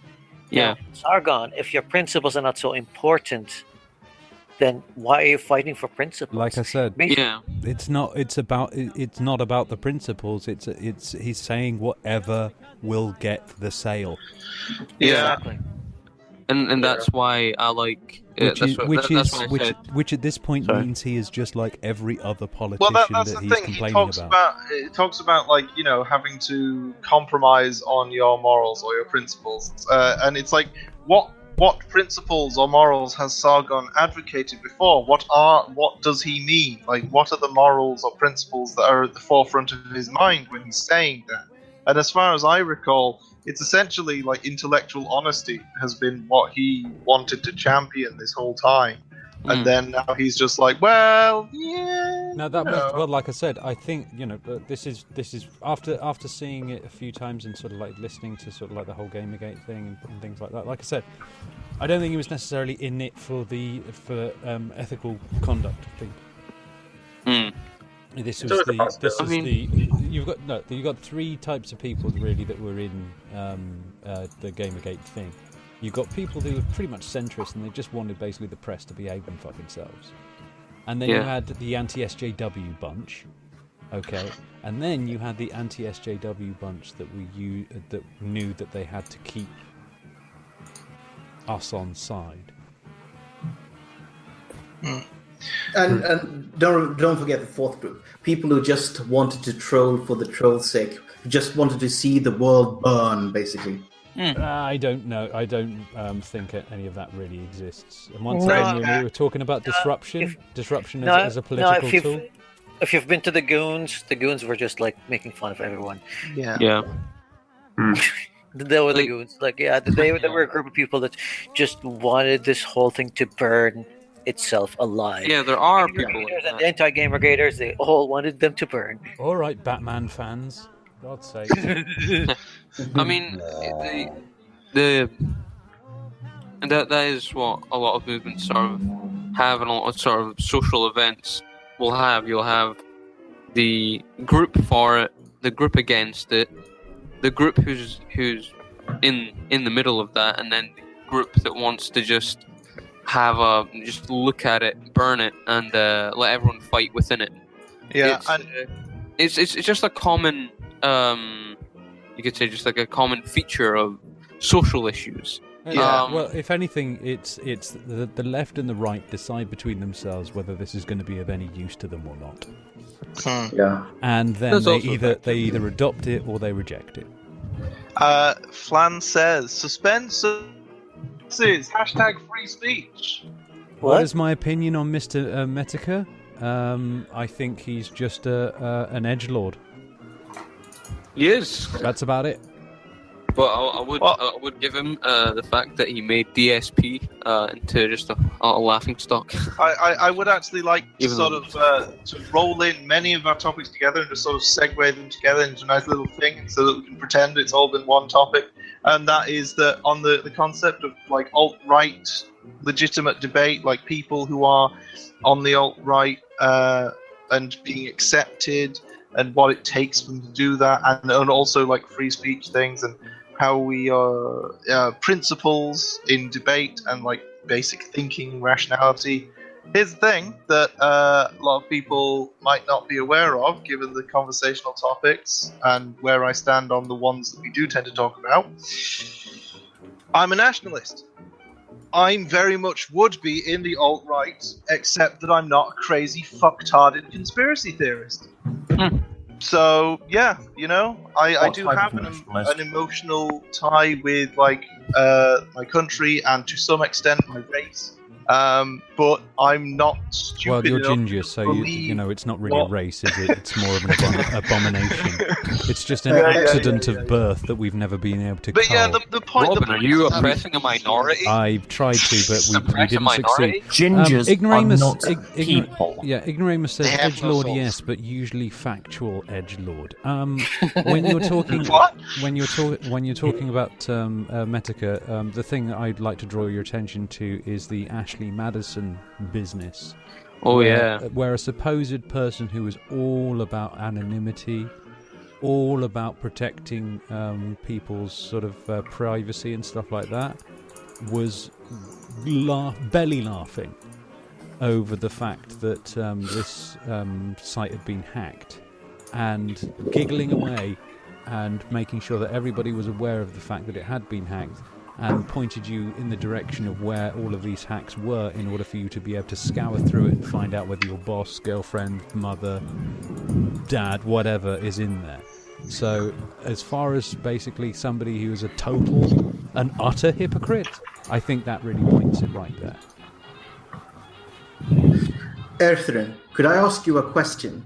You said you were a nationalist. How far are you willing to take it? Well, What is your final solution? It depends how you interpreted the phrase nationalism. Okay, let me ask. Okay, I'll be more clear. Assuming that you want to, I don't know if you're an ethno-nationalist or not, but are you willing to go totalitarian to achieve it? Are you a fascist, basically? Are you willing to go fascist? Ethno-nationalist gingers. I'm sorry, but I have to interrupt that. That nation would collapse in the first summer where the majority of the population die from heat stroke and sunburn. We have to go out and get the wheat in for harvest. Oh no, we've been outside in the middle of summer for more than 5 minutes. Half the population have died. You know, actually, I actually do have a fact on gingers. As stupid that might be. In the next, I think it was 25 or so years, the next like 50 years, the largest population of gingers will be in the lowlands of Scotland. They're all in one place. We can eradicate them. But you see, this is why I have to fight you. Oh God! Unite the gingers. No. Gingers have no souls. To more seriously answer the question of how far am I willing to take it? Well, basically, I'm not sure where to lay down an answer sort of as far as like authoritarianism is concerned. Like, I just don't see force as a solution. It's part of the equation. You can't sort of have this sort of no force ever, no violence ever thing, because then people who are willing to commit violence just turn up and go, oh, that's handy because we're very interested in applying force. So there has to be a kind of not like the nuclear war mutually assured destruction thing, but there needs to be a mutually assured detriment to violence involved. So you have to be good at it and capable of it, willing to do it. I mean, but that is never the optimal solution. Like, the optimal solution is to be capable and willing to commit violence, but also willing to hold off on that so long as a better solution is presented, because that incentivizes everyone to actually work together to have a better solution than violence and war. Yeah, you can answer a simple question of if he supports violence without turning it into economics. Well, the question was, how far am I willing to take nationalism? So it's gonna be complicated. I'll say it's simple fucking answers in the future, dickhead. Are you willing to build a wall? We've already got a wall. Adrian's wall. Yeah. Dictator, could you do us a favour, mate? And just point the mic away from your face slightly. You're getting a lot of breathing coming in. You know, Adrian's wall isn't enough. The Scottish can still fucking pass it. That's the problem. Yeah. They're breathing the same air. It That's wasn't our to air. keep you in. It was to keep you out. No one else wanted you. Yeah. It wasn't protecting us. It was just keeping you in your pen. Mm-hmm. Yeah. Do not I cross know. this line no further. To be honest, though, the Romans came up to, I think it was about near where Edinburgh is. And discovered what then horrible stopped. people you are. No, they came up and we started trading, but there were too many like rebellions in other places, so they had to come back. They like go back and then come back again. They did it like 3 times until we said no. They didn't do it against the Cornish. Did you know this? Yeah. They didn't get anywhere with the Cornish. The Cornish and the Scottish are not even worth trading with. I don't know why we make a political partnership with either of you. No, they just couldn't build the road. They just couldn't get a road down through us. Yeah, So this is what cobblestones. This is what stops any Roman army. Is the swamps. If they can't, no, it's not swamps down there for fuck's sake. It's very, very hilly. Yeah. So and the way that it's built up is basically it just, you know, I coined the phrase as Cornwall, beautiful vistas obscured via hedgerow. Yeah. You know, it's just these ginormous hedges on either side where basically the hills sort of meet the road as such, and you can jump straight over that hedge, straight onto the road. So these any of those guys walking down there, they just can get attacked from either side. All of the Roman roads are all built straight as an arrow, with loads of cleared brush, so nobody can come and attack you from the sides. And if they can't do that, then they can't move their armies. Yeah, that's what was the problem when they went to Germany. Is that since there was a lot of Exactly. forestry in the Ignoramus way. gets it right. It all comes back down to roads. That's right, libertarians. Oh my god. The solar frickin' roadways, exactly. Freaking laser beam roadways. Oh no, that's not even the new thing. That was those fucking plastic recycled roadways now.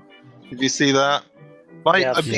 Even before Thunderfoot made a video of that, a friend of mine showed me that, and even without watching the whole thing, just watching a brief animation of the truck pick up the slab and put it down on the road, I ranted for 10 minutes about the structural integrity and hardness of plastics. And this is that why you have Hyperloop. the title Pretty cool, though. Stargate. Yes. Well, the thing with the Hyperloop, they're already contracted to build one from Dubai to Abu Dhabi, and Oh yeah. See. Yeah, and you can see like they have some advertisement on the street sometimes. Like you can see like the Hyperloop, and this is where the station is going to be, and this is where the stuff is going to be. Like I don't know when it's going to be operational. It might be open by 2020. There's a project in Korea to make their trains faster, because since like Japan, their cities are so dense that traveling gets a bit difficult from time to time. So they need that sort of system. In Dubai now, we just introduced a drone that can carry one person and a small bag up to 100 kilos. You can just book it from any metro station. Just scan your card, get into the thing, and it'll take you to any other station that you want. All automated. It's going to be launched this summer, so I want to give it a try. Yeah. Just I'd fly say over the city. the only time I went to Dubai, but I'd say like Dubai is a beautiful place to go to, but not a good place to stay, especially if you're not good for warm weather. Well, And, I'll be the judge of that. I have a cousin who lives in Dubai. Just because like the last time that I went, it was so hot that I couldn't put my bare feet on the ground. I was just like, no, I'm not staying in this place. But then again, I live Buy shoes, dude. where everything is cold. Buy some fucking shoes. That's my advice.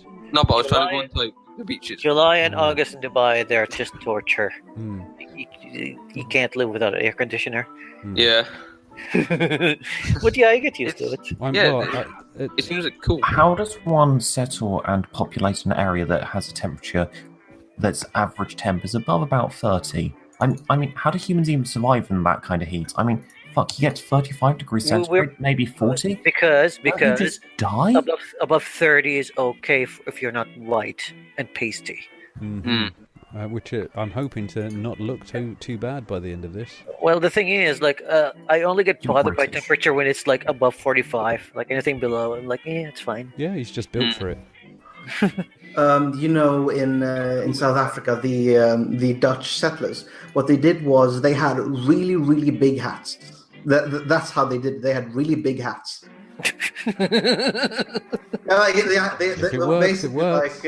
They covered them. They gave them shade. Demonstration of the superior white race. I mean, what?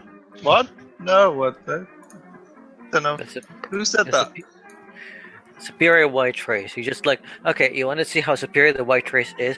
Just Google white people Walmart. Stop it. Images. Stop You'll it. see the superiority of the white race. Das ist the superior white race in Walmart. They are so good. Actually, can I clarify the comments on nationalism I made? Because someone was saying, like, no, that's not nationalism, that's patriotism. No, I don't merely love my country in some non-nebulous concept.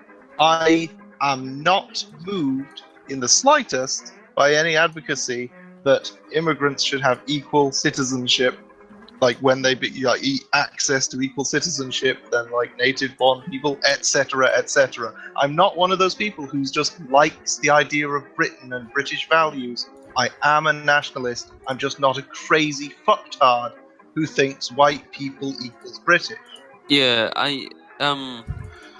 What do you think? What do you say about the Indian traders that came here hundreds of years ago, and their families are still stuck around, and the fucking wealthy people that are taking advantage of the rest of us working class people? What do you think about them? I think individual opportunity is a thing. Yeah, that's valuable. Really? And I personally think it should be strung up by the Spire of London because I'm not, like I said, that it's not. I'm sorry, but rich people are basically not a position of racism or anything like that. It's just this idea that where you're born and things, whatever. I don't really want to get into a debate about it. I just wanted to clarify that no, I'm not just recontextualizing the word. You of all people do not want to get into a debate about something. Who are you and what happened to the real Efren? No, well, I'm not racist and I'm not ethno-nationalist. I just believe that. So the word is you're a cuck rightist. But the alt-right would call me a cuck, you being sure. nationalist. No, do you think, guys? There's something. For example, you've got Scottish here, yeah. Yeah. Are you a Scottish nationalist or are you a British nationalist? I wouldn't consider myself a nationalist. I'd consider myself Scottish, because I think being in Scotland, you're raised in. I'm talking about you identifying. Do you identify as British or do you identify as Scottish? I identify as Scottish. Then you're a Scottish nationalist. There's nothing to be ashamed of that. Are the Scottish even people? Yeah. It's merely identifying thusly. I'm not an English nationalist. I'm a British nationalist. Yeah. So I'm sitting there and looking at you as a Scottish person and saying that you are part of the British, the United Kingdom. You are my underling, and should do as you're told. And I mean that in the nicest, warmest way. The thing is, Robin, I thought you were a London nationalist. No, I'm not a Londoner. I'm from Cornwall, mate. But you basically lived in London your entire adult life. No, that's why what he's are you talking a weird about? centrist. I just have a question for you don't know me, do you? nationalism. You've lived in London so long, you're used to the fact it's basically a different country. I've lived in London for 8 years. That's fucking ages. You got used to the fact it's a weird and different country and it doesn't make any sense anymore. So I think what's confusing you is the fact that Robin just talks like he owns this place anyway. True. Well, I do own this place. This is my house. Yeah. There you go. Behave yourselves. No. I'm in my house. It's nice to see nobody's remarked on my lovely paneling, my little chat paneling. Did you see this? You like that? It's like it's from a 90s RPG. So I can't see it. I wanted it to look a bit like Cheers. Sweet. I have a question for Ethan. on his nationalism, not for about ethno-nationalism, but about, do you think that there will always be nations, or do you think there will come a time where the nations will converge? I'm not one of these retards who just parrots the word sovereignty with no concept of the actual tangible implication. Like, I'm actually supportive of pooling sovereignty into a political union, such as what the EU was supposed to be. Thank you, Pierre. But that doesn't mean that, like, I don't see it as being feasible that we would dissolve the thing that occupies the level of a nation. Yeah. I think to have healthy ideas about our nations. Didn't have paneling before. Like America, I don't think is a healthy size to have such a thing as USA nationalism. Fuck you, Flan. I don't know about the states though. Maybe some of them are a bit too large. Texas seems a bit too large for that to be a healthy society. He's not a retard. Like, he's a Spurglord. Essentially, after a certain scale of population, maintaining George Soros maintaining a healthy community-minded nationalism essentially just becomes a religion. And at that point, you're entertaining very dangerous tolerance of nonsensical fallacies. Yeah, like I've been looking at a lot of like, because I do consider myself Scottish, so there is a very much a part of me that sees Scotland as its own state. That's adorable. The reason That's adorable.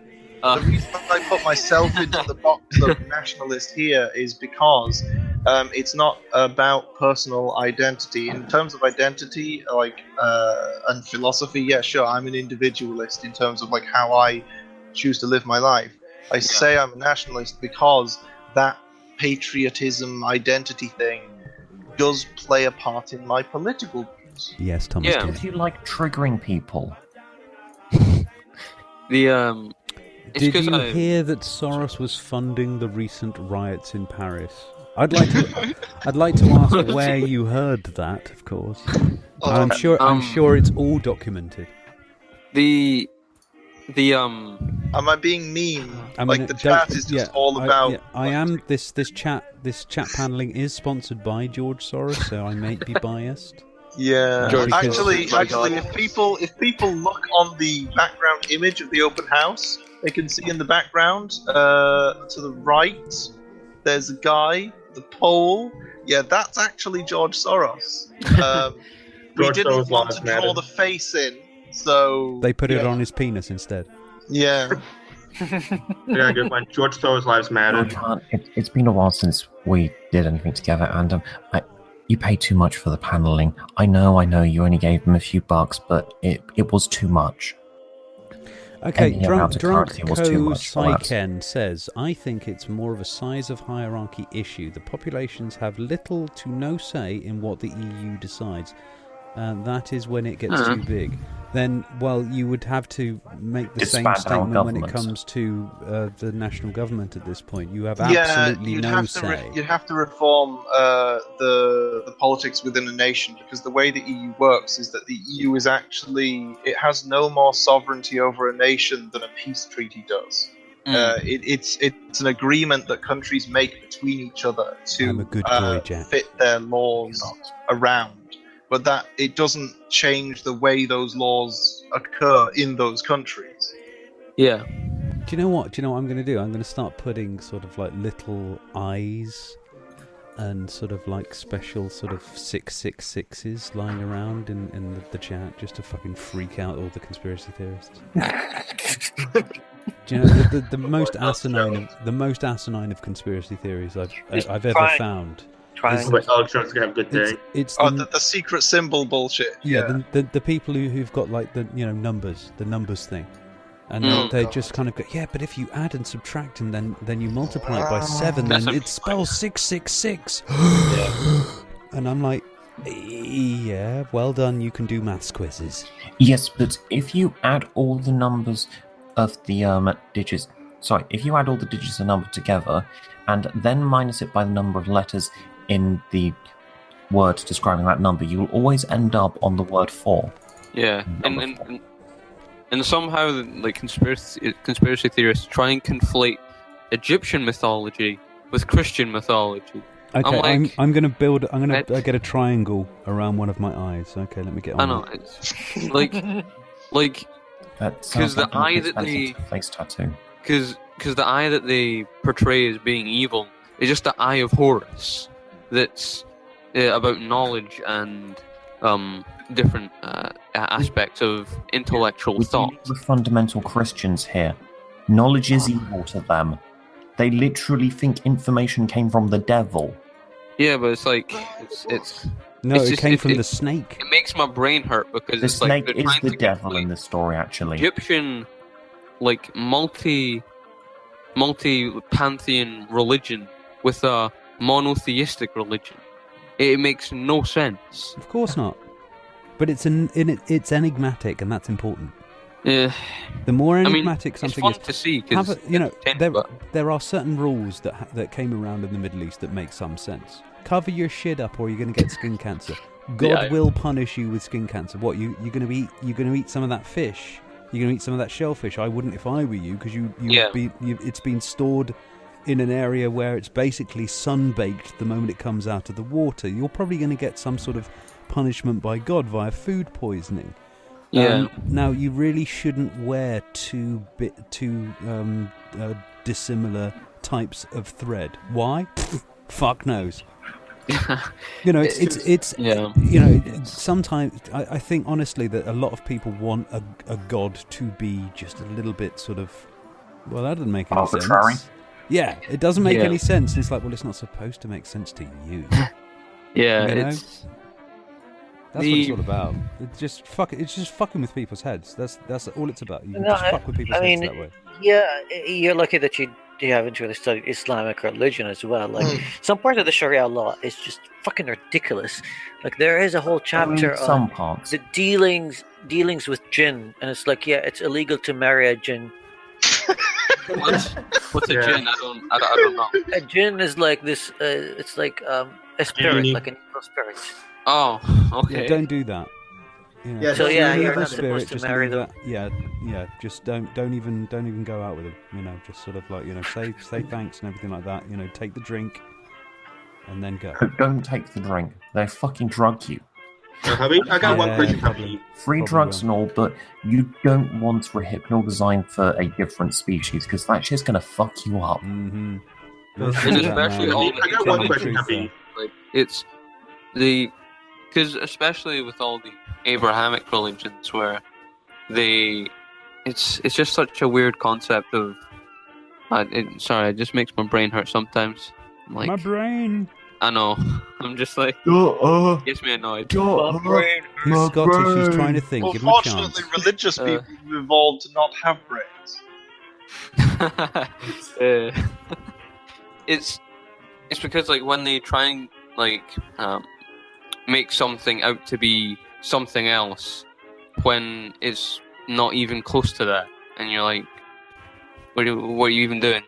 But it's the same thing to have. Like I said, enigmatic work. Enigmatic sells so much better sometimes than making sense of it. If gods did everything, with some sort of purpose and reason and stuff like that, there'd be nothing to believe in.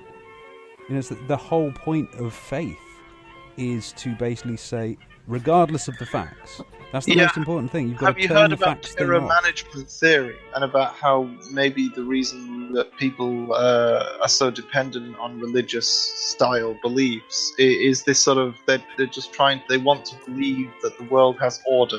They don't, and that's the point. So what you're saying makes a lot of sense with that, because obviously you want a system that teaches you to be tolerant of shit that just doesn't make sense. Yeah. Because that's the point. The purpose is for you to cope with the fact that there's shit that you just don't understand. I mean, there's no harm in someone saying to you, for example, don't worry about this whole business with the different cloths and shit like that. Yeah, it's just God's will. And they're like, well, it doesn't matter to me whether we wear two types of cloth or not. Fuck it. Who cares? What, picking up sticks on a Sunday? I don't even like working on Sundays. and then it's like, yeah, this hurricane just basically took your wife away. But yeah, God's will. Oh, that's all right then. It's it's definitely. Oh, you wore 2 types of fabric? Yeah, you know how God said not to do that? We're now going to murder you. Just outright murder you for it. Yeah, that's a side effect. Just that's an externality. A little oopsie. But I also think a lot of these religions, especially the Abrahamic religions, they were born out of, especially if you try and look at the times that these were, you could say, originally written. They would have been in times of war, especially in if they were all made or like written near or and around the Middle East. No, these are all throwbacks from Sumerians and Akkadians. So this is just moved on from then. It's not Christianity wasn't really like Jerusalem at the time wasn't really under siege or anything. Like it wasn't really in the war zone kind of time. No, but I mean, as in like the people at that time, like the people of those regions were at war. The Nazarene. Hold on. Let me take this, because when hasn't there been a war at that time? Like, yeah, that's what I mean. Like humanity's always had wars anyway. No, I think he means that it's in the midst of that particular war, not just that there's another war going on somewhere else at the same time. Yeah, I mean that these religions were made at times of war, and it does speak to what they have in their books. That they're. I don't really see it. I think he's talking about tribalism, for example. See, tribalism actually is religion basically usurps tribalism in a way. I mean, you look at, say, the Jewish doctrine when it comes to the lands around that area, and they say God said it belonged to them. Religion is just bloody tribalism at a different scale. Yeah, it's not born out of war. It's just used in it. Yeah, that's what I'm sort of getting at, is that even though a lot of religions aren't, these religions were heavily maybe influenced by it, especially because of the time and the regions they were written in, or supposedly written in. What I find very interesting about the two testaments is, first off, the Old Testament, at least the first parts, were written while the Jews were in Babylon. So it's like they had like a nationalistic awakening, and the Bible is a testament to how they expressed this nationalism. The latter parts, especially the book of Daniel, was written when they were when the Adochi, what are they called? The Seleucids, when they took Judea and then forbade any other religion than theirs, and the Jews had to go into hiding. This is also when they created the dreidel, for example, that's when the book of Daniel was written, because it prophesies about this oppression that they were going to experience. And then we have the New Testament, and that is written in the context of oppression under the Romans, which culminated into the Jewish Civil War, which is when, for example, in the Acts of Apostles, you can read about how they are forced to move to Antioch because of the revolt going on in Jerusalem and so on. It's really interesting. You can see all these things in the books. A big difference, though, is Islam, because the Quran was written as a way of governing. Yeah. No. Well, no. Okay. No. Go on. I might have much to go on. Educate him. I don't. I like being a contrarian sometimes. Educate the shitlord. Yeah, Islam is a religion of governing. Yes, Quran is not. And of peace, Constitution. don't No, of course not. I didn't say that. I you mean said that. okay, this is exactly what you said. The Quran was written as to rule a government or to do a way to govern. No, it's not. Okay, yeah. Okay, sorry. It's my limited English. English is not my first language. So what I mean is the Quran was written in the context of Muhammad governing a city which became a nation. That is what I mean. Yes, again, no. No, okay. Yeah, the Quran was written before he had a significant amount of followers. Yeah, it was written during his lifetime, and yes, it carried on until he became the ruler of Mecca. But there's nothing in the Quran other than few verses that describe the workings of a government, and those limitations come into, let's say, the distribution of zakah, and zakah is basically the tax system. And there is one little verse. It's just lasted for it's just 3 words actually. Amrhum shura bainahum, which basically means, and your nation's issue should be discussed amongst them, and that's how the early tribunal of Islamic nations became to be, because they didn't really have a democratic system, but instead they would have the heads of each tribe or the elders just gather up and they would decide on who the next Khalifa is going to be. So they had a pseudo kind of democracy, let's say, when it comes to choosing the Khalifa. This is Shia, isn't it? Or this is Sunni? I can't... Both. Oh, so this is before the argument then? No. And the argument was that the Shias just claimed that Muhammad chose one guy to be his Khalifa, and even though we were to discuss it, but we weren't really supposed to discuss it because he kind of chose it. The Shias have no early leg of that argument, but it's a little bit weak. They're like, yeah, we choose some things, but we don't choose other things. It's weird, but I'm not getting into that. I'm not getting into the divide, because each Muslim group would believe in a different kind of way. I'm just talking in general. So that's the extent of what the Quran has when it comes to governing a nation. About how the zakah or the tax money is being distributed, and maybe some of the laws regarding crime and punishment, but that's just that's just keeping the law and having a police kind of state system in there. The government was all derived from the hadith and from how Muhammad ruled his country. And we call all these there are three things that Islamic nations consider when they try to write a constitution. It's the Quran, which is just the written word of God, and it's describing the mythology and ceremonies and all these Islamic beliefs and a lot of insane stories. And then there's the hadith, which is whatever Muhammad said to his people, his teachings, and just the written words, what he said. And there are a lot of books that contradict with one another, because the hadith started being written I think 400, 500 years after his death. 200 years. 200 years. 200 years. It was no, I think the Bukhari was written way later, which is the one that people believe in right now. That was the 900s Bukhari. Sorry, I just want to say, which is 300 years. Okay, fine. Yeah, maybe you got it wrong. Anyway, and then there is something called the Sirah, and Sirah is basically not Muhammad's teachings or his words, but how historians described him.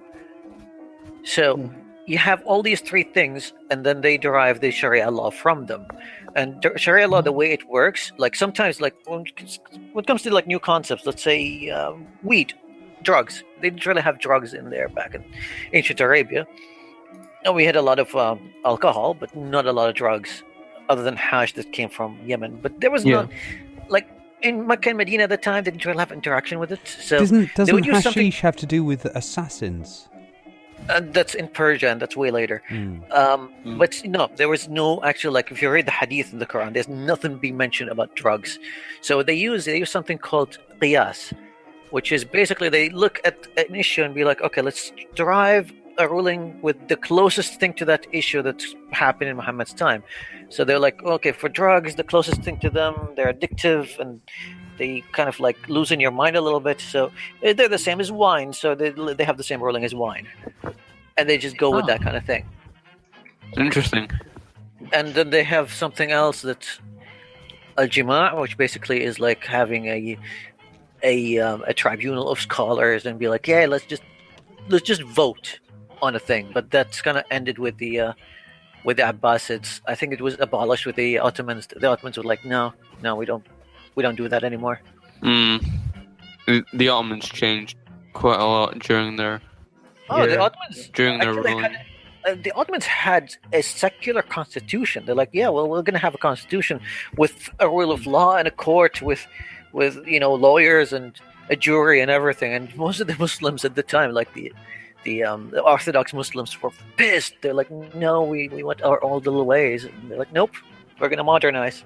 Deal with it. Yeah, especially when it got into its later years, especially the Ottomans did seem more secular than other Muslim nations that came before. Yeah, but I just wanted to correct you on that notion that the Quran was is the constitution of most Islamic states. It's not. Like, there are a sect of Muslims that is on the rise now. They call themselves the Quranic Muslims, and they just want to believe in the mythology of the Quran and the way it describes it. But they don't want to be. They don't want it to be related to a state in any way, shape, or form. Because the Quran is not really a way to rule a state. It doesn't really have any instructions on how to govern a state anyway. Yeah, it sort of reminds me of how North Korea had its laws made of it on the deathbed of Kim Il-sung, was it? On the deathbed of him, that all the rules were set, and that only his sons could. It was like word of mouth sort of thing that Kim Il-sung, that he passed on his deathbed, that he was the dictator for life. There's my new avatar there. I've just put that up on the screen now. Soros. Soros Industries. Soros Incorporated. So, how much money did you get from Soros? Was it a good amount? 100,000. I emailed George Soros about it. $1 million. I have 100,000 Zimbabwean $99.99. The contract that I have with Candid says that I'm not allowed to actually let anybody know. My uncle, he has a bill that he has actually a $1 million bill, but that's Zimbabwean dollars. But yeah. Oh, the annoying gunner's pointing out, where is the 666? That's not Illuminati confirmed. George isn't paying enough. Habib, but surely every time there's been a continuation of the Muslim caliphates and the various religious leaders, this has caused another schism to some extent, hasn't it? The what? I didn't catch the last part. It's called a schism. It's caused a minor split because they've gone, this person should have got it. Yeah, I mean, the Umayyads had a split. Because here's the thing with the most Islamic dynasties. They were, just like most of the Romans and the Persians at the time, they were quite expansionists. Yeah. And when you're expanding land and it's just like it kind of advocates or kind of promotes this greed. Like, I need to have more land and power than my cousin. And that's kind of like the schism becomes when it comes to dynasties, because here's the thing, the whole thing about the choosing of the Khalifa and the tribunal system, it only lasted for 3 generations of Khalifas. Abu Bakr was chosen, and then Umar, and then Uthman, and after that it became a dynasty. I think Ali was the last one that was chosen, and they were like, nope, we're just gonna go with the Umayyads, and it was like a dynasty of monarchs. Now, dynasty of monarchs will always go to a schism eventually, especially when it comes to a monarchy like the Saudis, for example, that are just in absolute power. Are you suggesting that Koei Tecmo should make a Dynasty Warriors game around the Middle East? Actually, that would be great. Yeah, I actually like the sounds of that. Although maybe the gameplay would be a little less repetitive bullshit, but yeah. Now, I imagine if they do something like the Saracens or the Umayyads. Yeah. They're just like, I would love that. I would love that. And then like throw. For Just example, all like the one of the SJWs going, they're just slaughtering people in the Middle East for fun. It's like, yeah, they're playing the people in the Middle East. Throw in some hashashin. Yeah, the thing is, like, one of the most famous Abbasid Khalifas was Harun al-Rashid. He was an alcoholic, yes, and was indulgent in a lot of in a lot of arts. Like, he loved poetry and music. He surrounded himself with lots of dancers and musicians and scientists. Yes, nihilistic pillow Robin is turning the frogs gay. I am. And do you mean am I putting 666 on my forehead? Yes. And yeah, the culture at the time of Harun al-Rashid had a resurgence because he indulged in all things artistic. Nihilistic. Everything's autistic. Not only turning the frogs gay, I would just like. turning the God damn youth it! of Can I just Pakistan speak? gay. No, you can't. You know this already. I need to interject and just point something out to help people along with this whole Illuminati confirmed business here. Right, look at Robin's avatar. Look at the front of the pectoral plates here. We've got 3 notches on each plate there, so there's 6 there, and then over the shoulders there's 2 on each side, so we've got 4 there, and then that little vent grate on his right hand like pectoral plate there. There's like 8 things there. You know that you get 6, 4, 8, and you average them out. You have 3 numbers, which 666. There you go. There you go. It's on and now I've just put it on my skull, so it's easier to read. Jesus fucking Christ! I forgot what I was saying anyway, so forget it. Exactly. You were talking about. Oh shit! I've got to get a Star David in now. Damn it! Put it in your iris. The Star of David you were in it. talking about the Star David. Don't get everything Muslim triggered. Oh, swastika as well, Mag says. You were talking about the Abbasids and their. Harun al-Rashid. Harun al-Rashid. Now, even though he had one of the most You're asking a lot of me at this point, Max. One of the most prosperous periods in Islamic history, his sons ended up killing one another over the succession. Yeah. Because it just happens when it comes to dynasties, and it happened so many times during the Islamic dynasties. I think Umar ibn Abdul Aziz was one of the guys from the Umayyads that was elected because, like, the next in line of the guy before him, like, all his sons ended up assassinating one another until there was no one left. And they were like, well, we'll just pick this, like, this military leader that was out in the campaign somewhere in Europe. And they're like, well, just pull him back to Damascus and give him the leadership because there's no one left. I was like, dude, I'm the motherfucking king now. I realized how horrible the decision that was. Yeah, like around that period in time, similar things were going on in Germany with the Holy Roman Empire, especially with England as well. I would like to point out, while the English were killing each other for dynastic power, we were doing it in a better way because we are British. Yes, indeed. Quite so. Well, in Sweden, we took over dynasties by simply making laws. No one cares. Oh, come on! I care. Fucking Sweden. Yes. I care. And Sweden's the rape capital of Europe right now. That's to do with the way that they have reporting. The stats are not like for like. Yeah, So please remember, they count all rape, sexual assault, and reports of such in the same category. So we're comparing the actual number of people that have been prosecuted for rape in the United Kingdom with the number of people that have been accused of groping someone, or the number of complaints of, I was groped on the train, essentially. Yeah. Yeah. But sure, let's go with the wonderful thing that the honey badgers do of going, yeah, we hate bad rape statistics, so we're going to use this one. So we're going to make up our own. Christina Hobbs Summers does that.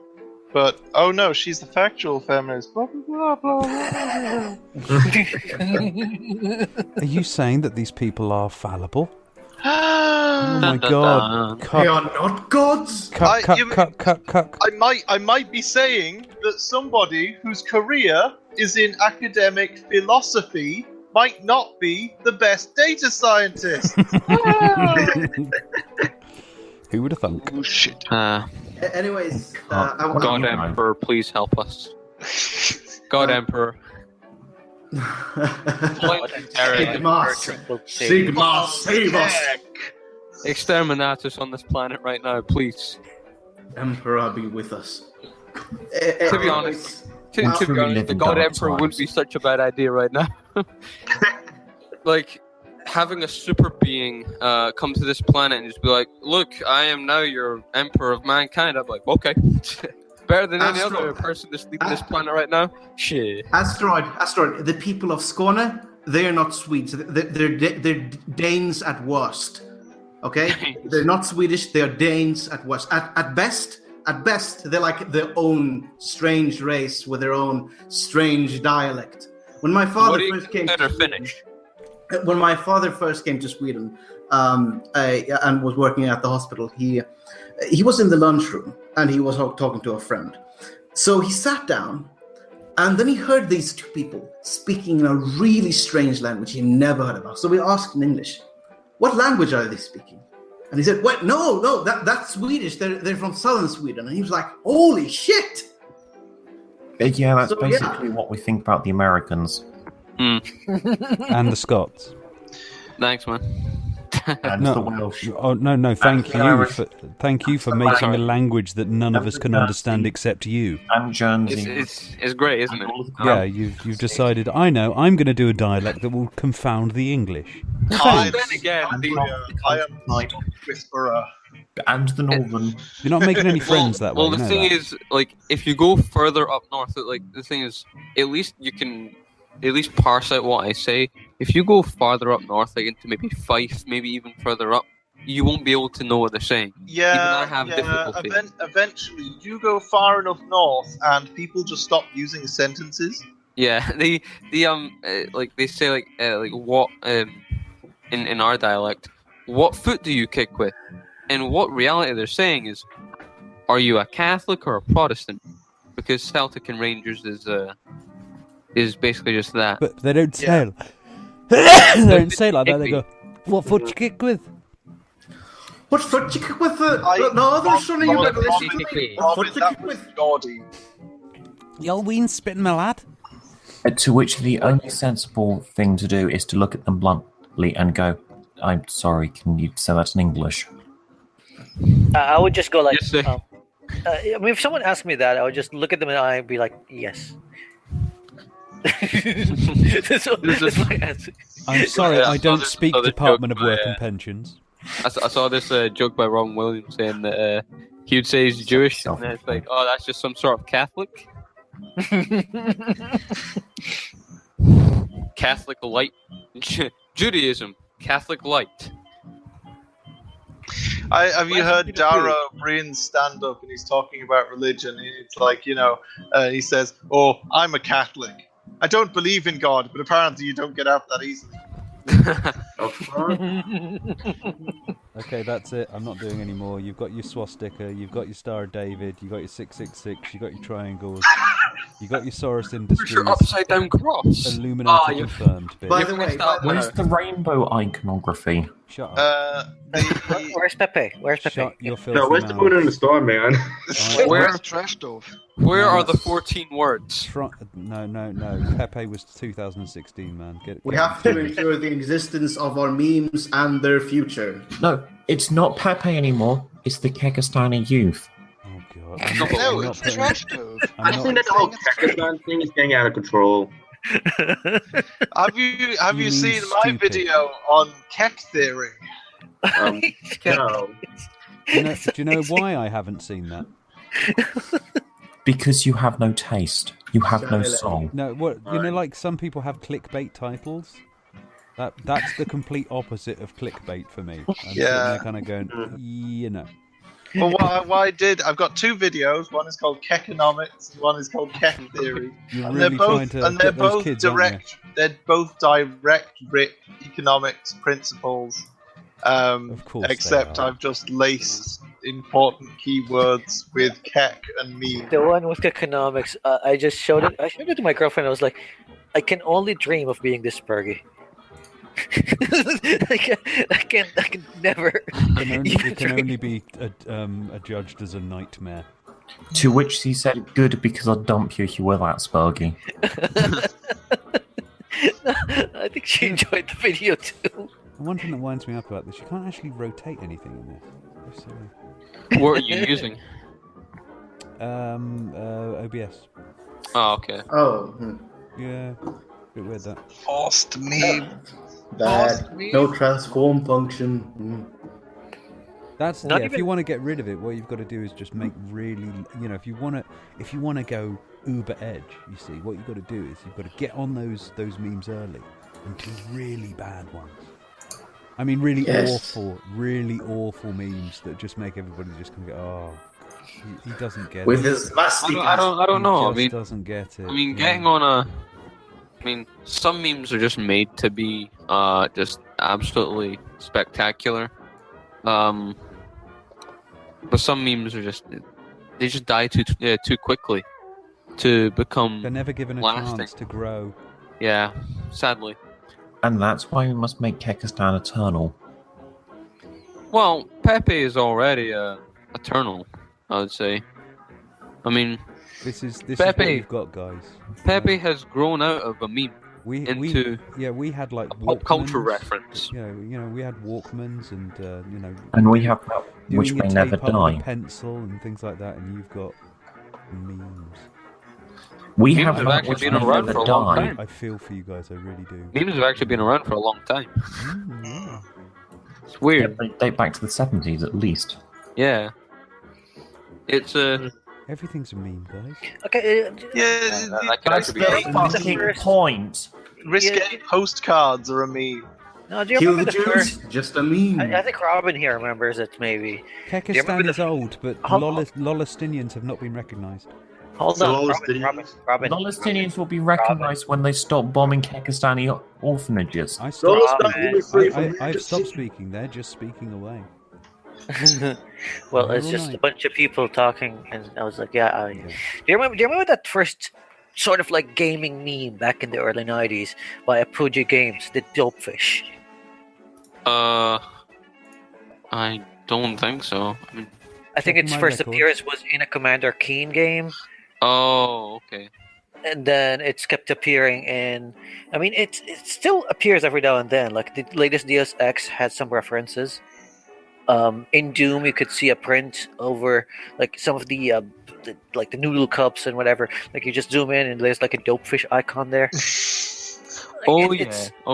Okay. Now I know what you're talking about. Yeah. Just Google the Dopefish. I think that was one of the more underappreciated memes of the '90s, and it's still appearing every now and then in games, and I just like it. Yeah. I mean, some memes are just underappreciated, like the marine text, like wall meme. You want, I'm you want a an old 30-year-old marine. Do you want one of the oldest memes? Oh, what is it? Go and Google something called Kilroy Was Here. Oh yeah. Oh yes. Our friend showed me that. Yeah. Yeah, that's beyond that. Yeah, this is how old memeage can get you. No, I think some of the memes had a resurgence. Like for example, Monty Python, the Holy Grail, and the whole Spanish Man and the Fortress. That entire diatribe, it had a resurgence with YouTube. That people started using it again, even though it's existed since the 1970s. It's definitely, I think, the internet, especially YouTube and other video sharing sites. What Definitely YouTube does is it research. puts the memes of production into the hands of the general public. Yeah, it's not by just somehow just comes about pop culture. Well, It's actually, yeah, that's a very, very it's like that's a very mass accurate.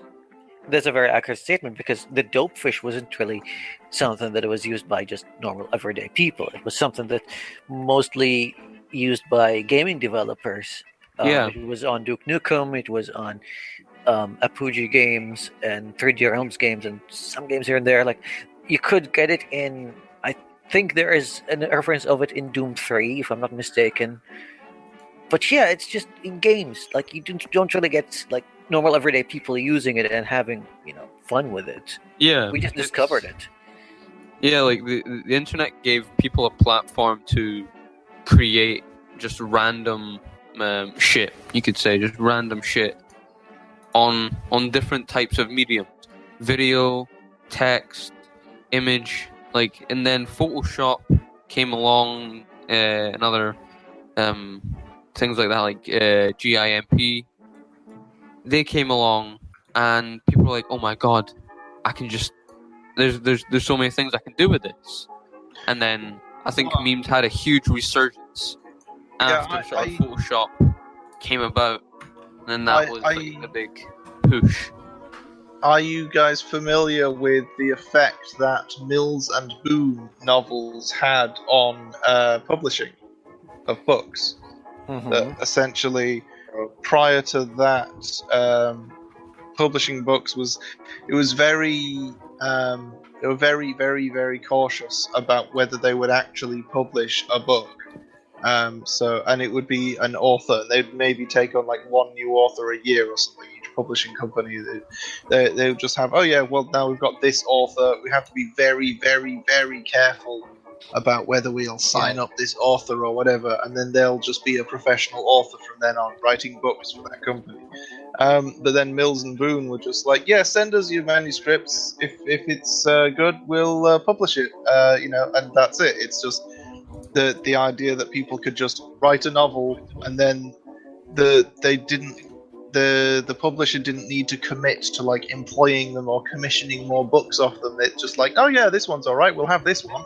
Yeah, it's definitely a good system for creative venting, especially because, especially as you're saying about that it gave people a platform to just give out their ideas.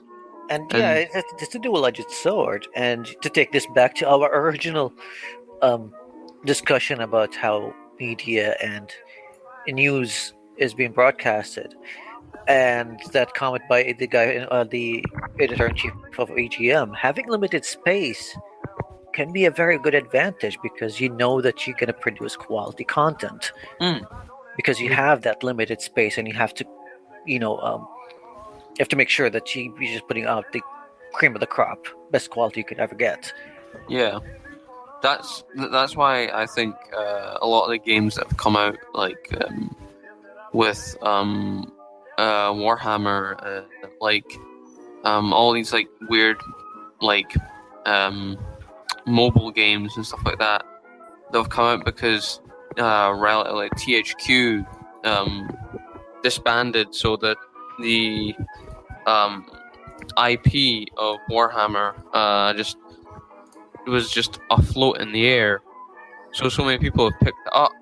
And then it turned to endless, never-ending shit. Yeah.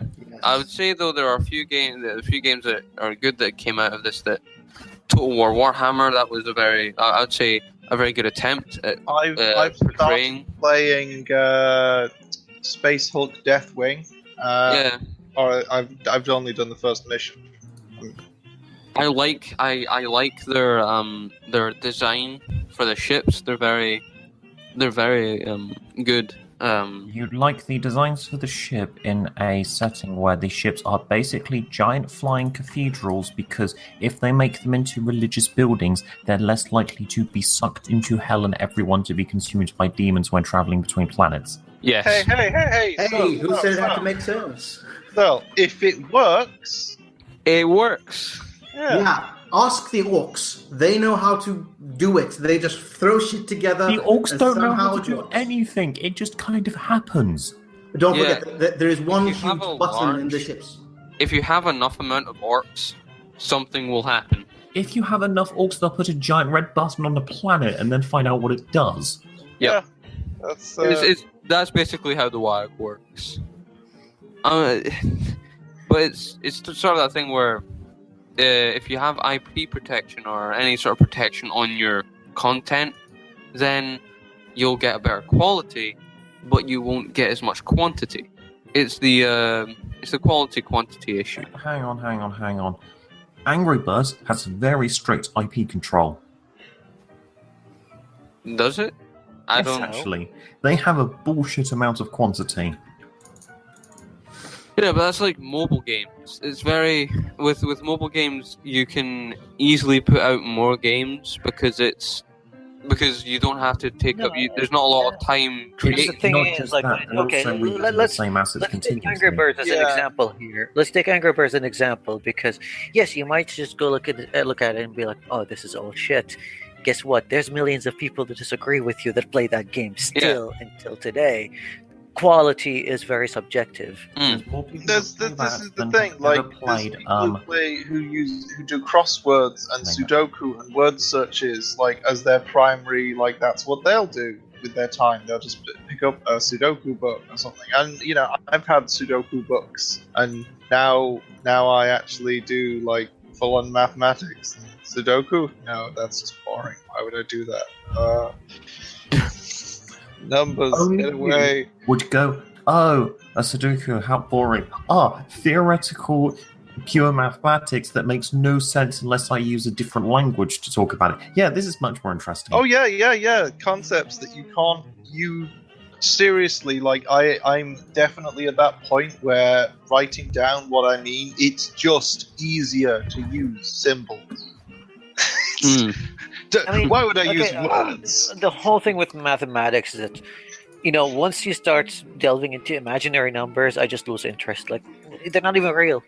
Like, they actually say that this is real numbers and this is imaginary. Like, no, Habib, they are a thing. They just. I know. It's just that the number system that we had before that we called it the real numbers, even though some people would be like, "Oh, is this right?" I stopped to go into college because I couldn't pass math. I just couldn't. They're like, yeah, let's just talk about imaginary numbers. And I'm like, why? No, they only exist because we say they do. There's nothing intrinsic about the universe that states the numbers should actually exist. That's not what the... Look, you can just say things exist, but the point is... No, formal logic does not exist as an abstract thing in the universe unless humans invent it. No, so it's not about like describing an object. Sure, it's not like an object, but it's like a sort of thought space empiricism. We're not dictating what the logic is. We're observing that if one thing is true, all agreeing then a handful of rules and of then that. How nice of you to listen before you try to contradict. No, it's a consequence of observing that one rule implies another. You don't necessarily have to start from that rule. But it's just, and that's the reason why the earliest mathematicians were pretty much all philosophers. Like there were people who did basic counting, but like actual like geometry and things like that. It was a pursuit of philosophy because it wasn't really thought to have a huge amount of applications in the real world. But rigorous and this is relatively mathematics. This is what happens when you leave Aethrin to talk. Which means about 1860s. Nobody cares, Aethrin. Nobody cares. We gave up maths when we were 15. We didn't like it then, we don't like it now. Words but the point is there is no point in the universe. Just logic calculations. does not intrinsically exist in the universe. Yes, definitions do not intrinsically exist. No, they don't. All this shit only exists because of humanity. It's not an object, but it still exists. See what you're doing? He's raised his voice now. Ideas do not intrinsically exist unless there are people to hold them. Topic of discussion time, folks. A thing is true whether or not anyone believes it or not. Yes, a thing is true. Yeah. Mathematical truth exists before we knew what it was. Those are facts. Yes. That's not truth. Mathematical truth only exists because everyone agrees on the base principles of which mathematics is founded upon. No, mathematics is factual regardless of whether anyone believes regardless if you believe it or not. Yeah, math is if you go to anywhere in this galaxy, anywhere in this universe, you will find mathematics, and it will be exactly the same. Math is everywhere. Try and go to the past. You can. I'm actually I'm going to take Serlef's side here and say I can't see for me. Anyways, look, maths is a language. Okay, we 1 + 1 = 2 because we have decided that 1 and 2 have certain values. We suddenly decide that those things mean different things. And 1 + 1 will not be 2. No, look, I just have to explain to you that the terms of saying 1 and 2 and the words we use, the language we use to describe these concepts is a convention. And indeed, the functional use of the logical concepts, of the functional use of the mathematics, is also based around convention. But that doesn't mean that the mathematics itself is a convention. No, we need convention use of it, but it's not conditional. He's saying that maths isn't a social construct. It's not conditional. It's not a set of rules that we just decided. It's that if you have such and such a rule, then the consequences are this. There are other systems. We don't just, for example, the mechanics, the physics of measuring space and stuff. You are not going to find a high school teacher that will teach you, or a high school curriculum that will teach you any kind of physics other than the physics of our. Thank you for listening. Exist, and we can talk about. Thank you for listening before just repeating yourself endlessly there. So thank you. Look, you're not going to find a high school curriculum teaching people physics of other potential universes. No, but they do exist, right? There's hyperbolic space, things like that. Did you notice that I only said this universe? I didn't say other universes. I was very love it. Robin, can you just fix the stream? It's broken. I know.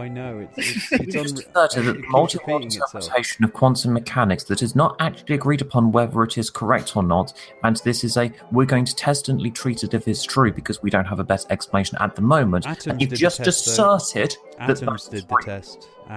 So that is physics. That is a model that people have constructed using conventions based upon mathematics. Then you should have used the term possible or a possibility. You stated that they are real. I did say that. No, you actually said real. See, this is where the real debate is. I said possible. I said it was conditional and it was based on possibility. But you were talking over me when I said that. I want to wait to see when it crashes. Can you just fix this, please? I'm fine with disagreement, but don't tell me I said something I absolutely did not. No, you actually said real. Let him say that. Oh God. And because you said real, I'm going to point out that multi-world theory is not an accepted. What do you say that I said? You're just saying one word. What did you say that I said? What does that even mean? No, come on. So, you're saying I said real. What else? What did I say was real? You said that multiple existing universes with different different setup for laws of physics are real. No. You should have said possible, and you actually used the word real. No, wait, what? You used real incorrectly. Multiple setups of universes. Yeah, it's real. The concepts are real. The logic is real. The mathematics is real. That's what I said. And no, I'm not going to adjust that to possible. The mathematics is real. When you shut up and let me finish. If you're not playing video games already, folks, you should. The mathematics is real. The universes are therefore possible. Now, just because you thought that what I said meant something else doesn't mean I'm wrong. You need to end that, you motherfucker. You need to assert what you mean correctly, clearly. I did! You can't fucking speak the language! Das Berg! I sense das Berg in das live stream. Now, as pretty well. You can either clearly define what you mean, in which case this will not happen. I did! I said the word mathematics, and therefore I did define what I meant. If you are unfamiliar with exactly the meaning of these words, ask. Don't simply correct me repeatedly and then have to wait until I question you on what you're actually correcting me on. Just wiggered you completely there, man. Yeah, he's got you on the ropes at this point, so. No, I'm just trying to wind him up as much as possible. Catherine, forgive. It's basically what's been going on the whole time. It was just a meme, bro. It's a social experiment. Yeah, it's just a prank, bro. No, this is the thing. Right? You can decide to be stupid for comic effect, and that's fine. You've made that decision, but that doesn't change the fact that you're still being stupid. I'm just pretending to be a retard. I really don't like math, so. Yes. Then you are wrong. You are demonstrably false as a person. Wrong is not the correct word in this. He's not real because Wrong. you can prove Wrong. I'm sorry. Efren, can you prove the existence of someone that's not like mathematics empirically with mathematics? If not, there is no proof he exists. The word existence depends on the context. Are we talking empirical or are we talking mathematical? Which is the whole point of that disagreement we just had there. Is that you don't seem to understand that the word exists itself is contextual. Whichever definition I feel like at the time, just to wind you up. Of course. You keep going. That's the great thing. Well, I've literally got nothing better to like a do. little spinning top. Well, this is just proof that maths can be everything. If you just say maths, I cast maths. Yeah, you can blame us for that. Would you We're vote sorry. for maths, Ethrin? I wouldn't. Fuck math. Wow. My policy. And this, My ladies and policy gentlemen, is why the Middle East is the way it is. Well, actually, yeah. I said fuck math. Dude, okay, hold on. We dabbled with math for quite a few hundred years. Looked at And that was the Look where fucking it got golden age. No. Look at what it brought to us at the end. Like this is what we ended up with. Yeah. After We all that stole math. it. Dabbling in maths brings Islam. We stole it. We stole it from you and took it away. And you were left with nothing. The Arabs stole maths from the Indians. You stole it from us. Thanks a lot. Oh, No, we did not. We No, only we invented. no. But the only thing we stole was the numerics. Because the alphabets that we used didn't really have numerics in them. So that's the only thing we took from you guys. We also Thank had you for algebra. that. Stole everything from everyone. That's just everyone steals.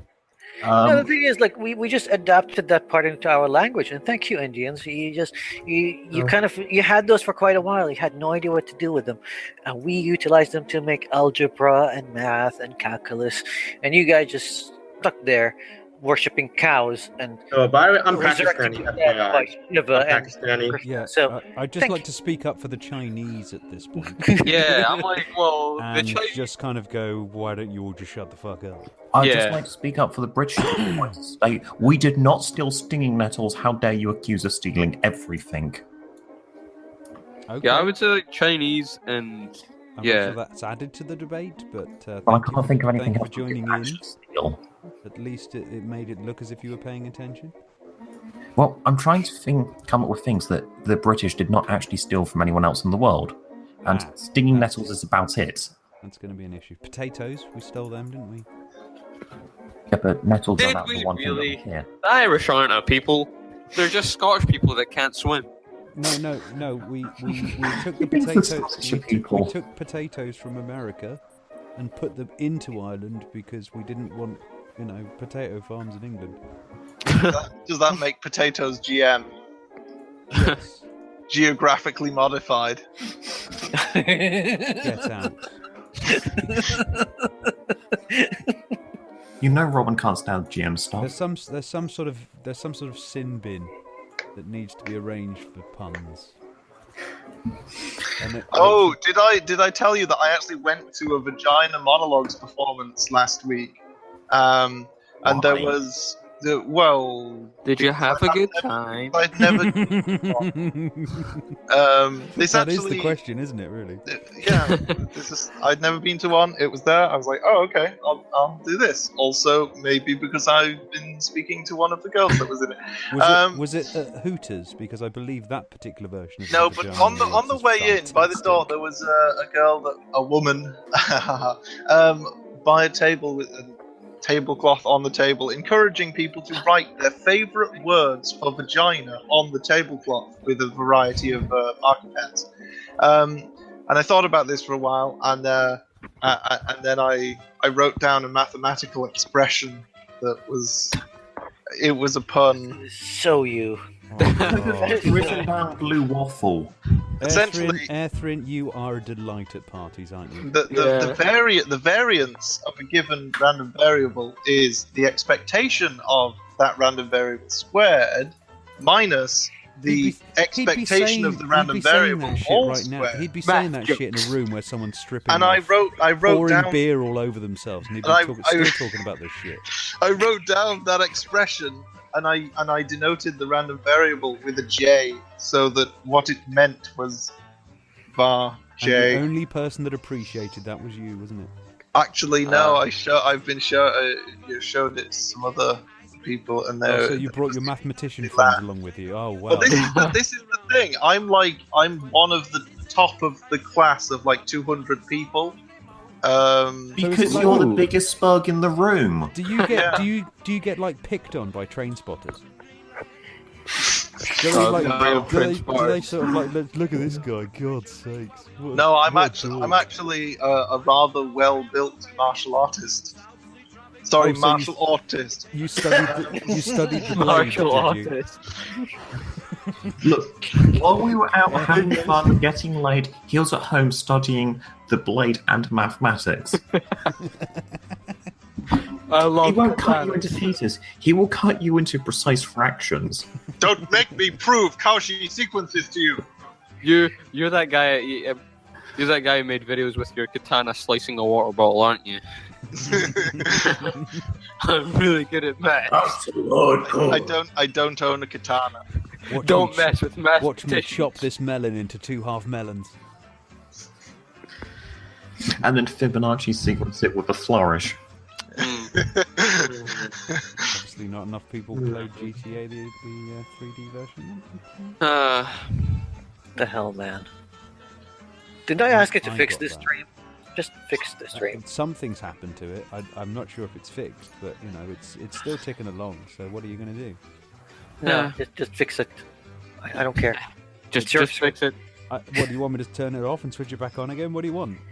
That's like Marvel Comics. It's like everyone like one side of people just like, but this guy supports something, fix it. And they're like, Marvel's like, I don't know what to do.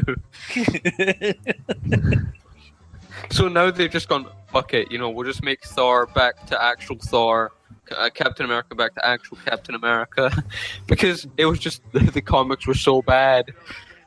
Oh yeah, did you see the lawsuit case where Marvel Comics decided, hey, in our Venom comic, we're going to literally have Venom fighting the Tau from Warhammer 40,000 without getting a licensing deal? There's an actual comic like that? Yeah. Shit, that would be pretty cool. Of all the cesspits of nonsense, it's look guys. The open house cesspit of nonsense. No, but you know how like secondary to Marvel Comics. Japan has got Sponsored like by global Soros cultural cancer of like shitty anime, and like our answer to that is like shitty comics that you can wallpaper toilets with. At least with manga and anime, you have like a bigger story in one book. Then comics is just adverts. Oh, Thor did something. Adverts. Wait. You're telling me that manga has stories? It's just like a story would begin in the first volume, and it's filler until like the last 3 volumes. And that's a story. And then it's sexual violence and violent It's a bigger sex. story than... Have you been reading the clean stuff or like the dirty incest stories? That's where the best writers have gone to. What, Look, guys. The best stories are always the dirty ones, Yeah. Like you can't expect to find a good author. The open house does not consider incestuous relationships to be official policy. All of the thoughts and feelings of the panel are their own. Thank you. However, the official statement of the open house is that we find the incestuous relationship between Vernaculis and his older brother of Chris Reagan adorable, and we want them to post pictures already. Milk, it's good for you. Sponsored by Soros Industries. Anyways, the clicking deliberate there. You know, apparently there was this one SJW like a week ago who called milk racist. Oh yeah. The guy with the very fluorescent scarves. Even before that, there was this article that Shrek dug from somewhere that is claiming that those who drink milk are lacto-normative. Yeah. Oh yeah, milk queer theory. Yeah, I've seen that bullshit. Yeah, it's freaking amazing. Did you see? I can't remember what it was called. Was it called Misfits? I don't know, but it was basically a bunch of like chavs that ended up with like superpowers, and they're my stream. So I'm gonna do a dramatic reading now from news.mic. Milk is the new creamy symbol of white racial purity in Donald Trump's America. Not dramatic enough. This is not a joke, folks. At the Museum of the Moving Image in New York City on Friday night, neo-Nazis and other trolls danced shirtless in front of the camera. While The drinking live stream milk. setup had originally been established by actor Shia LaBeouf as an anti-Trump art installation, but the project was since become a broadcast outlet for white nationalism. Amid all the tattoos of Third Reich iconography bouncing around, one thing stood out: the neo-Nazis all drinking milk. They spat it out as they danced, letting it dribble down their chins. Milk, the long-time staple of growing children, is now the new creamy symbol of white racial purity in Donald Trump's America. The last time you saw a Nazi chugging down a glass of cool white milk, it was likely Christoph Waltz's character in Glorious Bastards. So how I love the way that they're trying to basically kind of go, how are we going to make kids understand what milk is?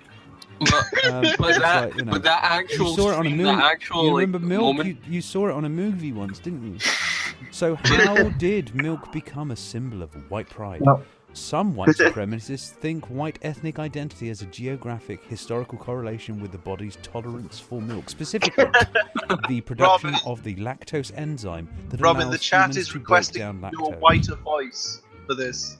Sorry? Can you do a whiter voice? The chat is asking. Whiter than British. How far?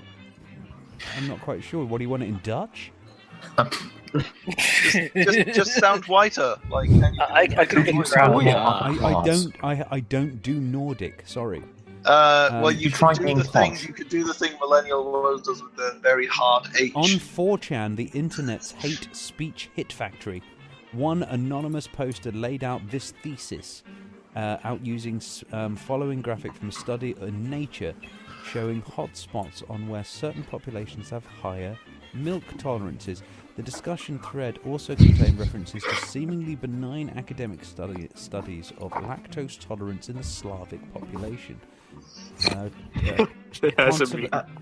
on. Seemingly benign. Slavic population, milk tolerance, white nationalists that descend from the Third Reich, lunacy. Okay, do they know that the Third Reich and the Nazis did not recognize them as white people? I don't think they care. I think that they're on another tip here, mate, to be honest. The discussion thread was also contained seemingly benign, but roses are red, Barack is half black. If you can't drink milk, you have to go back. Oh, come on, that's a joke. Holy shit, that's... You know, that all makes sense now. I mean, Santa Claus is white, he drinks milk. White supremacy. Milk. When the brigade of trolls at the LaBeouf installation were accused on camera of racism by Paperboy Prince, a famous Washington Wizards fan. Paperboy. Oh. Okay, and entertainer who has since become a top target of 4chan derision. Oh dear.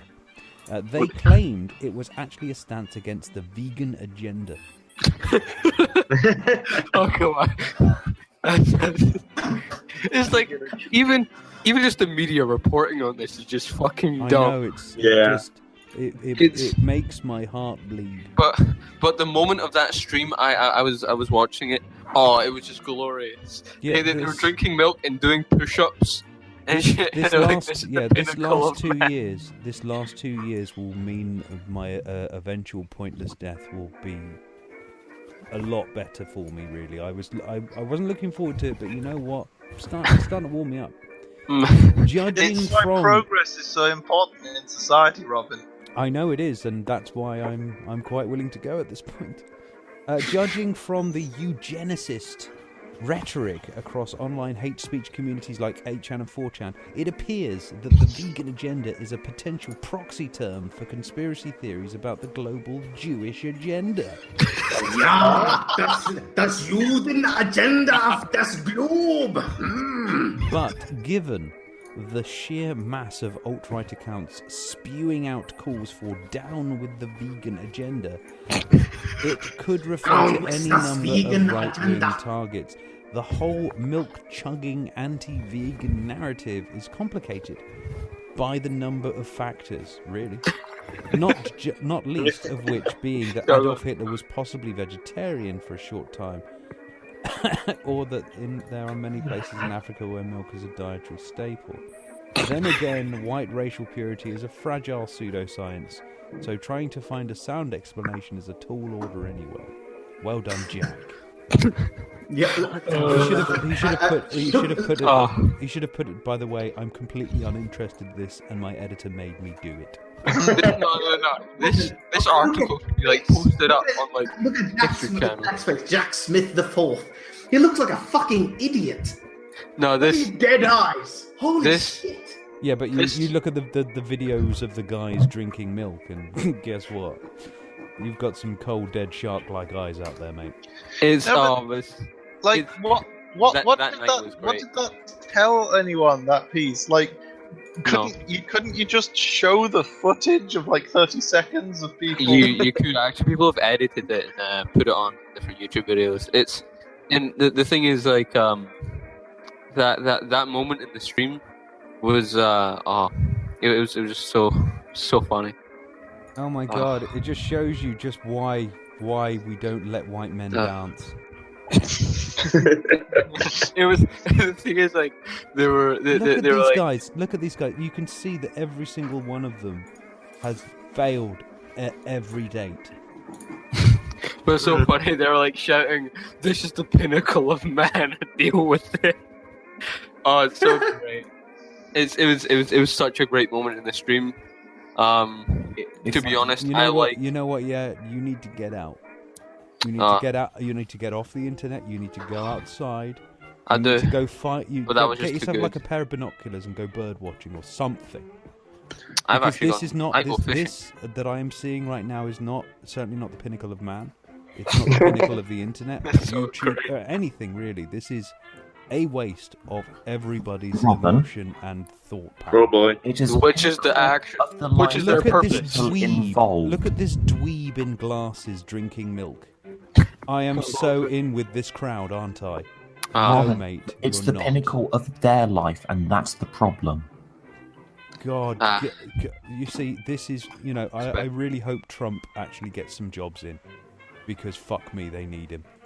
Yep, they need jobs. They're just living in their basements. Well, unfortunately, corruption tends to dissuade foreign investment. Native investment. On that note, Japan is wanting to invest in their infrastructure, which is just before their meeting, Japan's what was he, Prime Minister, President? You don't know why Japan is Prime jumping Minister. on that now. Yeah, the Prime Minister. You know why Japan is jumping on it? To undercut the Chinese.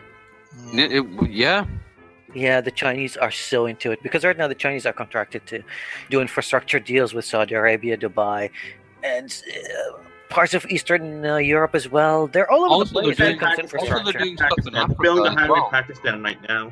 Yeah, so they're all over the place. So when America is doing infrastructure, the Japanese are like, maybe we need to jump on it before they come in because yeah. They are giving ideas out for train systems, like how in Japan they have the bullet trains. They were thinking they could be used in maybe New York and stuff like that because very high-density cities. It's actually even simpler than that. The Japanese Prime Minister turned up there, took a train because he assumed, it's only one stop away, and turned up 20 minutes later, and he was like, "This is unacceptable. This is a dishonorable display." Our trains really suck. Do you know what? Yeah, I think that Melania Trump is going to be the first first lady suicide. I swear to God. She may be the first lady to be impeached. Nah. No. I just can't imagine. I can't imagine this lady surviving this. No, but that's bad enough. I don't know. It's bad enough. Look, if you can imagine, she's married to Let's Trump. be perfectly frank, yeah. This, she has certain gold diggery sort of ways about her, but she really, she landed sort of on her feet. I've married a billionaire, I've got everything I want and stuff like that. And then he goes, yeah, I'm going to be president. It's like, what? Oh, fuck. Because the thing is, the interesting thing about political marriages, for example, you say political marriage, I mean people who get married who are very political. Melania Trump is none of these political couples. Yeah, she's just not. If you have a look at, say, Tony Blair and Sherry Blair, they were a political couple. They were awful human beings, but they were a political couple. If you have a look at, say, Barack Obama and Michelle Obama, these are two political animals. You look at Clinton's. These are political marriages. But I would say that there's something met different in politics, if you see what I mean. So they both share, Whereas Melania is nobody. She isn't even interested in any of this. No, unfortunately, neither is Trump. Really, he just wants to think he is. Well, I think that also those couples you mentioned were since like they're in the political sphere, they obviously have the same sort of political opinions. But I also think that they weren't as much of a they weren't seen as much in the campaigns as like maybe Michelle and Melania. I mean, I never saw Blair's wife do anything of note during. Yeah. And does anyone even remember Bush Jr.'s wife? Oh, didn't she cause a charity to go bankrupt because she charged them a speaking fee that they weren't expecting? They thought it was pro bono, and then she was like, no, I'll send you the bill. And they were like, well, fuck. No, I didn't know that. But yeah, I mean, the fact that I don't know anything about what she did is like, yeah, the first ladies can be off the spotlight too. I mean, no, except Michelle Obama. In Britain, they're not as involved. Yeah, they use their like husband's connections to get themselves that sorted out in their own careers. She was a lawyer, so she did pretty well for herself. Don't worry about that. It gets weirder, guys. I mean, when people sort of talk about the Trump presidency, and it's like you've got 4 years of this. I'm sitting there kind of going, you're going to be lucky to get 4 months out of this. I mean, we're now getting former Republican judge calls for Donald Trump to be impeached and removed, and this is my favourite bit, with all haste. That just really helped. This is quoted, impeached and removed with all haste. With a second quote, which is, each new day is a new nightmare. Yeah. This is so funny that's to me. what happened in the George. Well, people wanted to impeach George Bush when he was. Yes, but those were Democrats. George Bush. No, George Bush. The George Bush thing happened or started getting that much kind of animosity with the media and even the Democratic Party months after he took presidency. Many You're talking about. And the thing is with hold on, Robin. The thing with Trump, then I get it. There's a lot of people that hate him just because he is a repugnant human being, but nothing to do with policy or whatever. Like there's a lot of hate that is unwarranted against Trump. Let's just face it. Like there's a lot of people just want because he's just not Hillary. So they just hate him because of that. Fuck all those idiots. But hold on, I'm not done. You gotta let people sort of like converse with you a bit more. That's all.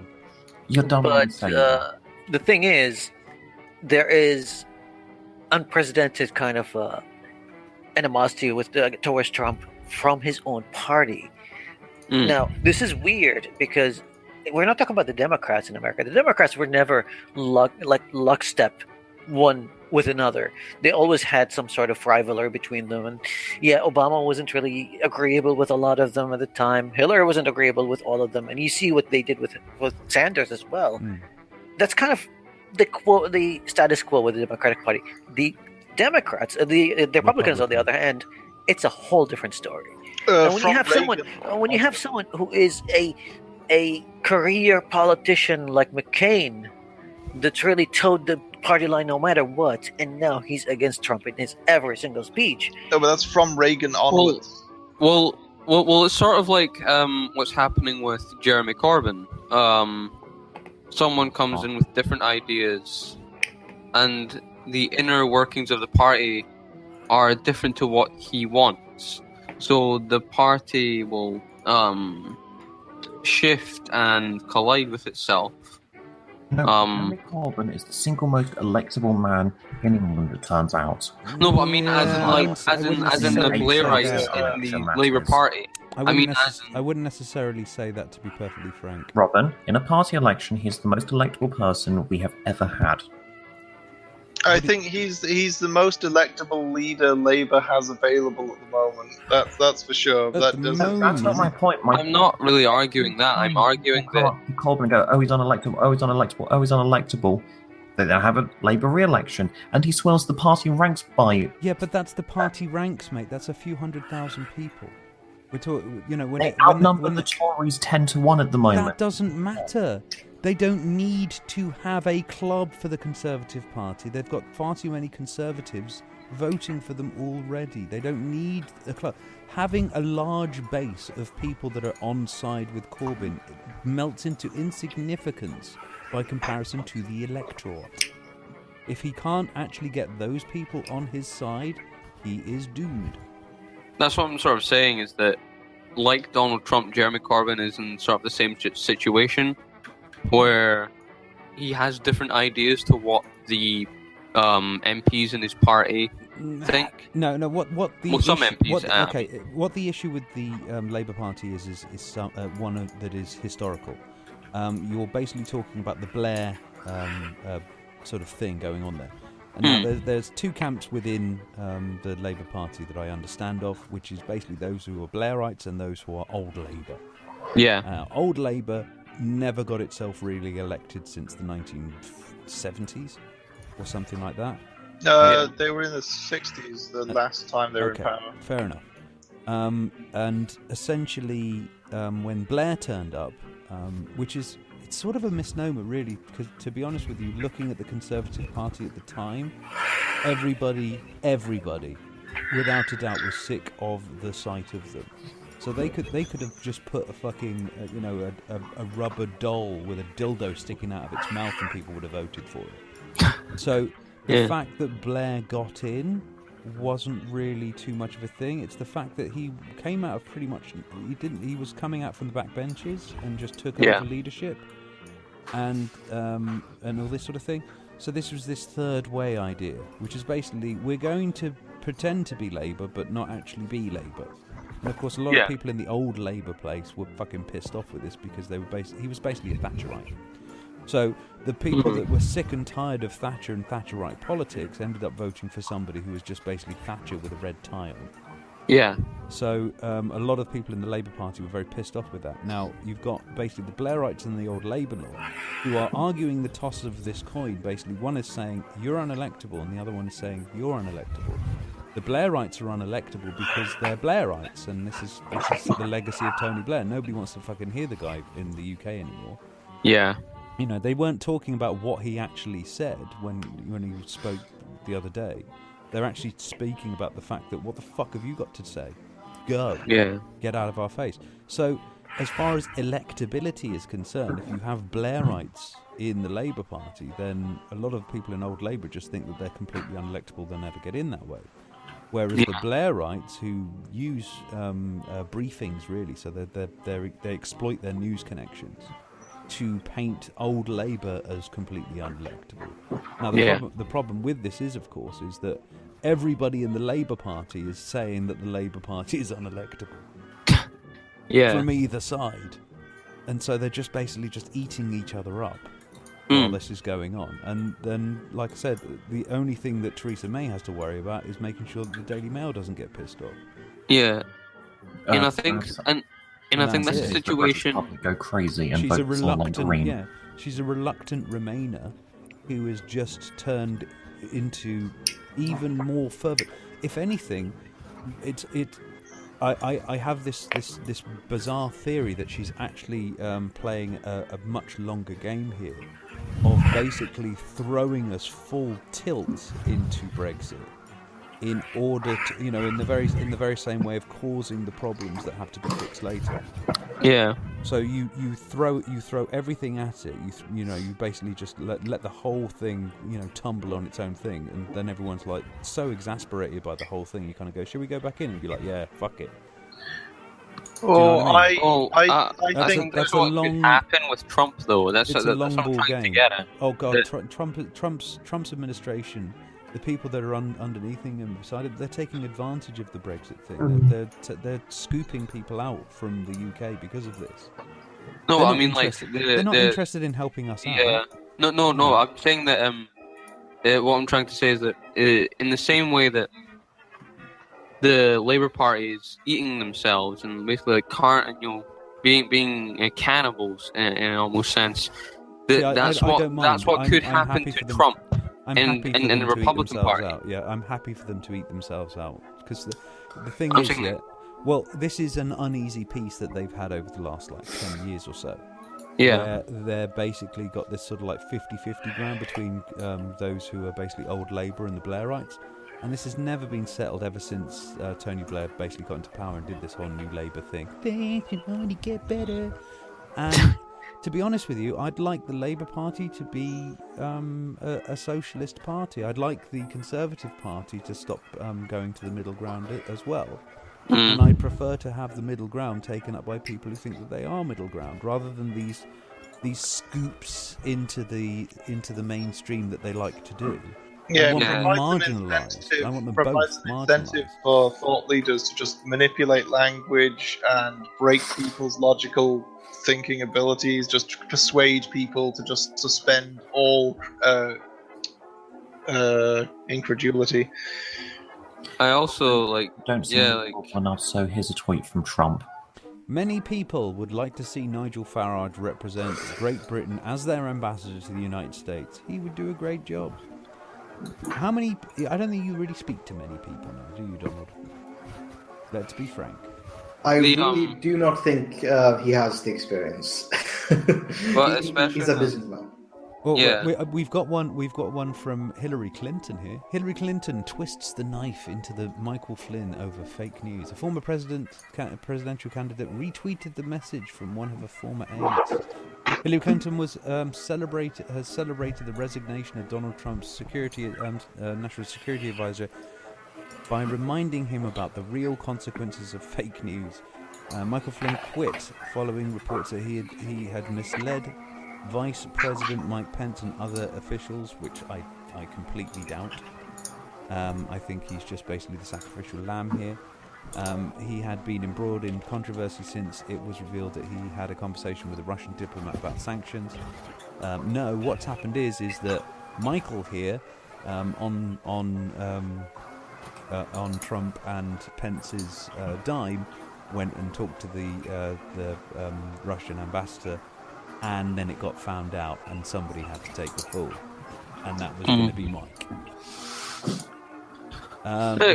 Let's pretend that it is just as they say it is. Shortly after his resignation, Philippa Reams, a former aide to Miss Clinton, tweeted about it.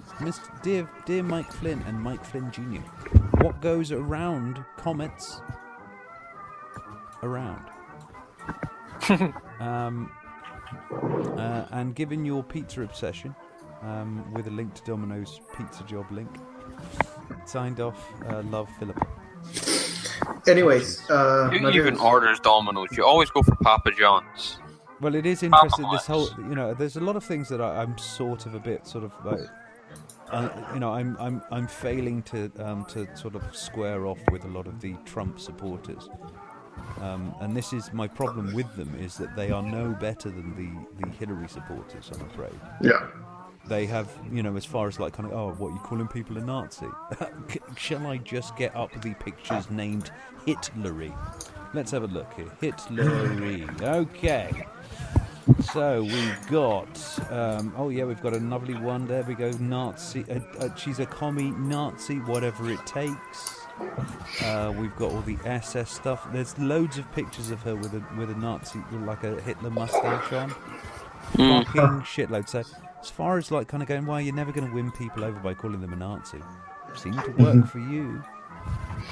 Well, the thing that I have a contention with when it comes to Trump supporters is this: when you talk to them like individually, one by one, and you start talking about policies and stuff that Trump has done, they would sort of agree with you to a point. They're like, yeah, Trump is a buffoon, Trump is an idiot, and we kind of chose him because he's the lesser evil.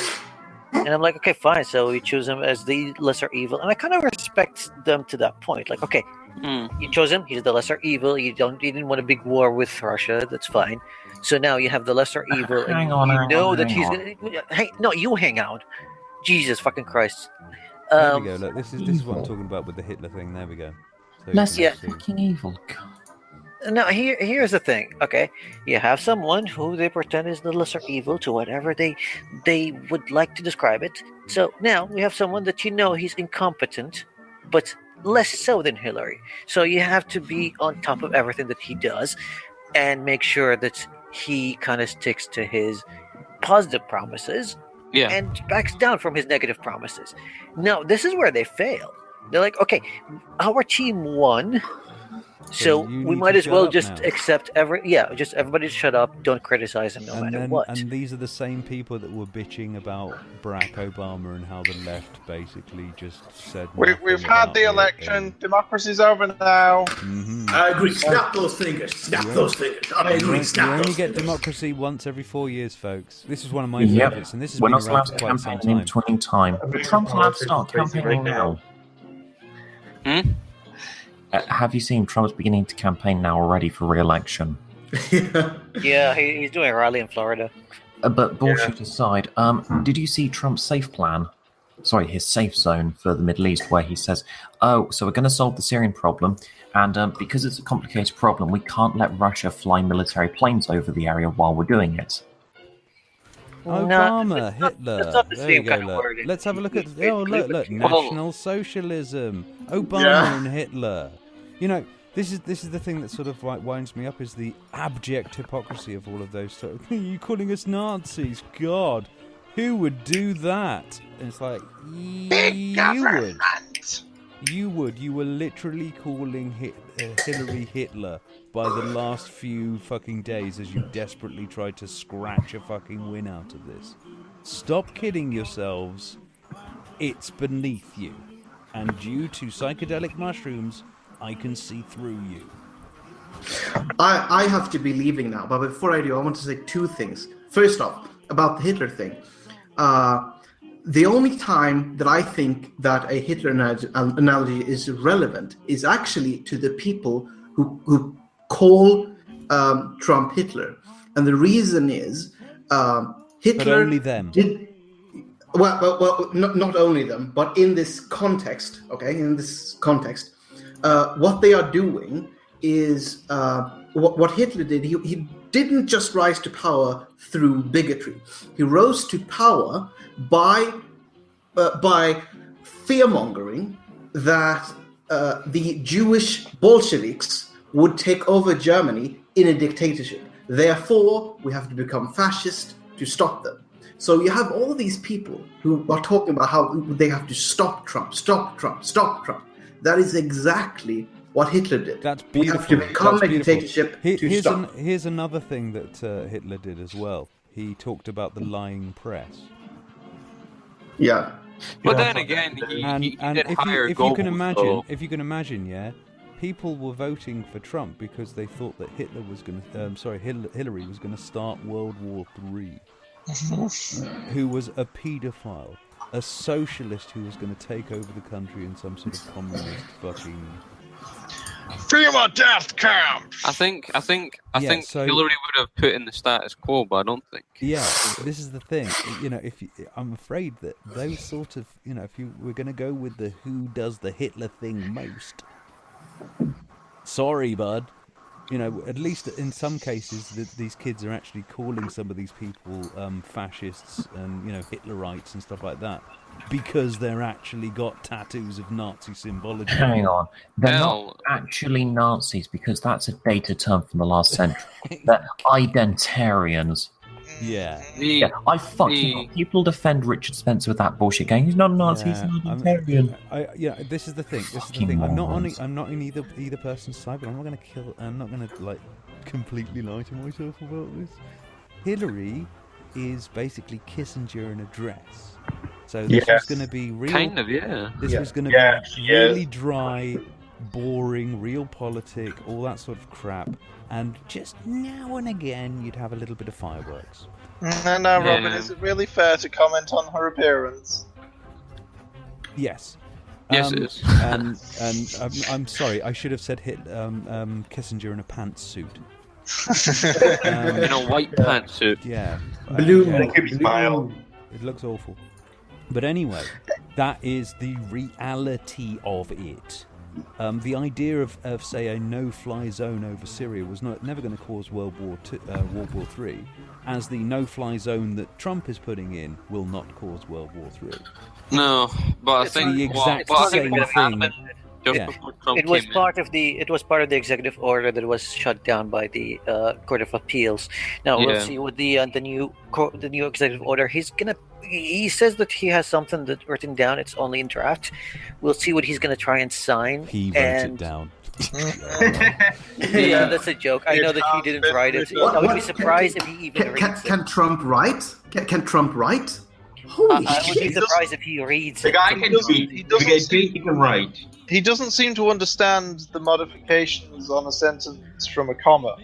He doesn't seem to be able to tell the difference between the meanings. I think what happens is basically somebody hands him this executive order and he kind of goes, "Can I see the film of it?"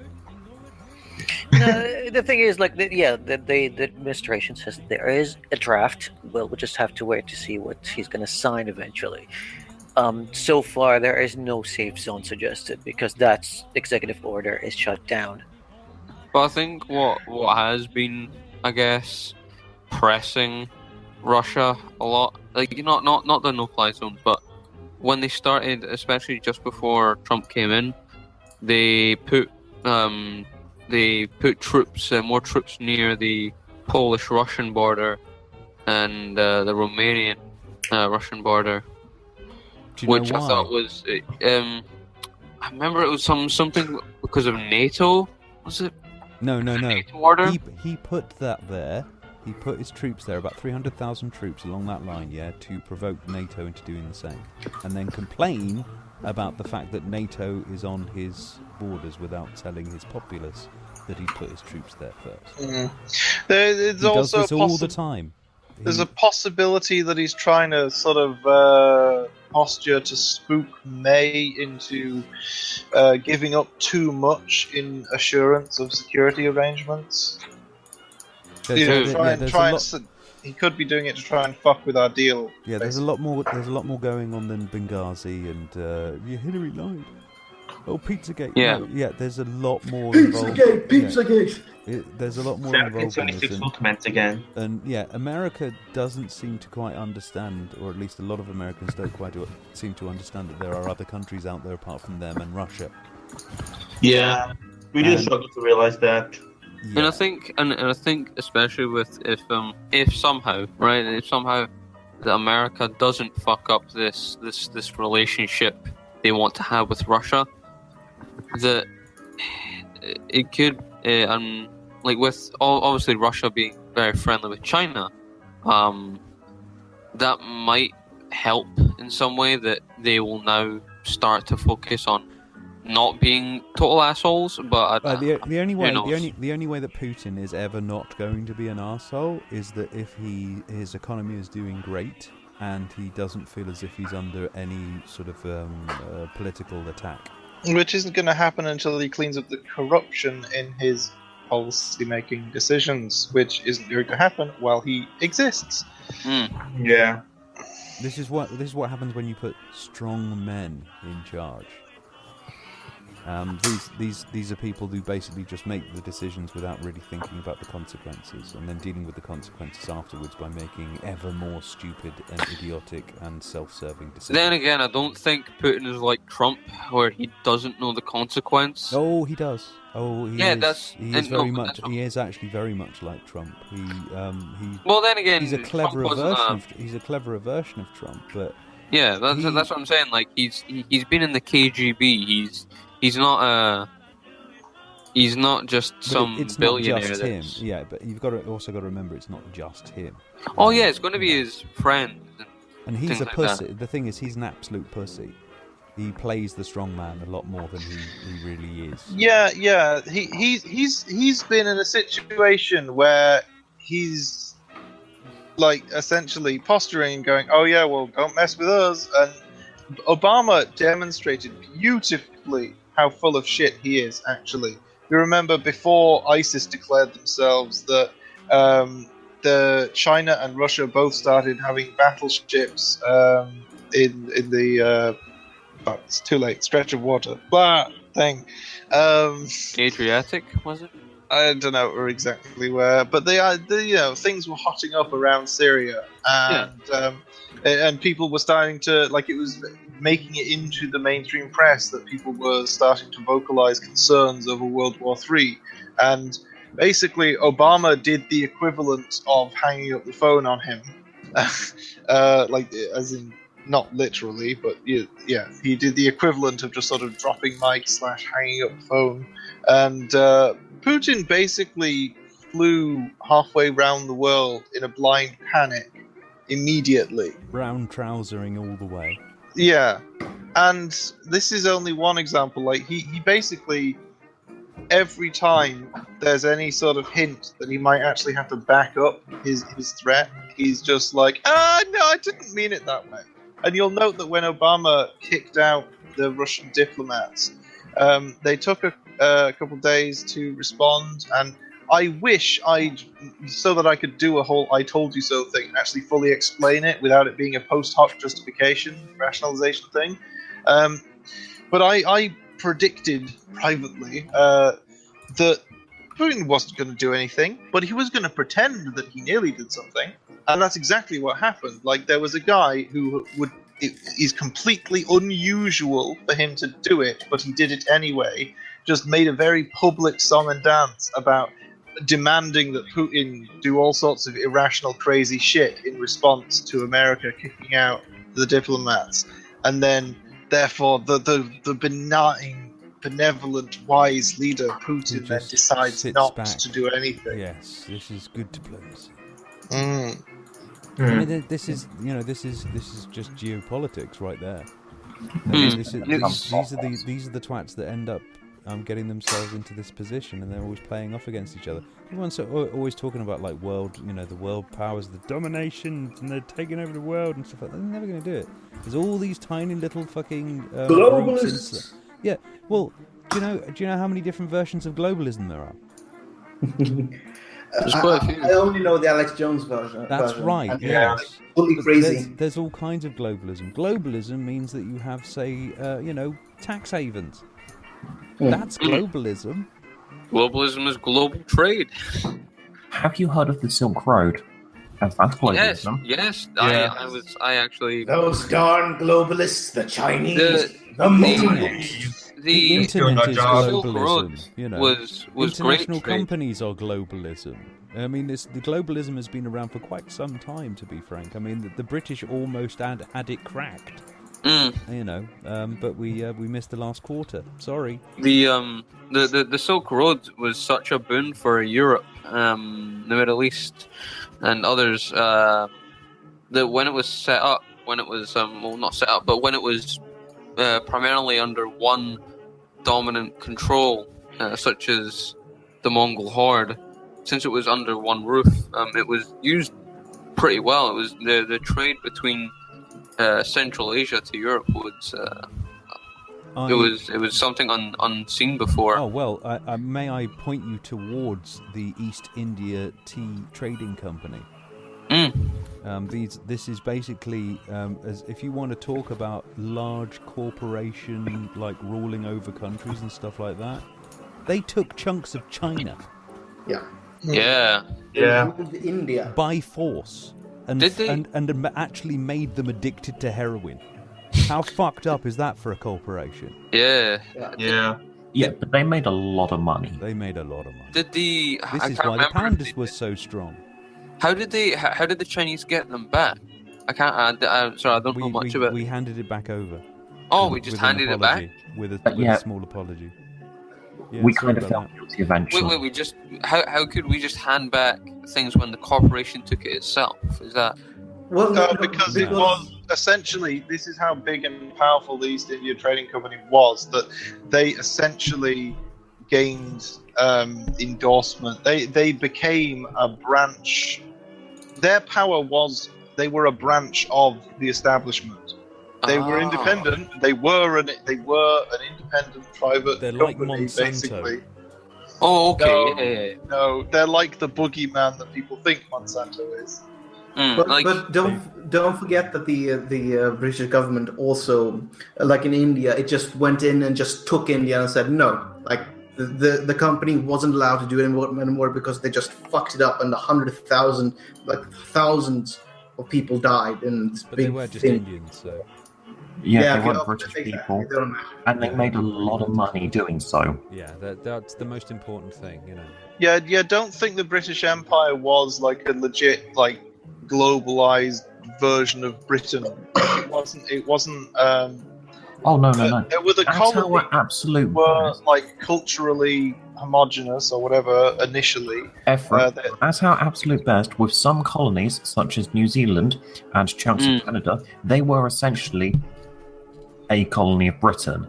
Yes. That had better workers' rights and people's rights than actual Britain did at the time. So the best parts of the British Empire were brilliant.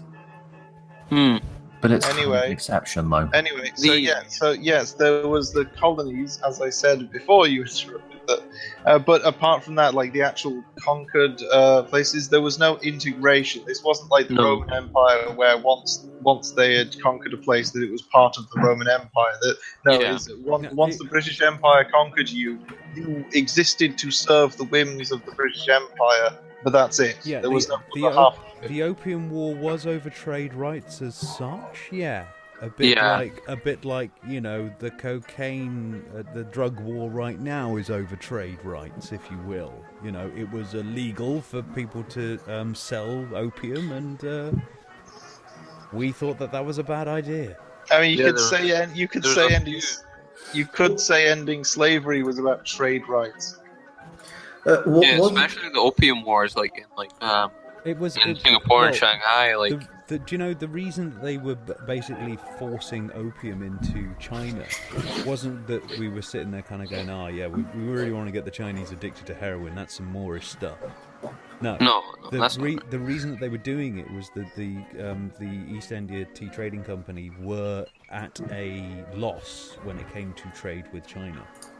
So in order to basically prop themselves up, they were basically squeezing opium directly into China and taking gold and silver out from there, and then paying the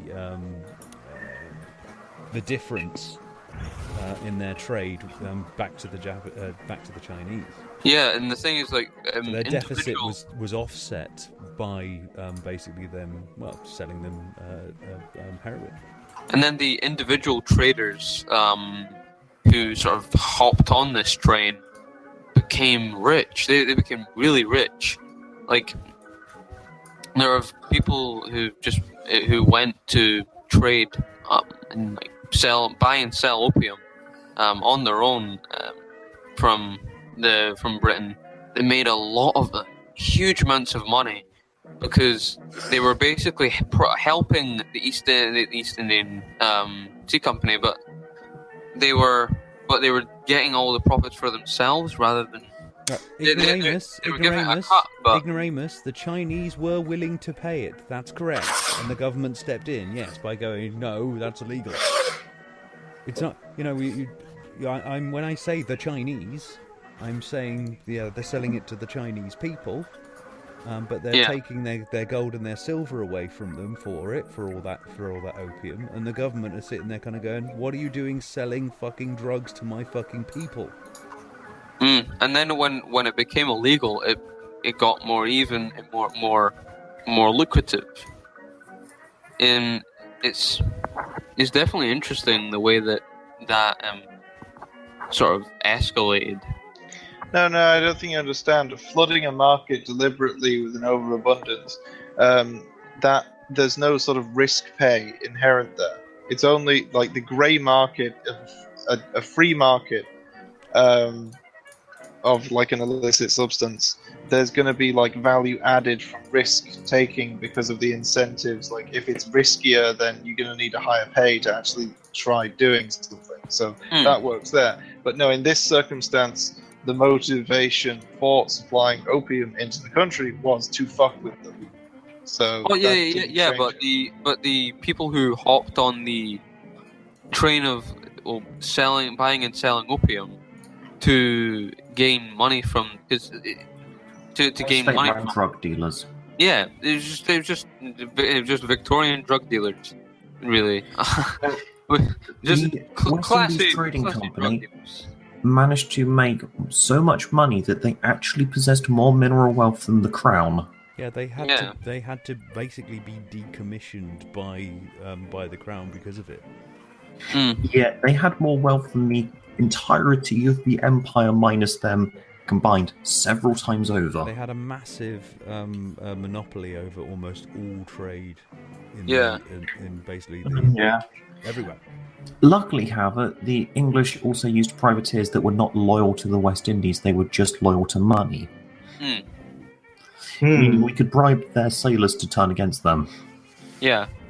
It wasn't only a short-term endeavour, but it wasn't going to turn into a long-term bribing war. Yeah. I mean, like, talking about this is kind of, it's just really interesting to see how that whole, because it wasn't, like, on the scale of, like, the wars that Britain had as the empire, it wasn't, huge, but it was such a, pinnacle, such a, like a tipping point on how big corporations can get, how much power they can seize, and also how sort of drug trade is how it becomes very lucrative, and how people can just jump on a certain trade train, and then get money from it. It's very interesting to see that, because you can relate it to modern times and see how it relates. It's really interesting. A lot of the time, it's not so much the actual thing itself; it's the means of getting it or the means of distributing it. A lot of money isn't necessarily made by those who actually do the work. It's usually done by those who have monetized the in between. Yeah, and that's what they tried to do. They like paid pirates or whoever who could be paid to sail a ship to Shanghai, Singapore, and other port cities around China, and they would funnel, like they would try and get one port and then funnel that in. It's crazy how someone just pay someone to, take this for me over here, and you'll get paid when you come back as well, and they can trust in that they're going to get that money. What Ignoramus is saying about, imagine a country stopping several multi-billion-dollar companies from doing business nowadays. Well, yeah, you do have that right now. You have a multi-billion-dollar drug cartel that is constantly trying to basically sell drugs to Americans, and the American government trying to stop that from happening. Yeah. So it's not beyond that scope right now. It's just that it isn't back. Although I would say that the South American drug cartels are pretty well armed. They've got their own armies, but they don't really have their own ships, do they? No, but I think that it would be so funny. It would be funny for them to actually like get a couple of destroyers and just basically like take on Miami. Imagine the thing is, superiority. the thing is, they actually could. If someone like Pablo Escobar or El Chapo would have had grander ambitions, it could have actually happened. With especially Pablo and El Chapo, they got close, didn't they? In the 80s? Yeah, they near enough built their own prisons, made the guards. He paid the guards, built his own prison, and then said to the Mexican government, "Well, look, you're either going to let me build my prison, or you're all going to lose your jobs," because he had that much money and power and influence. Because with how they got their money, power, and influence, the three things that they wanted, they could change laws. They could make whole police forces just say, okay, we won't notice you. So the governments couldn't do anything, and so now a lot of the South American governments don't bow down, but they allow these cartels to cohesively take their product anywhere they want, and that makes them more money, which makes the government a bit happier because they get a cut of that money. So it really just depends on the power of the cartel. I can't remember if it was like Malaysia or Philippines or something, but someone basically tried restrictions the drug genocide. Restrictions on cigarettes or tobacco, and basically the tobacco industry just sued them, and it was like, no, you can't do that. How's about this for a nasty one? I'm just sort of like reading up just sort of giving myself a little bit of a refresher on the Opium Wars. In the Second Opium War, after taking Tianjin in 23rd of August, the Anglo-French forces marched inland towards Beijing. The Changfen Emperor then dispatched ministers for peace talks, but the diplomatic envoy, Harry Parkes, insulted the imperial emissary, and word arrived that the British had kidnapped the prefect of Tianjin. Parkes was arrested in retaliation on the 18th of September, and Parkes and his entourage were imprisoned and interrogated. Half were reportedly executed by slow slicing. Okay, I'm sorry to interject here with something completely random. I just realized that I drank a whole bottle of whiskey. Well done. Do you know what slow slicing is, guys? Have you ever heard of this? No. What is it, like slicing the neck or something like that? No. This is a torture and execution technique by the Chinese. They've been doing it for centuries, right? And what they do is they chop off little chunks of you, and then they tourniquet up your limbs and whatnot like that to keep you going, so you don't bleed out. And they just keep going, just keep taking bits of you, little tiny chunks, it's like little tiny just take a slice off the leg, take another slice off the leg, maybe off the arm, and maybe a little bit out there, and they just keep going. I bought this bottle today, and I was like, this is gonna last me for a couple of days, but no, I drank it all.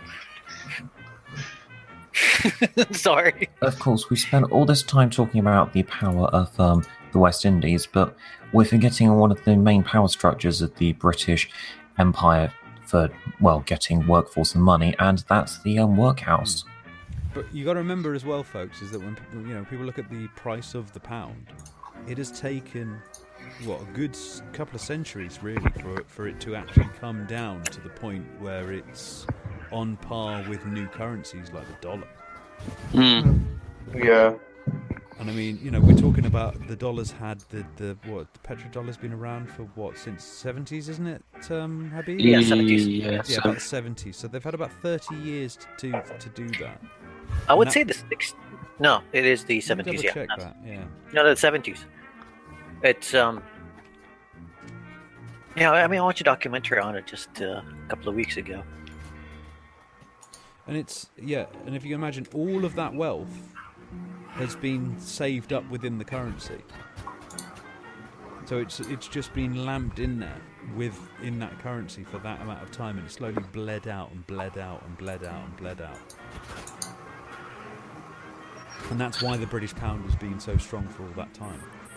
Yeah, trillions of dollars, and I think the saving, if there's one thing that's going to save the pound, it's going to be the banking sector. They're going to have to rejuvenate it somehow. Well, here's the thing, just to back up what Robin's saying there about like the strength of the pound. The British, when people buy bonds of debts to a country, as in they're essentially, when a country wants to borrow money, it sells bonds. You're talking about gilts. These are called gilts. Yeah, gilts. They're called gilts, and generally that's if they're British, because they're basically as good as gold. Like, British debt bonds are essentially gold standard. That's the strength of them because of historically how stable they've Yeah. I mean, you're talking about the banking sector at the moment, Habib. I mean, we've just lost all of our leverage. Oh, I know. So- I'm just. Well, we haven't yet. The only thing that would give you a resurgence is if that bounces back. And to be honest, I don't really see it happening in today's climate. I mean, if there was plenty of avenues at this point, haven't they?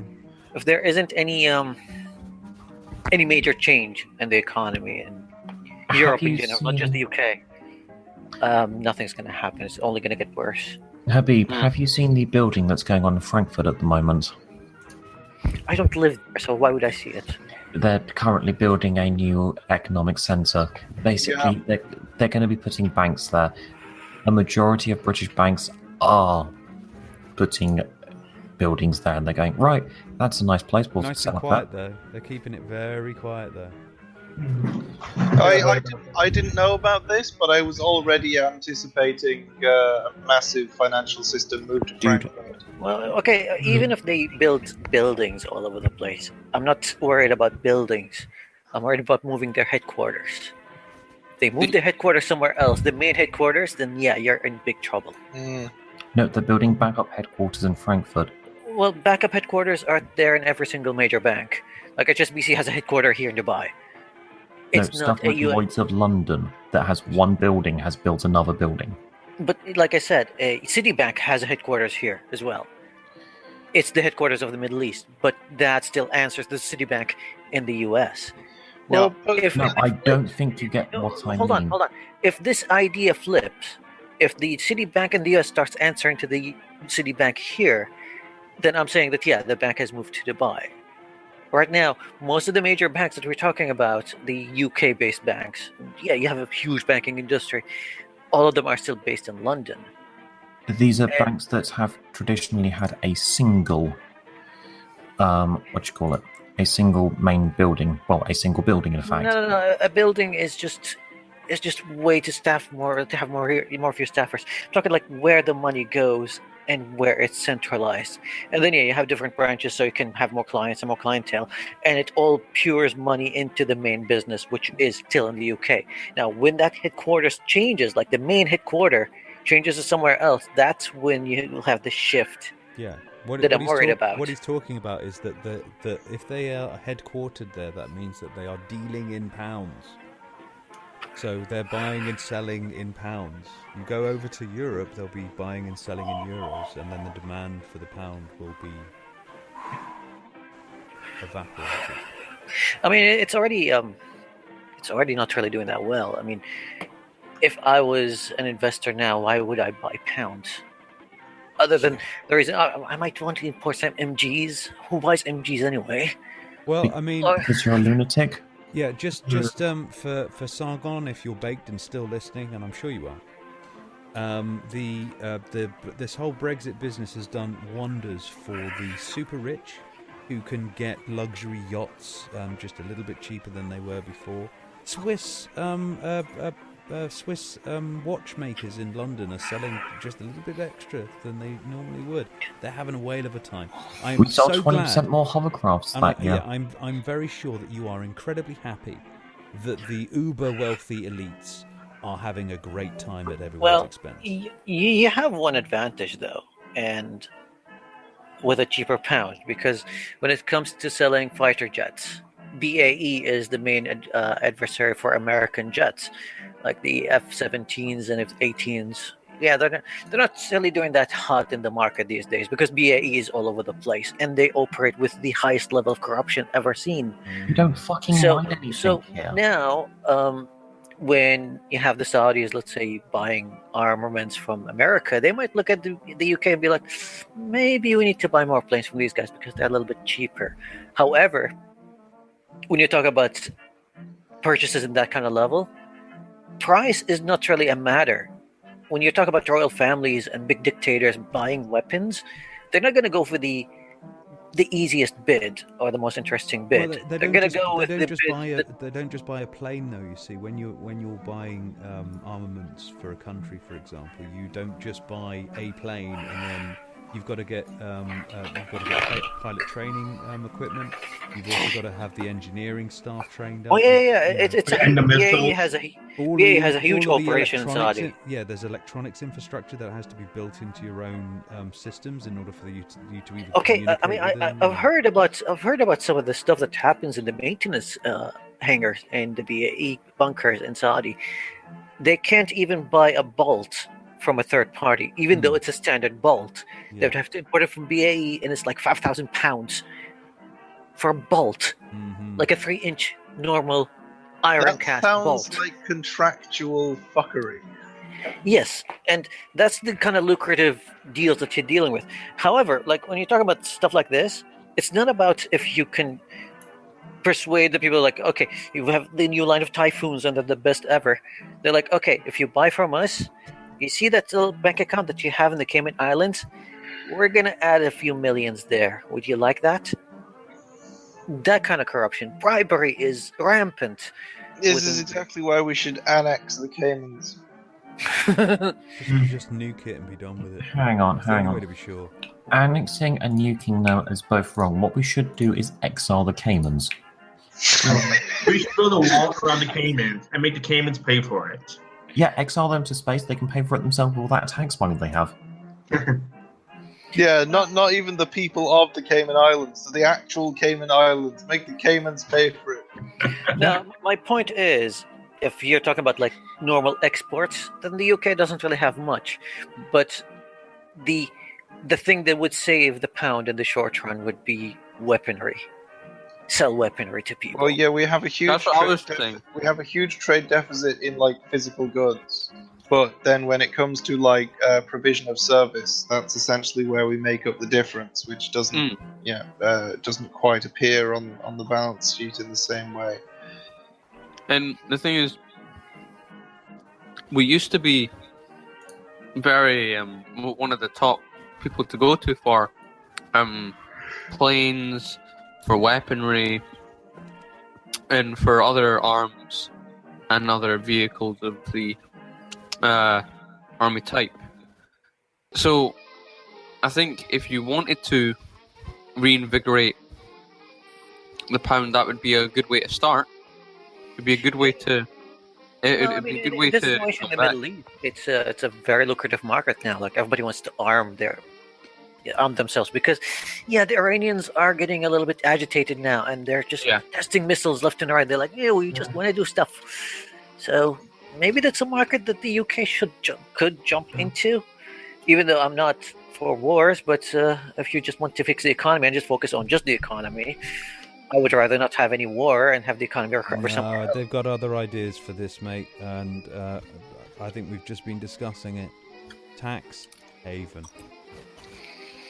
They really think that a country that is like 80 million people, I swear to you, they think that they can turn it into a tax haven. And they also seem to think that won't affect our trade relationship with the EU.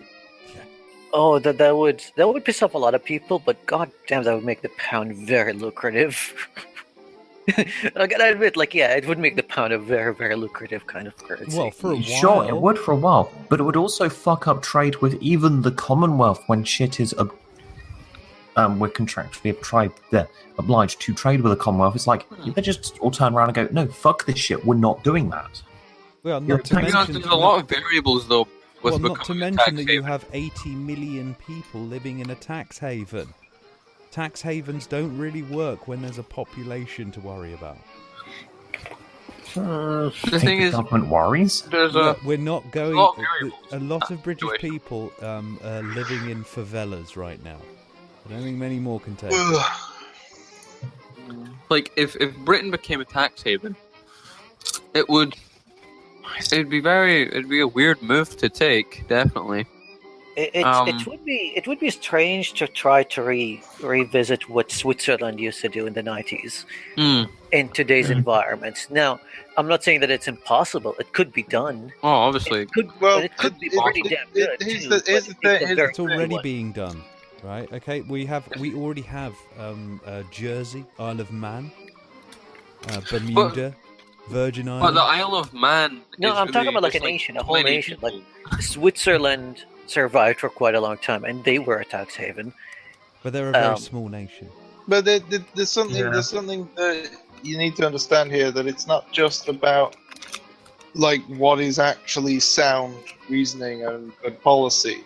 It's about if the ruling party, which is at least for the next 5 years, it's effectively one-party state. Like essentially, the Liberal Democrats need to take the remaining opposition voters from Labour to be able to have one opposition party again. But until that happens, until that transition of opposition power happens, we're essentially a one-party state for the time being, and that party is completely dominated by people who have ideological superstitions about deregulation and tax cuts. So, yeah. I'm just wondering, like, how that would work.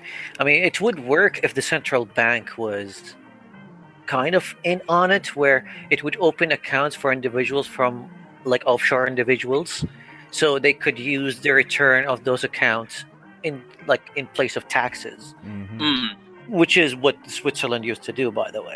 And of course, you will have to worry about all of those people. Would the central bank be the Bank of England? A lot more gates and gated communities, armed guards, and probably armed population. Silly, I'm not that rich. So try and become like Singapore. It's just that I've seen some stupid in my time. I was living through the Thatcher years. I don't even if you knew this about 1993. Just before the Conservatives left office, Michael Portillo it was. They were musing, or at least getting together, a plan to take away all state pensions. Just get rid of them. And so basically, the way that the Conservatives want to do this, you see, is what they want to do is anything that is part of any sort of state thing or anything like that, they want to work out a way to get some other company to do it. Because they think that the profit motive rules over everything and always works. And it does always work if you're a shareholder. Yeah, shareholders are a very good thing. But No. Things are very good for shareholders. Yeah, that's what I mean. There we go. But like shareholders can give a company leeway to get different ideas on the table and see what people want for their company, which is definitely a somewhat of a positive, I guess, for a company. But for the government to try and like give off public things to private sector can definitely have transition issues and be very detrimental to the service. It's not a profit-orientated company. Like, this is the thing. There's nothing wrong with private provision, healthcare, or any of these public services to be provided by private companies. The problem is that we have companies which have administration and incentive structures, and the way that we pay for them as well is based around the idea that their motivation is not derive profit, but to serve the public interest. Because essentially they're set up so that their efficiency is guaranteed by command and control, which doesn't work when the state no longer owns them. And instead, it has to be based on profit motive, except if the deal is still exactly the same, well, It's a private company wanting to derive a profit with a guaranteed customer that has no choice. What could go wrong? What could possibly go wrong? We could go from the most efficient healthcare service in Europe to about the 7th most efficient. Oh no, it'll be very. Oh wait, no efficient. shit, that's already happened. It'll be incredibly efficient. This is the thing. If you've got nobody using something, everything works brilliantly. You need to have at least one person use it. Well, it's the. I suppose you've heard of DuPont, yes? Uh-huh. They actually almost went out of business because they used to sell girdles. And they weren't interested in using newer technology with their girdles. They wanted these very sort of like elaborate girdles and stuff like that. And they were making hand over fist a lot of money by doing very little. And that is the issue when it comes to, say, the health service, for example, is that you have to do as much as required, not as much as you can afford. Yeah. So if you think, well, if we save a bit of money here, we can make a bigger profit here. Yeah, some people will die, but hey, see, that's not an equation that's going to work. I mean, people, you hear the Sarah Palins of this world screaming about death panels. That's where death panels kick in, is when somebody's looking at a profit motive. One death is a tragedy. 6 million is a statistic. It's a profit margin. But this is the thing. I mean, the NHS does its very best to save money under the budget constraints that it has. Of course, it does. It doesn't. It's not thinking to itself, if I kill these people, I'll make more money. They're thinking, we can't afford to save these people. There is a big difference there. It's why quite a few people in the top of the NHS at the moment are actually committing suicide. You'd think they'd go to some sort of mental health thing, but Well, they have good news. The The government has just changed $1 billion from the general funding of the NHS to explicitly mental health only. However, the government has also put up a legal trap, whereas a single penny of that money is found to have been spent on general health instead, or possibly on general health, at a preponderance of evidence from what they've described. They'll cut both the general funding and special mental health funding by that amount. Back in a sec. But if yeah. Oh, sorry. Go ahead, sir. Basically, the government are going, right, let's find a way to fuck with them. Yeah, people like mental health, we'll use that as a talking point to fuck over the NHS for fun. Yeah, so they're dictating. They've got a mechanism of depriving funding by this. But the important part is you can say, oh, well, they've got to have a punishment, blah, blah, blah. But the important part is there's that punishment and mechanism for depriving funding. And then this restriction, this insistence that you will do this with this money. That's not new extra money. That's just you will spend your money the way we tell you to. Yeah. Well, of course, the NHS currently spends less than $1 billion per year on mental health. Because the Tories will not hear any dissent on it, apparently. Yes, and what makes it worse is half the stuff they've defined as physical health is actually mental health shit, because there's a lot of physical conditions that cause mental problems, and there's two ways to treat this. You can treat the symptoms that are a mental problem, or you can treat the physical underlying cause and thus get rid of the symptoms in the future and put a small amount of more money now and save yourself a lot of effort later on. The NHS has always done, just get them out the door with as few long-term problems as possible and as less for us to deal with.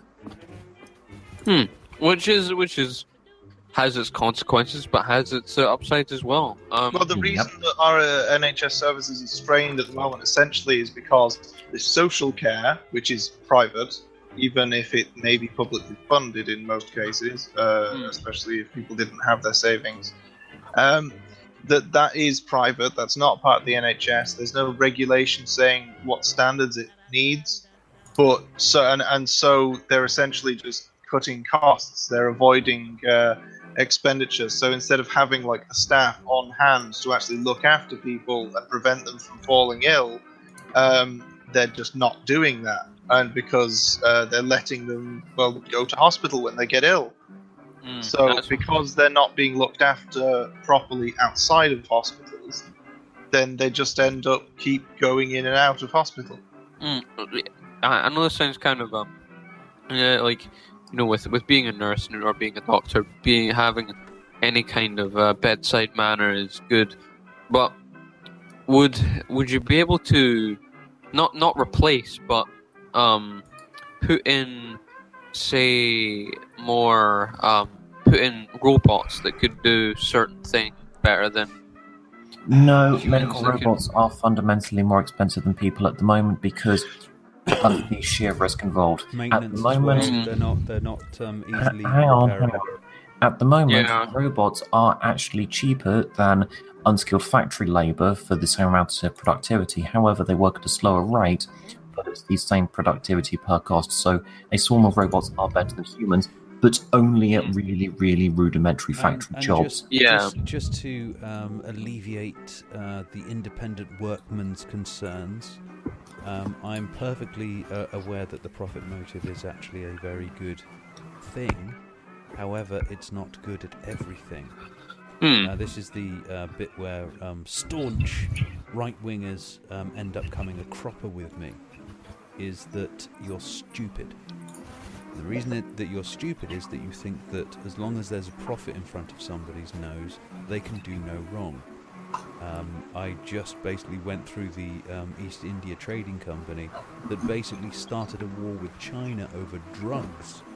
And if you think that profit motive always comes out with a good result, fuck off, you're a moron. To say, of course, that, oh well then, because in some cases the profit motive leads people to do naughty, nasty things, then we shouldn't have it. Well, that would be somewhat of a obtuse reasoning now, wouldn't it? We could talk about the Dutch West Indies Trading Company that decided that it would buy every single island that produced nutmeg and indenture every single member of the population on those islands. Preventative care is not necessarily about funds. Indeed, it is about funds, because in order to actually facilitate said preventative care, you need someone to be able to do it. Yeah, I'm willing to accept the statement that it's not necessarily, but you know, in these particular cases that we're referring to, yes. I don't actually have the statistics on this. Am I a but social democrat? It's an American term. No, a social that's not American. Because like the NHS is a very interesting case, especially with before what's you continue, happening I'm right now. just going to say, independent workmen. I'm not really a person who affiliates themselves with a party as such. In the UK, I have the right to vote for somebody in my local constituency, and that is it. So when somebody holds a general election or they have a by-election in my local area, that is what I concentrate on. I'm one of those sort of people who just basically kind of goes, what can I do? Oh, that's my options. Let's have a look at these fuckers. Oh, look, a friend of Israel. Fuck that one. Another friend of Israel. Fuck that one. Oh, we've got an independent, but they're a fucking idiot. There's somebody there with a yellow tie on. Okay, let's have a look at this. Well, he's not as bad as the rest. We'll go with that. Fuck it. These are my options, mate. You know? Isn't there the what is it, the what's it, that joke party that's been around since like the 18th century? It's the mad, was it like the the Monster Raving Looney No, Party. they've been around Yeah, since they were around Raving in the Looney 80s. Party, yeah. They were around in the 80s. That was it. They hadn't been around since no, but like they dress. Isn't that? Yeah, they're the one that dress up as clowns, and then after the count of the votes for each candidate is announced, they celebrate victory every single time. Yeah.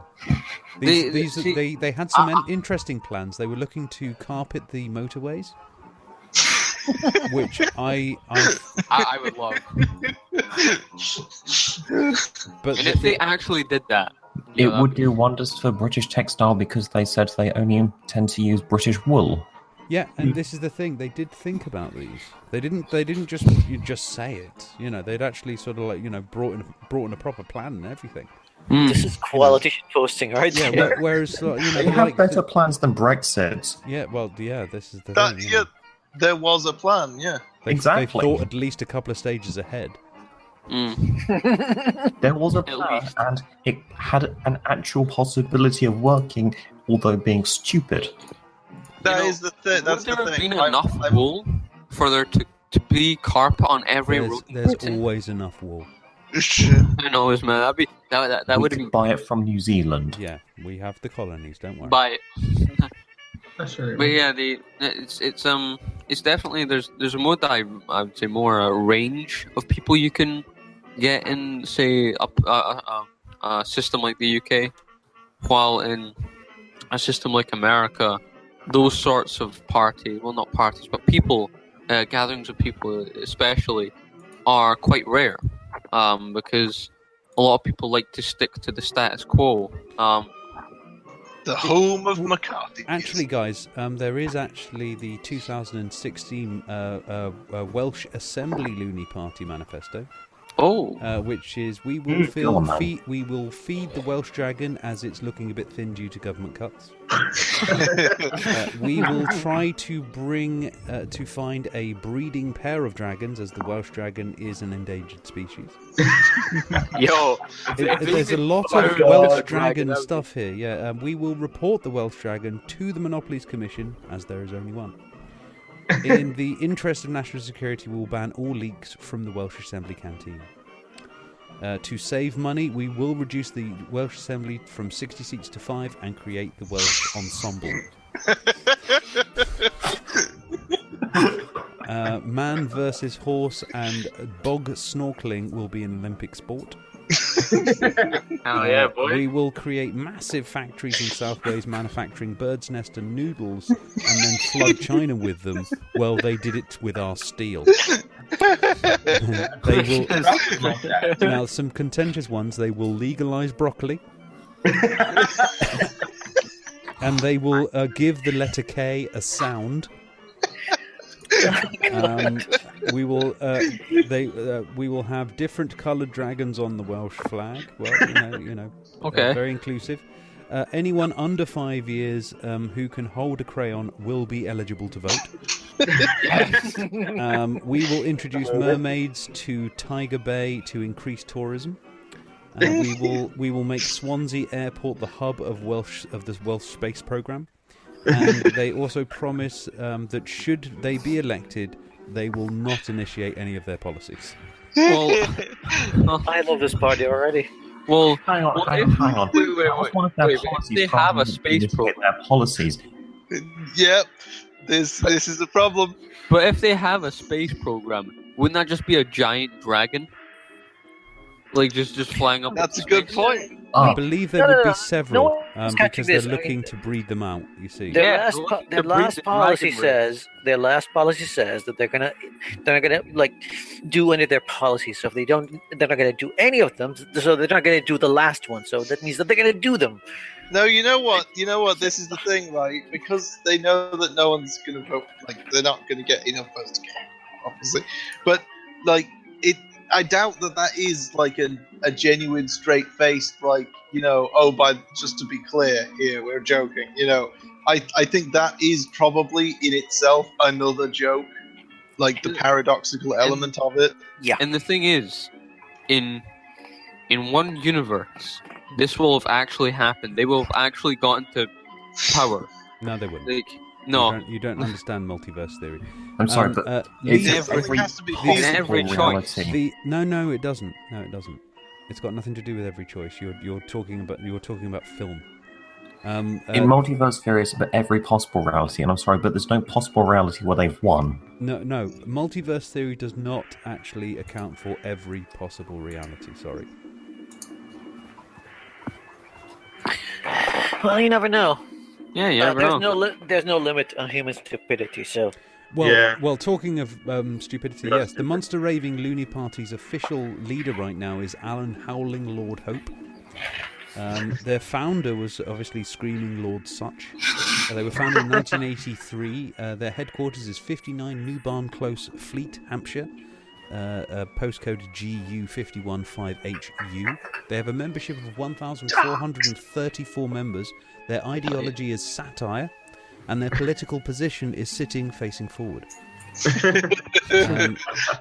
Interesting to note that Screaming Lord Such suffered from clinical depression after his mother Annie died in 1998 and died via suicide in 1999. Is this still going? Oh, this is the mantra of the open house. Is this still going? like wow. I can stop now that somebody's actually said it. People must have plenty of coffee. It is coming up at 3 a.m.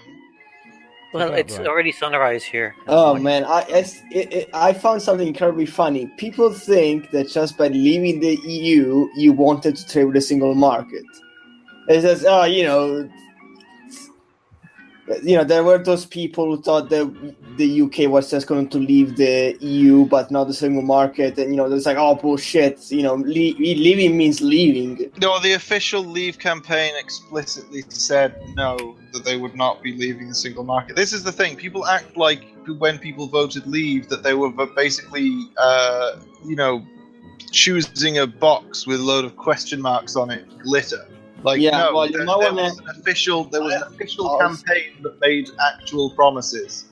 Yeah, I think it's probably like a house that you've basically bought, and everyone's saying to you that you should buy this house. It's wonderful. It's got a garden. It's really nice at the back. It's very roomy. And then everyone's kind of going, "Don't buy that house. Don't buy that fucking house, man." Yeah, try explain to this guy that that's what happened. And it's like, well, I want the house, but I don't like the plumbing. And it's like, well, no, you've already got it now. That's it. No, shut up. You've already paid. We've got your money now. Worst fucking service ever. That would be well, that's technically how it works. And the thing is with leaving the sorry.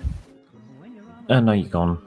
Okay, I was just about to say, like, the thing with leaving the EU, especially here up in Scotland, is that the sort of no thanks campaign that happened here for saying no to leaving Britain. One of its main points was, but we'll be able to stay in the EU. Sorry about that. Yeah. So now, not only has Nicola Sturgeon got all of the yes voters on her side, she's got all the no voters on her side. So that's just most of the country. Yeah. Saying Ignorama says, to be fair, my politics on Welsh are based on Crusader Kings 2, where only Welsh can create longbow units. Yes. And I swear, like, I'm hearing so many people saying, this whole repertoire there. I'm hearing people saying, the whole leave just the EU membership, not the single market, was cooked up after the vote was cast. It's kind of like, no, I actually heard a lot of people saying, oh, no, we're just, again, because the Tory party was split. Some people don't even acknowledge the whole idea of a soft Brexit. They're like, nope, hard Brexit. It was hard Brexit from the world ago.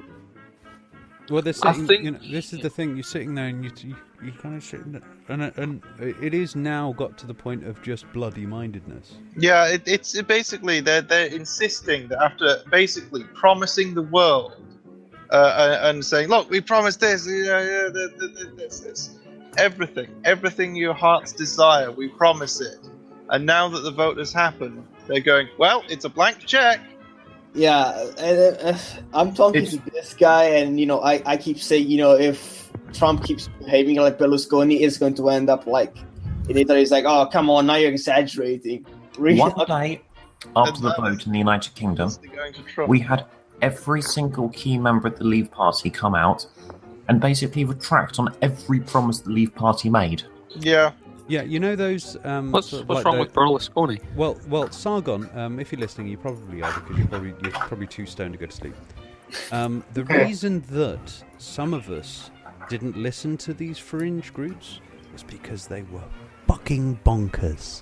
Yes, like, we're going to give this money to the NHS, okay? Where the fuck is the money to the NHS? And because you think that the likes of, like, Tommy Robinson can just basically butter your ass, and all he's got to do is basically just lick your nutsack for you, and then suddenly he's A-OK in your books.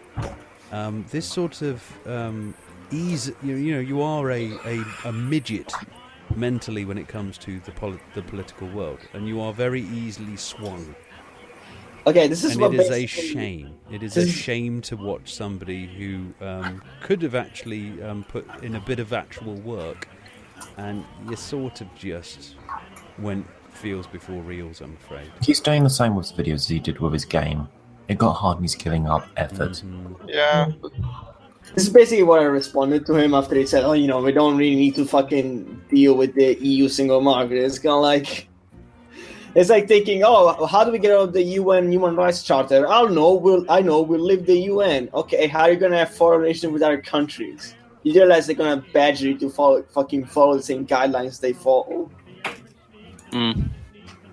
Well, It's like- you know, yeah, but the thing is, if you sort of like start talking about Rome and just bore the tits off people about fucking ancient Greece and shit like that, then you know it's like, well, he's obviously thought about it.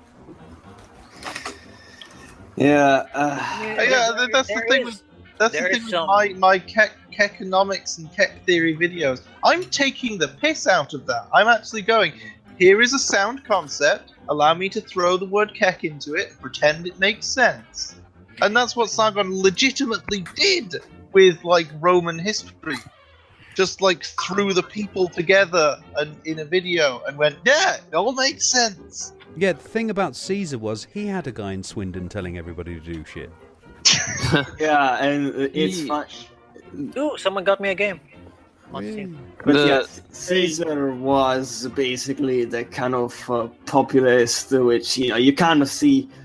I mean, to some extent, again, Rome was different than politics is nowadays, because under Rome you had to be either a patrician or you had to be a very good soldier and a very good, usually soldiers, but also politicians to some extent.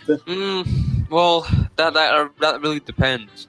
I mean, the Gracchi soldiers brothers who climbed up the ranks were either, you'd have the nobles who would go up a certain rank, who would go up a certain ladder, and then you would have the normal soldier who would go up the ranks to through the normal way. And how The long noble- a time period are we talking here? There's a huge variance. The thing is, like, getting to a general position as a normal soldier takes years. No. I'm not talking about the years of an individual's career. I'm talking about the span of the empire. The rules were different at different points. Oh, we're talking about the Republic. No, we're talking about the Republic, not the Empire. Yeah. Okay. So, But, to be a consul, what most time of the consuls- Republic? I got most- most Republic was basically over when Augustus came to power. Yeah. Most consuls had also to be generals, because as the commander-in-chiefs of the army, you technically had to have some fucking military experience, because otherwise, you're trialing in a battle with no experience whatsoever. And this is why it's got nothing to do with Europe. In the 21st century. there is a value to studying history and trying to Sure. But the actual structure of the EU is unlike anything that has ever existed. Okay, Aethrin, are you gonna let me finish my point? Or are you gonna? No. I probably will then. Yeah, it went off on Cyril earlier because he kept Just finish interrupting, your and now bloody you're point. Fucking show. No, Get on you with it. fucking shut up. I'm not gonna make. I'm telling you to finish your goddamn points, woman. I don't want to anymore. I just want to ramble. I'm fucking drunk. I'm allowed to. I'm here all night. Shut up. I can stand here. And we can just sit here. Standing? In No, you're not silence. standing. You're sitting down. So shut up. Oh yeah, I am. Well, he's kind of slumped, really. I am actually kind of. Habib has prophetic powers. I'm not fully slumped. It's terrible for your back. Either slump fully or don't. Yeah, I mean, there is some value to studying history and just getting some reference out of it. And yeah, the thing with Sargon is that he could just looks for a point that would agree with his narrative and just use that. It's basically like looking for your conclusion before you, or just like starting with the conclusion and then looking for something that would just suit like your narrative. creationism. Basically, but using history instead of scripture. Yeah, it's very much the case. A lot of people do that. Oh, it's And- like it's like I'm not going to single out Sargon. No, there's a lot of people Well, that this do is that all over the place. this is. I think I would call this the spurious correlation fallacy. I mean, look at the end caps. They just the government is evil. Why? Because Hitler, Mussolini, that shit. It's kind of like, okay, what about the current government of the U.S.? They're not evil. What about smallpox? And how multiple world governments teamed up to get rid of it? No, I mean, you see it with creationists as well, and they go like, yeah, atheists are just as bad. I mean, look at Mao. Mao was an atheist. He killed people. But he killed his own people. Yeah, I don't necessarily like to gauge something's badness by body count. Yeah. It's like kind of going, well, you killed more people than that guy. It's like kind of going, so you're going to be a fascist because you don't want to be a communist. Yeah, you just see Sargon saying, fascism is not a problem because communism killed more. I'm like, you do realize that if fascism was allowed to go as far, the timeline, if you take timeline of fascism, timeline of communism, same timeline, I bet they would have killed the same amount of people. Yeah, communism was like the political yoke over the more than half of the world's population at one point. Fascism there, same thing would have happened. Same people would have, because again, it's dictatorship. It's not red or black dictatorship. It's still one guy on top murdering people because he has this vision of his own freaking utopia, and he has to murder people because this guy disagrees with me on one point. He must die. But my meme of the moment, at least, is, Cat, what's your opinion on the UK leaving the EU? And the cat says, I think you should repeatedly ask to leave, and then when the door opens, just sit there and stare at it. That's what I'd do. Ignoramus here. I do like Sargon too as a person. I like Karl. I think, I would say that I like Karl, but I have huge disagreements with the persona Sargon of Akkad. Can we put it that way? I definitely think when he puts history, especially Roman, because I'm very interested in Roman, especially ancient history. It's a very interesting time period, and it's I should definitely come to my country then. I mean, well, if we're talking about opinions on Sargon of Akkad, I am struggling to find any way to respect somebody who basically kind of goes, I'm going to just turn off my principles as and when it suits me, especially when you've basically fought alongside somebody who was basically having a go at people who were putting their principles to the side in order to win. And then you have somebody basically do exactly that when it's more applicable in their... Yeah, like I said, I don't really like Sargon when it comes to his culture war crusade that he's doing. I don't like that. But when it comes to offline hangouts, whenever I hang out with the guy, just shit posting and talking about games in Oculus Rift and just struggling with him. I'm sure. Yeah, I mean, but then again, he's a lot of fun to hang out with. Exactly, everyone's like that. Yeah, he's a lot of fun. I mean, I would have a beer with the guy. I have no hate for Except the person. Except John Kelly, yeah. He's just an arsehole through and through. No, but do you guys remember that whole business about when people were calling Sargonism, calling him a Marxist and stuff? And that was, the reason he thinks he's not is because he doesn't seem to have understood the phrase that he used as his sort of get-out clause. But that's besides the point. But really, it's that you remember that all kicked off because he pretty much just wandered into a live stream that Dave Cullen was doing about the low educational attainment of working class young boys, and that was a problem, and that he didn't expect there to be a lot of sympathy, so they were going to talk about it, because they anticipated that very few other people would. And then Sargon turned up, derailed the whole thing, and just sat there for like an hour talking about the SJWs. And then when Dave finally just was like, look, Sargon, I'm sorry, but we actually had an agenda. We're going to just move on to that topic again. And then Sargon was like, oh, right, yeah, well, I have to go anyway, bye. It's like, yeah, just run away. Oops, run away. Yeah, as far as principles being flipped on, looking at what's been happening recently with harmful opinions. is that we're looking at somebody who, in any other circumstance, if it were anybody else, he would have been over that like a fly on shit. But for some reason or another, I can't think what, apart from the fact that he's friends with them, that he just is quite defensive about these particular people. You know, it's. I often find that it's funny that somebody would get so uppity about people basically saying you're just doing it for the money. Yeah.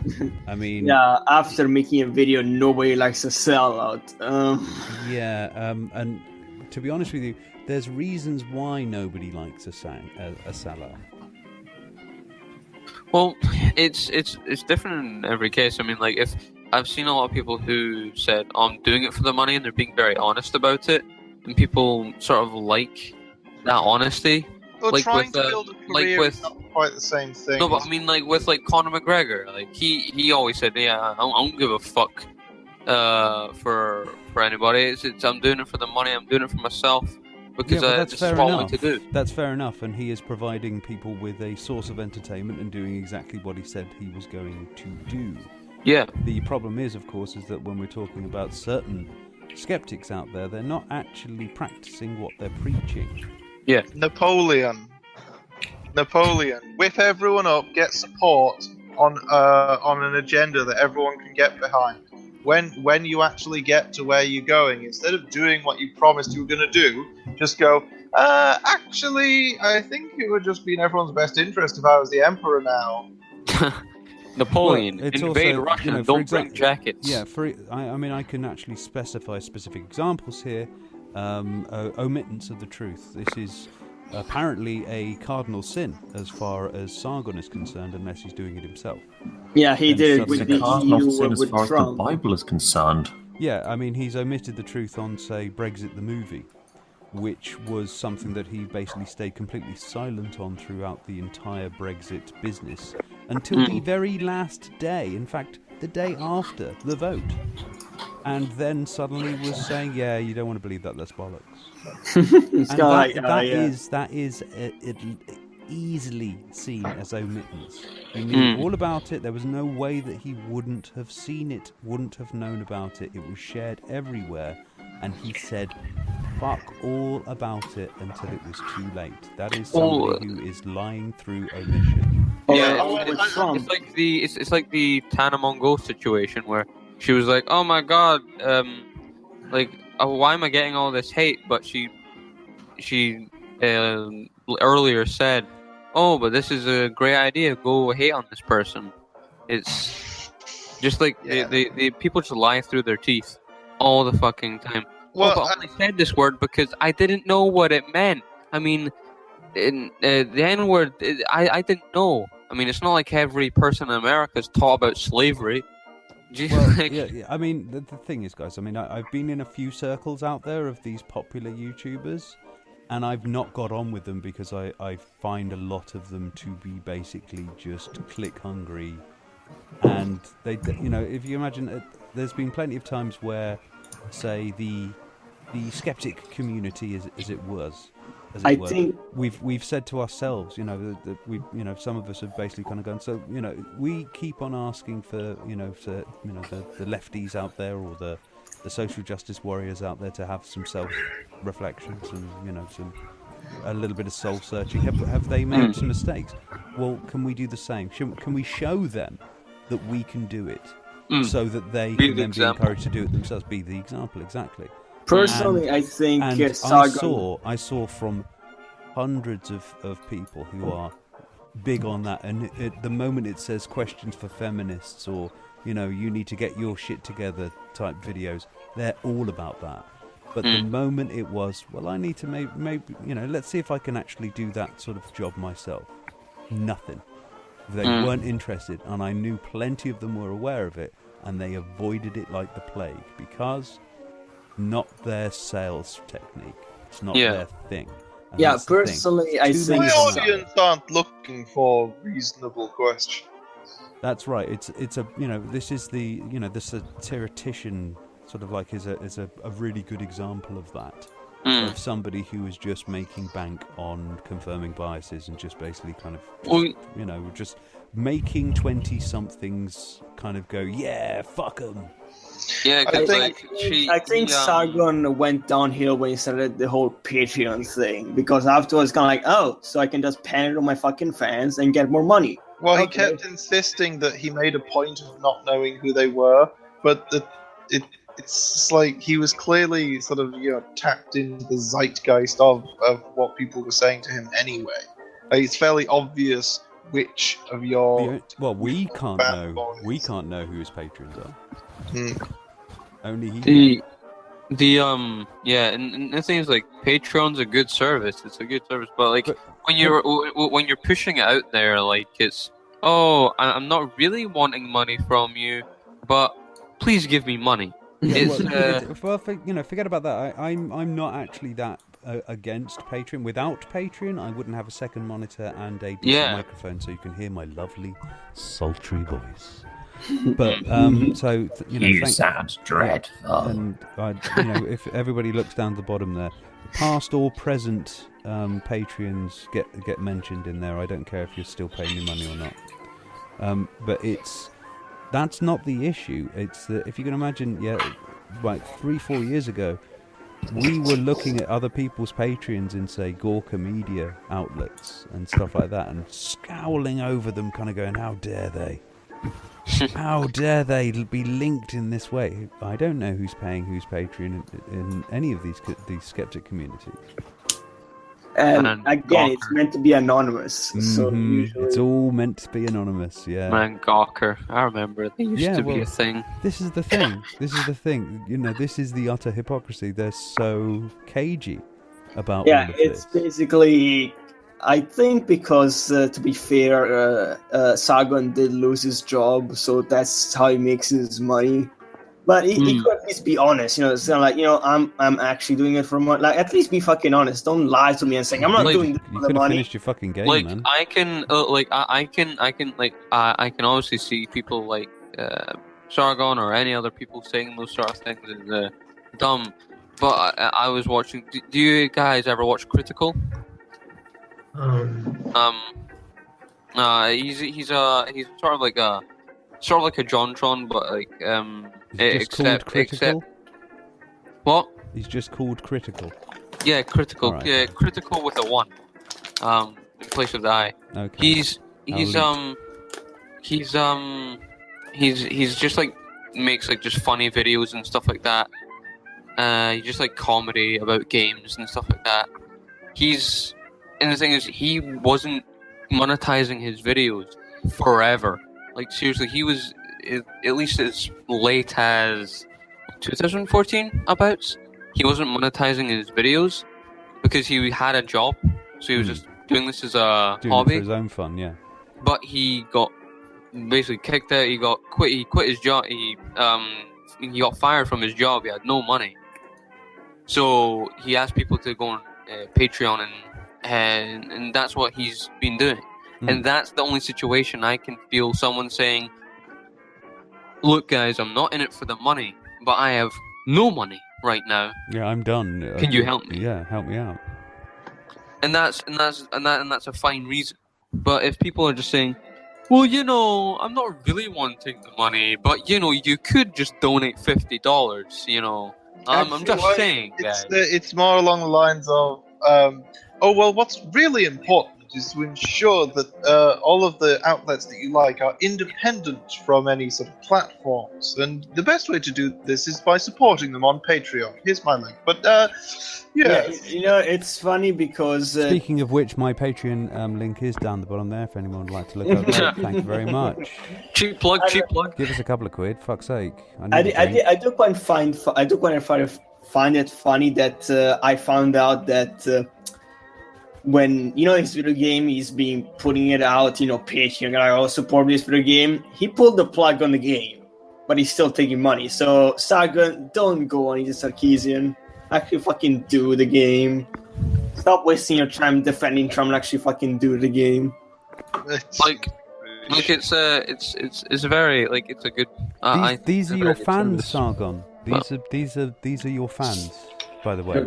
You're disappointing them. Yeah, these are the people that are very disappointed in you, and they're watching you basically just give up your principles for a win.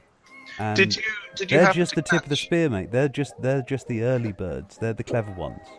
Like, but everybody else will realise. It's basically like watching a boxer that for years has followed the rules, take out his gloves and just grab the opponent by the groin just to win.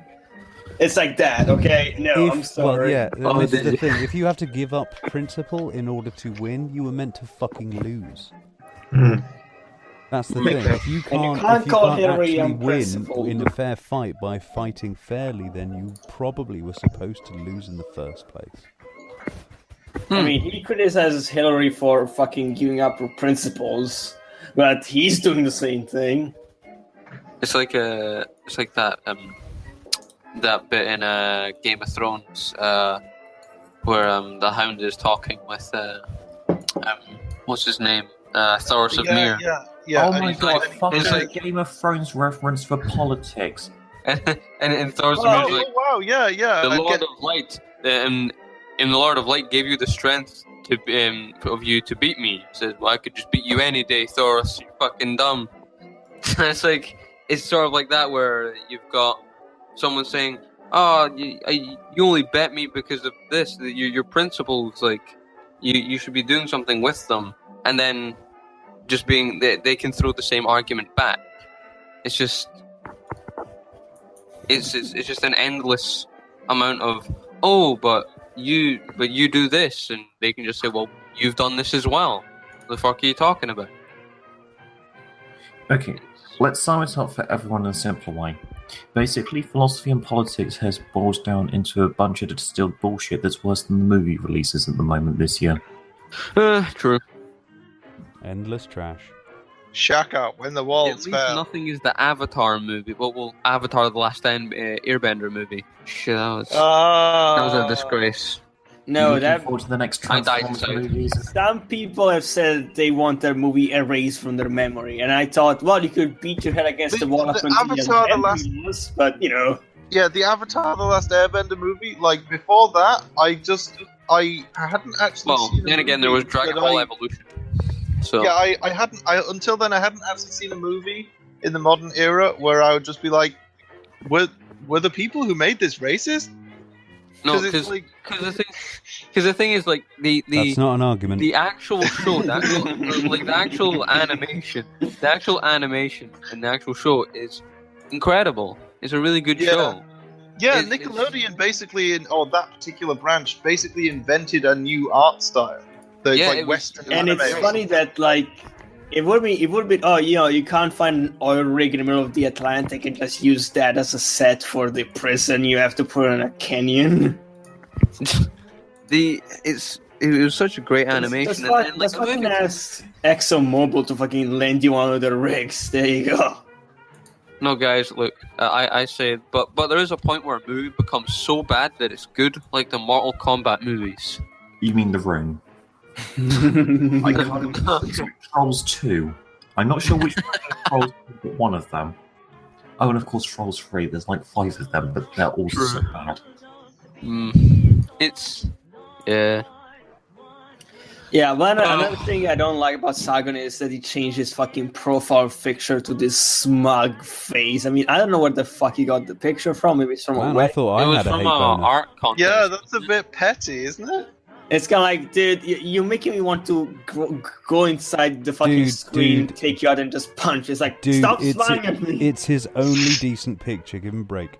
It's like the only decent one I have, even though I look like a fucking It's the only picture he has from before he didn't have mirror shades. Like he looks like fucking Pepe. He looks like fucking Pepe. You know, that same smug face. So, hold on. So you're against people who have a smug face for their avatar picture. Yet in all my pictures, I have a smug face. Yeah, a smug face. Yeah. So he's racist against smug people. Yeah, yes. But Habib, you're not a fucking smug person. You're smuggish. You have no idea how smug I can be. You are smuggish. Darling, you're an Arab. We can't blame you for being smug. You don't understand better. You don't understand.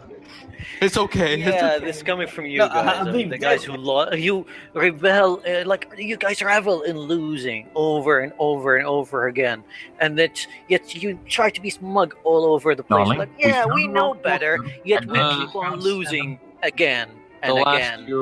What layer of rock bottom are you on? Because we're on about layer 4 or 5. It turns out there's multiple rock bottoms. We're going to find the rock bottom of rock bottom. Let's keep going and see how far it goes.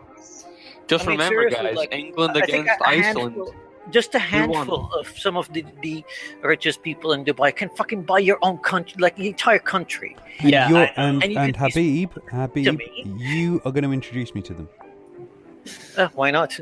Because we've got to like I said, mate, when you come here, print at least 100 business cards. Yeah, we've got a thing to do, but I've also got a thing that I want to do, and if I can get hold of somebody who's willing to put in, we could make bazillions. Give me that tasty oil money. Sweet. But yeah, when you come here, I'm planning to introduce it to some people who are my clients as well, because I'm going to leave the entire region. So, yeah, if you can sort of establish yourself amongst them, maybe you can take over whatever I'm making here, like start doing hotels and stuff. I would do that shit. I think Maggie would be interested in moving. But it's coming up on 3:30. I'm actually going to lightweight. Give up on life now. Lightweight. So... Oh my god, you fucking pussy! I'm still on Friday. Get on my level. Friday? It's Sunday here. Yeah, it's Sunday. Yeah, but I'm still on Friday. Oh, okay. What he means, he hasn't slept yet. Dude, my classmates are already awake and heading to work. Good night, morning, week. Thanks for coming, Airthrin. Thank you for telling us about maths. That's right. Well, someone had to. It wasn't nobody had to. Oh, good lord! I swear we have to badge Sargon to come onto the stream right now. It's kind of like come here or else. No, he won't come anyway. He knows that he's not going to have a pleasant time of it. Look, it's only worthwhile if we get Sargon here and then get everyone to spurg out on mathematics. Every time I've encountered Sargon, we've ended up having a disagreement. It's usually because he keeps on saying things that are wrong. Yeah, it's kind of like he's like, oh, you're wrong just because the mainstream is like, Sargon, you're starting to sound like fucking Alex Jones. Enough. Dude, stop smoking so much weed. It's getting to the point. It's getting to the point. I can hear it in your voice when you do videos. Stop. What, me? No, Sargon. Okay. What me? Yeah, listen to his voice. You can tell when he's way too big. Have you seen talking like this? That's how he sort of starts to explain things. Yeah, I've seen the video. Yeah. It's kind of like, oh, look at that fucking face. It's just, even when he's stoned, drunk, and sleep deprived on stream, he is a damn sight better of a orator than fucking Trump is. Can you imagine Trump drunk and trying to do a fucking speech? That's kind of like. Can you imagine Trump doing a live stream on YouTube? Imagine the chat room. Robin, what does he say that is wrong? Okay, Skimmer. One of the things that he said that was wrong was that the mainstream media were not covering the kidnapping and beating of that kid. They were. And then he retracted with, well, not fast enough. And I'm thinking to myself, exactly how fucking quickly does it have to be before it's fast enough for you fuckers? Yeah, it's like a day, like literally the second it happens, you must cover it. There's not enough evidence by then. Oh, fuck evidence. He's also wrong in the sense that he did a video on the BLM kidnapping hashtag, and then decided to talk about BLM instead of the BLM kidnapping hashtag. I was there talking about the hashtag and saying that these fuckfaces are just overreactionary twats who are trying to politicize an event and basically couldn't give a fuck about whether that kid had basically brain damage or not. They're just using it as an attack arm against BLM, while he goes and basically is their attack arm against BLM. So the thing is that you can't really complain about BLM politicizing some sort of violence that happened to a black person by then politicizing violence that's happened to a white person. It's somewhat contradictory. Yeah, but remember, Robin, right now the white man is under attack by the evil brown people who are trying to... I've also laid out the fact that he has lied by omission over Brexit. His idea of supporting Trump, even though he says that he doesn't support Trump, which is, once again, absolutely false. He can't not keep going on about it. And also the fact that his only reason for supporting Trump, nothing to do with his policies, nothing to do with the fact that he'd make America great again. It is simply because it annoys the right people, his own words. Yeah. So if you can imagine, we are talking about somebody who's such a mental midget that they think that their political ideology should be based upon his hatred and distaste for a different type of person. That is the sort of politics that twats do. Yeah. Yep. That is SJW politics. Yeah, it's like, this guy might destroy half the world, humiliate our country internationally, tank the economy, and not do shit overall. But yeah, fuck it. As long as the SJWs are crying, I'm okay with it. Annoying gamer. If you're going to denounce the name it was given, what you don't do is you start your stream off by saying, yeah, of course, BLM isn't obviously implicitly to blame for this, and then goes on about the fact that BLM is basically to blame for this, but just not implicitly to blame for this. I mean, if you can't be that obvious about it, then I wouldn't bother at all. I was talking about the entirety of what's going on around here, and he was simply not interested because he was too busy trying to politicize an event in order to basically, besmirch Black Lives Matter. I'm not a Black Lives Matter supporter. However, if you're going to go up against them, I think it's probably best to do it with the right intentions in mind. Yes, we are still going, Liz. Hi, welcome back. I'm gonna get going. It's getting late. And yeah, Hillary was crap, but you've got worse with Trump. That I can guarantee you at this point. You got Berlusconi, so yeah. Hey, Berlusconi was an absolute lad. Just gotta say. The guy knew how to throw a party. I know that. Yeah, exactly. That's what we're good as in Italy. We're not fucking prudes like in America. Ignoramus, voting in somebody who is against your economic interests and social interests just to wind people up, that's hardly a way of getting through to folk. And you needing to annoy people is what people make bank on and have banked on. Yeah, just look at Malo Yiannopoulos. Yeah. I mean, that's his entire shtick right now. Go up to some guy, piss in his face, and when he complains, to say, "Oh, you see, this guy's an evil SJWs." It's like me beating up someone, and then when he gets up and says "fuck you" to me, I just say, "Oh, look, see, evil SJW," even though I just beat the tar out of it. No, Hillary would be. It's like that, basically. Hillary would be probably more of the same, whereas Trump is very much different. But we're talking about an administration that is so chaotic right now that they are looking. There are judges that are coming out now that are calling for impeachment, not like down the road and kind of going, I think this is. They're going, we have to get rid of him. He is going to crash the plane. Screw impeachment. Burn him alive. Trump has to be impeached with haste.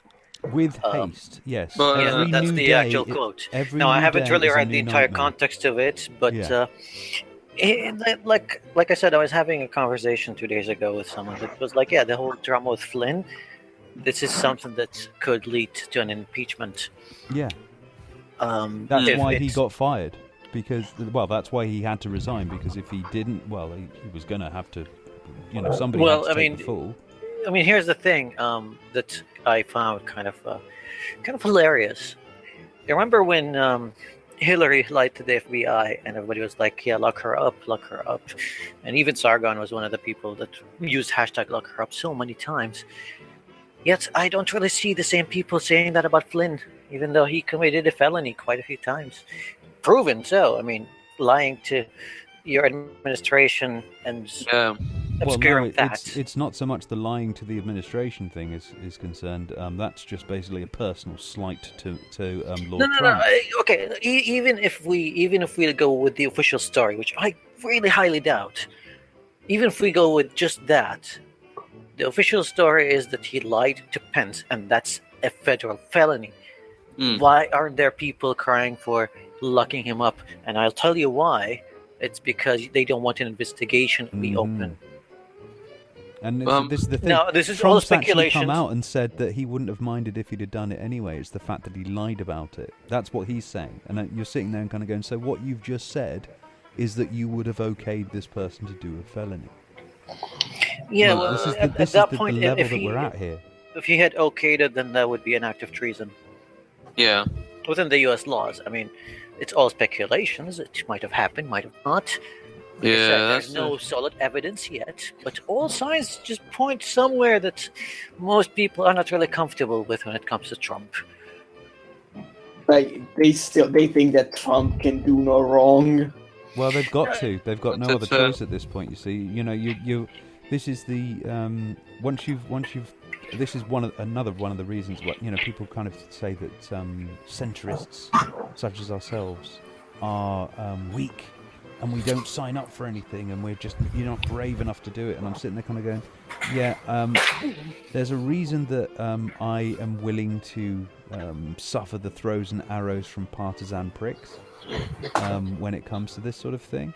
And the reason that I actually would have supported Hillary over Trump would be me basically vomiting into a sick bag as I do it, is simply for the fact is that this is what you're getting and this is what you've got. And I have to live with this as well as you. Oh, come on. You're given a choice of, do you want AIDS and to take antivirals, or do you want to have blood cancer? That was basically the choice. And everyone, yeah, blood cancer sounds fun because AIDS has a stigma attached to it. Asinine analogies withstanding. We could always look at this as what it was, which would have been a Democrat without really being able to do much because you would have had a full Republican House and Senate. So you're sitting there kind of going, well, now we've got no checks and balances on somebody who is, at this point, a demonstrable maniac.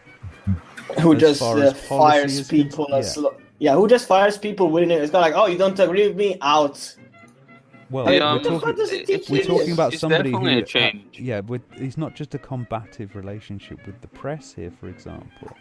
This is somebody who is just basically ignoring the truth. I think. Sorry, I'm just kind of tired right now. I think either candidate was link sent skimmer. was a choice that would have ultimately led to some bad consequences. Hillary, it would have been 1, the status quo, 2, more of what more policies like Obama, which weren't many, but were very like the Patriot Act and things like that. It's going to be shit like the Bush-Obama years with 1 or 2 social policies thrown on top to appease people. Yeah, and I think it would have been even probably not maybe less active, but there might have been less rules and laws put in place and acts put in place in her administration, and it would have been very dull, and people would have been. I think people would have been actually more frustrated, maybe after her 4 years than. Administration is so much nicer than what they currently have. I mean, fuck, comedians can't even plan to do a daily show taking the piss out of Trump.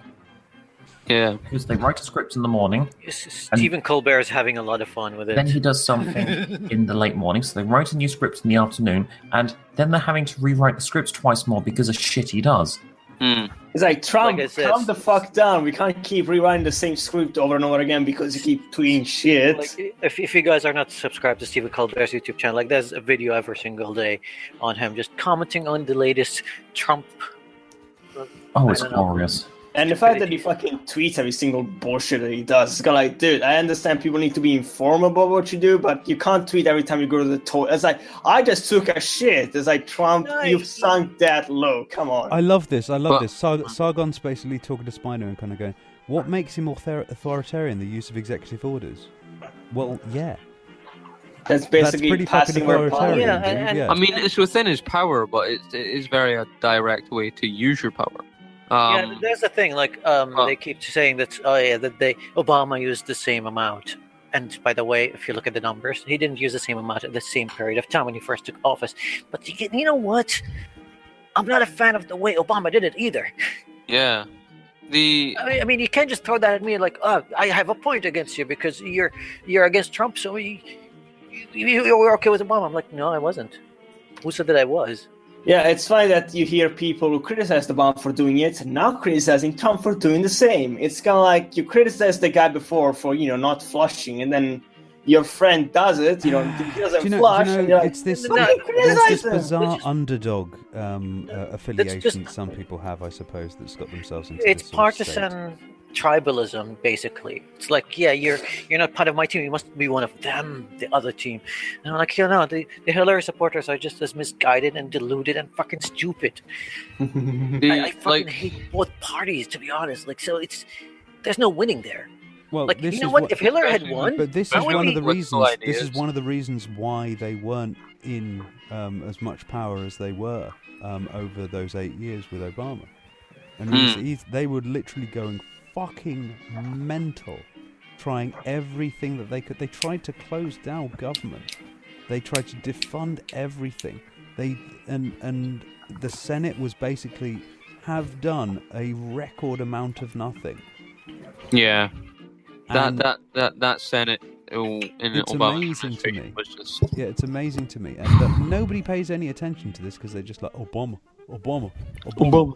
Because without a president, a country would just collapse. Yeah, it's just it's Obama's fault that shit didn't. If you can't, how do you think this works? Do you think Obama just snaps his finger and magically shit gets done? Yeah. No, that would be a dictatorship. In a democracy or a republic or a constitutional monarchy, the prime minister or the president has to get approval of parliament to get shit done. But also the thing is with that Senate, it wasn't even just like when I've heard people praise Obama and stuff like that. Well, he wanted to get a lot of stuff through, but the Republicans weren't letting them through. Neither were the Democrats. They were all doing nothing.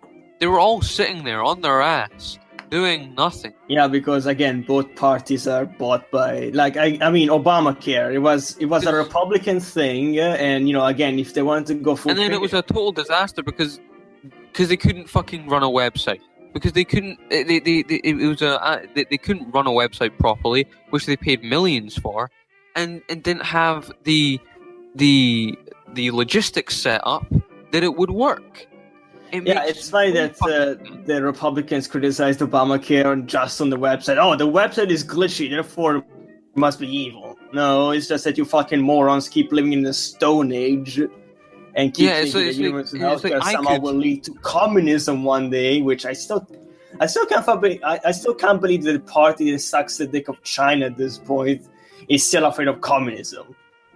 Well, the thing is with China, is with the communism you have over in China is not entirely communism. I know. It's just I'm saying that a country that purports itself to be communism. Yeah. I know. It's kind of like what you mean. But there is a certain. And Alan Harris, he's starting to go off colour for me. He goes, hint.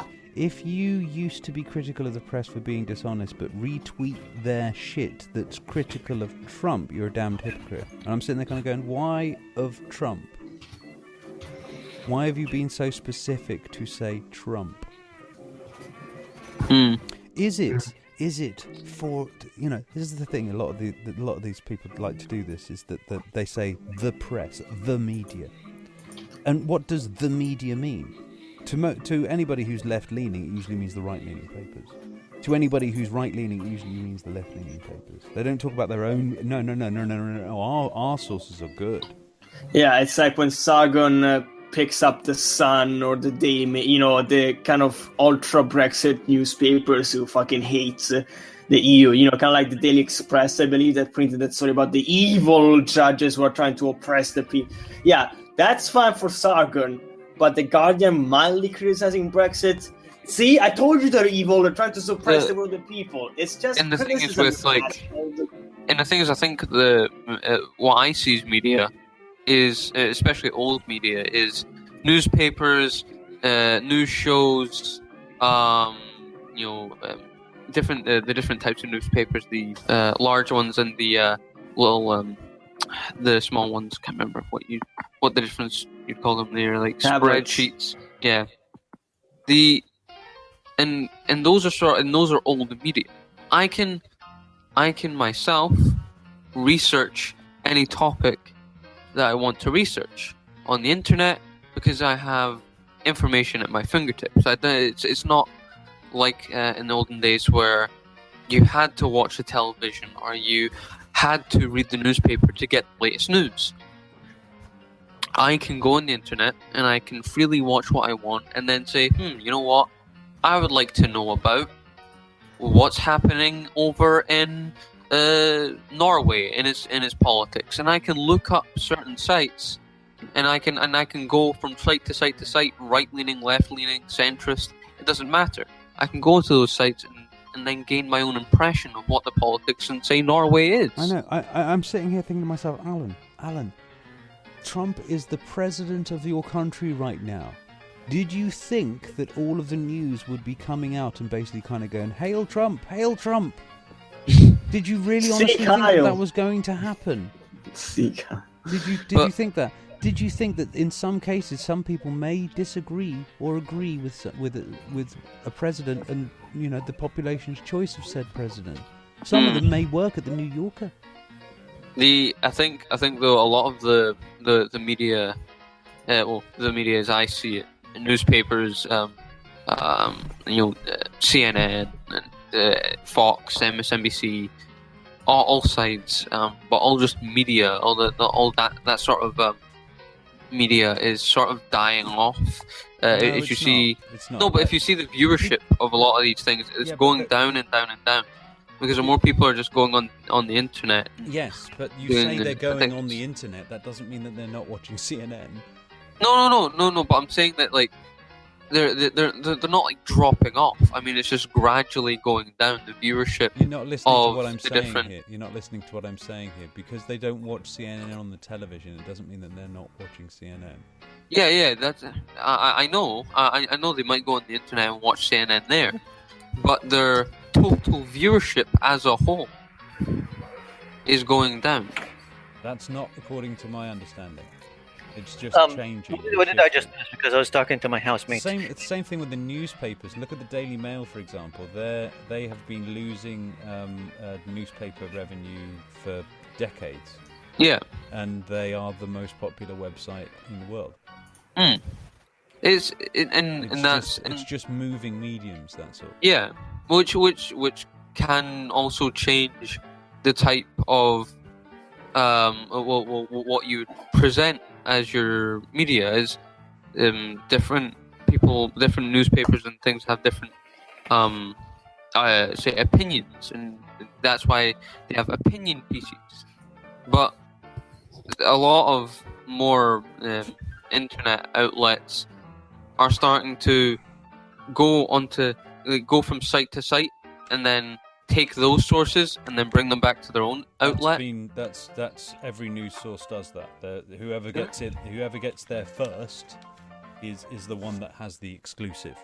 Everybody. But I'm saying that it's going to become a thing of not first come first serve. It's not going to be a thing. That's been a thing. No, but I mean it's going to be a thing where it's not about first come first served anymore. It's about who can get the most factual and truthful information, because obviously here's the thing about that though. When you go with just the factual information and trying to wait till the evidence surfaces, that usually takes anything from 6 hours to a couple of days. By the time that happens, nobody cares anymore. Yeah, it's already gone. Yeah, but I think with people trying to say, "Oh, fake news," I think you'll start to see companies either go with the route of clickbait, which is what a lot of companies are doing, Do you know or what fake news go the is? route. Do you know what fake news is? It's Well- it's two things. It's news that is fake, and Yes. news that I don't like. Yes. Yeah. Basically, Just everything because they're starts- screaming fake news, fake news, fake news, that's not going to suddenly change newspapers' ideas. No, about them. I'm not Otherwise, saying it's going to that would suddenly have happened a long time ago. Because Holy that's- fuck! Hold on, people hold on, have been hold on. saying that since You remember the 40s, remember mate, the in German. hashtag Hitler facts that I was doing the other day? There's just a tweet on it. On Friday 17, hashtag Hitler facts was trending topic in United Arab Emirates for 13 hours. I didn't know that. Hitler facts, yo. The Arabs wanted to know. Oh my god. The Arabs wanted to know some Hitler facts. Oh my god. No, the Hitler facts was just a joke. And I Oh was yeah, just- yeah, no, I know, but it's like they wanted to know some Hitler facts. What have I done? You've done a great job.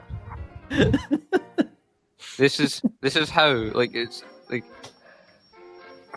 if you look at Inception, it's what is the most what is the most what was it again, the most Are you going to red pill us on Inception, are you? no, it's what's the most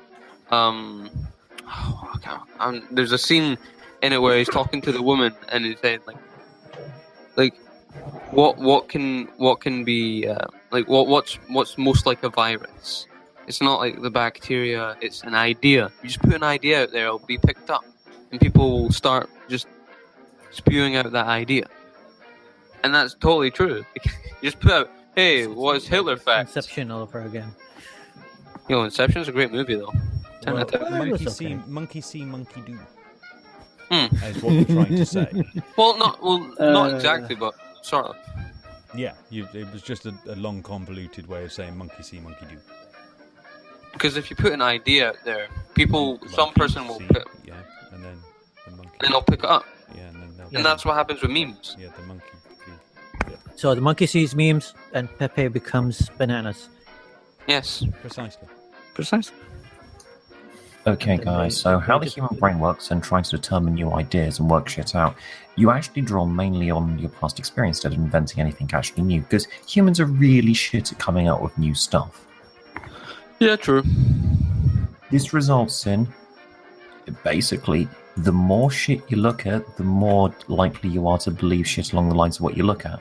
Yeah. So if you spend forever looking at conspiracy websites, you're gonna believe them disproportionately more. Yeah, and that's how biases are formed. And the thing about biases, it's not a little thing that's easy to deal with. No, it's like an addiction. Yeah, Well, that shit literally changes how your brain works. I remember in I used to sort of like frequent these conspiracy websites, and I remember the day that Obama got elected. I predicted that when everyone thought it was going to be Hillary, but when I was looking at the setup, I thought Obama was going to get the primary, and he did. And I noticed a huge swathe of people who left the moment Obama was actually elected. And a couple of days later, maybe a week or so later, a huge swathe of completely new people turned up to these conspiracy website circles. Can you guess who they voted for? Trump. No. This was during the 2004 election. Oh, Mitt Romney. No, John McCain. There you go, yeah, John McCain. Yeah. So I found that generally your conspiracy theorists, a lot of those are egged on by their own political leanings in the first place. So when your dear leader finally gets in, of course, suddenly, the government's all right. Yeah, I mean, just look at Alex Jones. He pissed on every president, but then Trump, oh no, he's fine. He's a man of the people, Do you know why he's a man of the people? Because he's appeared on Alex Jones. That's all it takes. It's the same thing with fucking Sargon. All you got to do is be on his show and lick his ass, and then boom, you're one of the boys. It's so crazy. I have my integrity. I'm not doing that. I'm not. My parents always taught me not to fucking be a bootlicker, just because it's not gonna get you anywhere. Well, it's gonna get you somewhere, but you're not gonna have any dignity by the end of it. I think the only thing honest about Alex Jones is his water filter salesmanship. Yeah, he's very good at selling shit to people. Well, paranoid people who think that the world is going to end, but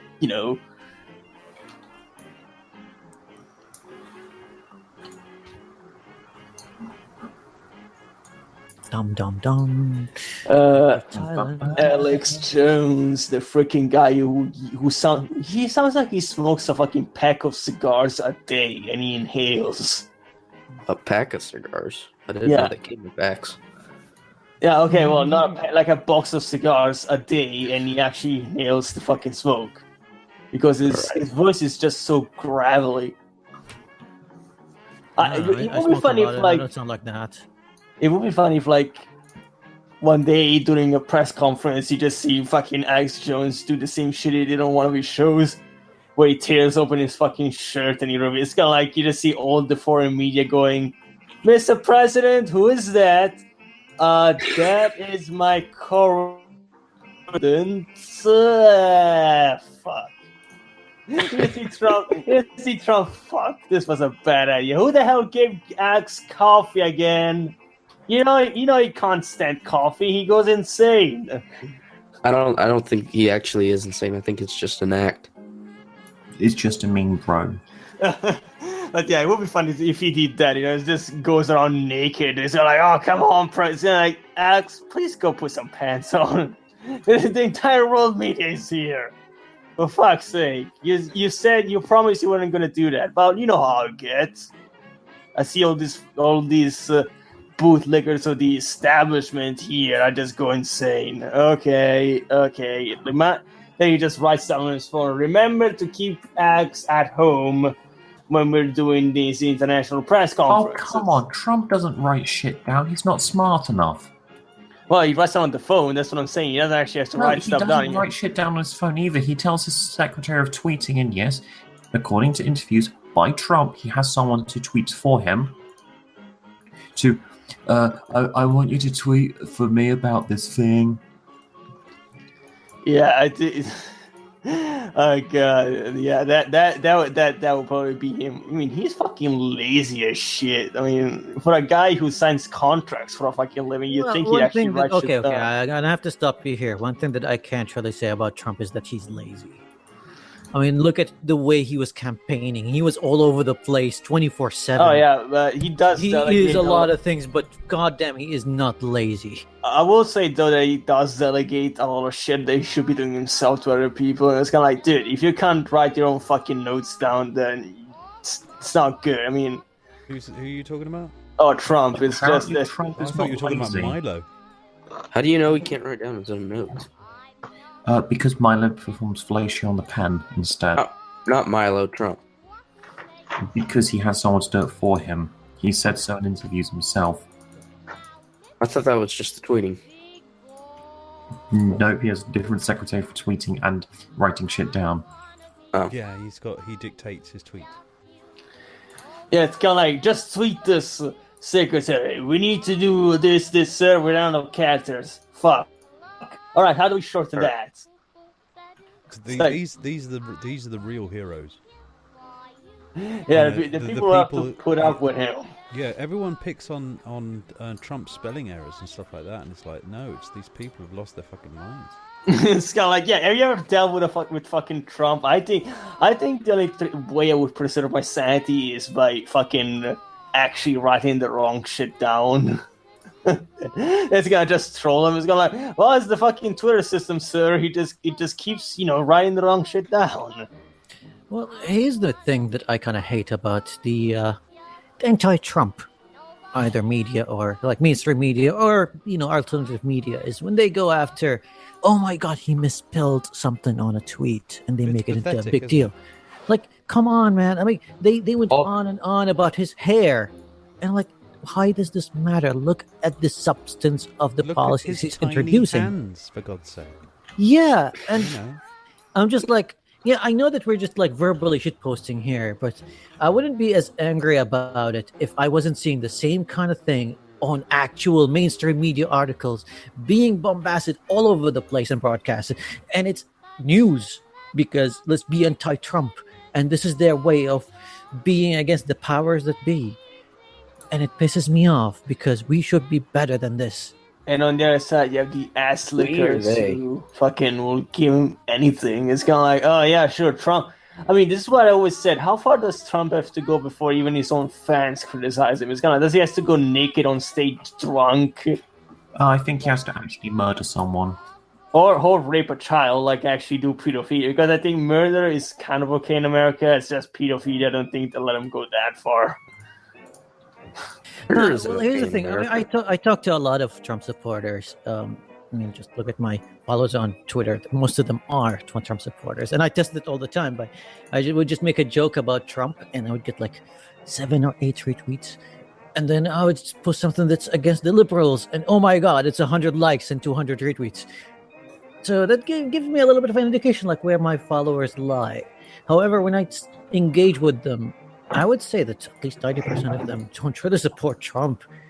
They're just these are the Trump supporters. You see, this is how they're trying to play off this business with Flynn, for example. Yeah. The CAC army. You mean the guy who? I swear. I saw that little. I should just buy my own gun and then say, "All right, asshole, where's your army?" And just tell him that if he doesn't show up with his army, I'm just gonna shoot him in the head. But the thing is, like, most people that I know, at least, and this is anecdotal, yeah, I mean, they voted Trump, but in the other hand, they want to be able to criticize the president openly, and they want to have a political discourse. However, we're not really producing any political discourse in general, like, because most of what I'm seeing is, oh, look at how stupid his hair looks. Well, here's one for you. Well, this is, once again, we've got Sargon tweeting at 3 o'clock in the morning, baked off his tits. And breaking news, Fox News is reporting Trump was fully briefed on the Flynn call with Russia after it happened and allowed Pence to be lied to. At least this is coming out of Fox News. So, who knows? Somebody then responds with, somehow I doubt Sargon will put this fact in his This Week in Stupid, since Trump didn't do nothing and all, but really this is huge and bigly. And his response was, can you explain to me why it's bad? Sargon, go to bed. Yeah, you do not understand. You do not understand the law. Okay. Sargon is not even my concern anymore when it comes to what law. He kind of proved a long time ago, and I think we went through it for the past couple of months on when we were doing streams, that he is not the smartest when it comes to political discourse. What I'm talking about mainly is other political pundits out there that, view themselves as a lot smarter and more centrist. This is why I say he's LARPing as a political pundit.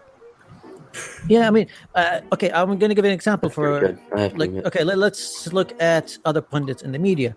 The Young Turks. Have they produced anything worthwhile anti-Trump? Not really. Not really. Shank is still going on and on about, and even though it was rejected by the court, even though it didn't really, I highly doubt that Shank even read the actual executive order. Now, when it comes to that executive order, my position still stands that the order itself was okay, and I have some disagreements in some of the minor details here and there. Its execution was a disaster. Okay. Have you seen a Grux video on it? Although you're reading the letter of the law, and I respect that, there is something to be said for the principle involved. Yeah, okay. You've got to remember, I said, Robin, I understand where you're going with this because we went through this discussion before, and I'm going to give you the same answer. I still disagree with it in general. I'm just saying that it's not as bad as most of the media is making it out to be. Well, once again, we're talking about motive here. Ooh, new tweet from Sargon. A few thoughts. It's like kind of going, the guy was trying to murder my brother, and then you kind of saying, well, yeah, but he only stabbed him in the leg.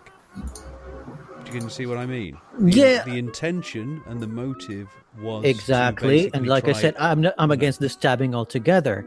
However, the executive order itself was okay in text and in text only. Well, this is the And thing. here we have it, ladies and gentlemen. Cutting political dialogue where we decide stabbing someone in the leg for no particular reason is bad. Yeah, but the thing is, the stabbing in the leg was a precursor to, if you can imagine, his idea was to do a Muslim ban. First and foremost, that was his campaign promise. Secondly, it's been confirmed with sources that that's what he was actually after, and he basically asked people to draft up something that would keep him out of legal hot water, and, well, they failed. So it is the fact that he is trying to do that. Now, he has failed with this particular thing, but he is not stopping with that, and he's working different legal ways in order to do it. Yeah, I'm going to see what the new executive order is going to be before I can comment on it. Exactly. I'm not. What I'm saying is that is his motive, his motivation. So that's what he's trying to do. Now he has failed in his initial by whatever means. He forgot that laws exist. Well, I don't really think that I think it's a promise that he made to his electorate, and now he's trying to give them just something to munch on. I don't think he's capable, even if it was legal to ban all Muslims. Well, even if it's legal to just ban all Muslims with one executive order, I don't think he's going to do it, because guess what? Are you going to ban the Emiratis? Is he going to ban the Saudis? I doubt it. Well, and that's sort of the point here, is that he is banning from majority Muslim countries, but then being particularly picky on the ones that he doesn't want to ban. And these seem to be, obviously without seeing his tax returns, obviously there's enough evidence to suggest that he has business interests in those particular countries. Oh, he has. I've seen billboards of Trump. Well, my question is this, is if you guys think he's so incompetent that he can't do stuff, and that this bill is pretty much similar to the one Obama created a while back, why isn't it that the legal experts just copy it? It's not. And here's the problem. What's different about it? Here's the problem with incompetence. Incompetence doesn't necessarily mean that somebody isn't going to actually do anything. Incompetence usually means what they are going to do is going to be fucking disastrous. Okay, I can actually consider what's different about Trump's bill and Obama's one. What happened is Obama said, we're not going to accept any refugees for X period of time and migrants from a nation. However, we are going to continue to accept our green card holders and so on. And we're not going to accept these people because we're currently in a state of war with them. What Trump has done is say to a bunch of nations that you're not actually at war with, none of you people get to come in here. Cyril, I'm going to be the one to cut you off now, but have you read the Obama bans? Or the Bush bans? I haven't read the Bush bans. Well, the Obama and the Bush bans, and even going back all the way to Reagan, they banned a bunch of people, and it was all the way from Burma, Iran, and usually those bans and the executive orders, I had a document somewhere, I can look it up for you. Oh yeah, Iran, that's been a consistent. Yeah, and the thing is, when they ban people from that, they would be like, it's a very specific group of people. They're like, we're going to ban anyone who has links to Al-Qaeda with proven connections to this group of people or this group of terrorists, or who had any connections with this terrorist attack. Basically, it's a very specific ban on a very few criminals.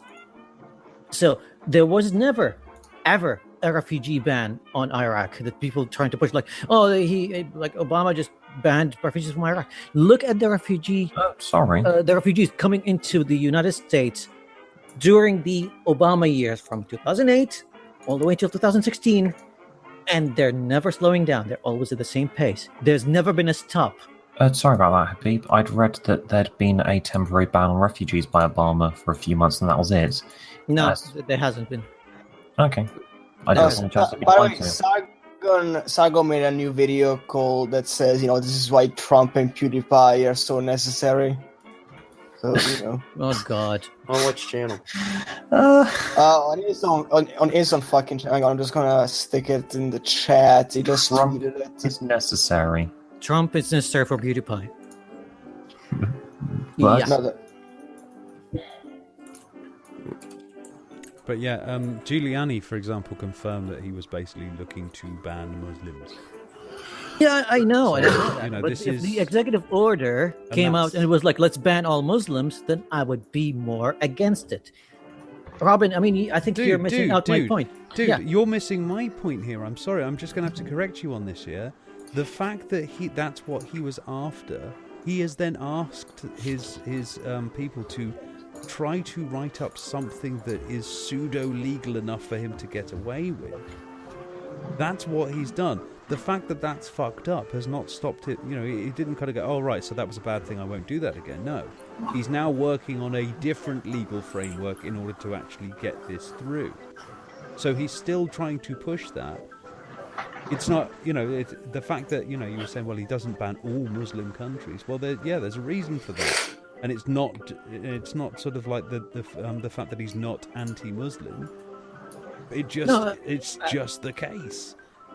It's basically you're saying that the intentions are bad, and I agree with you there. However, the executive order itself wasn't as bad as most people put it out to be.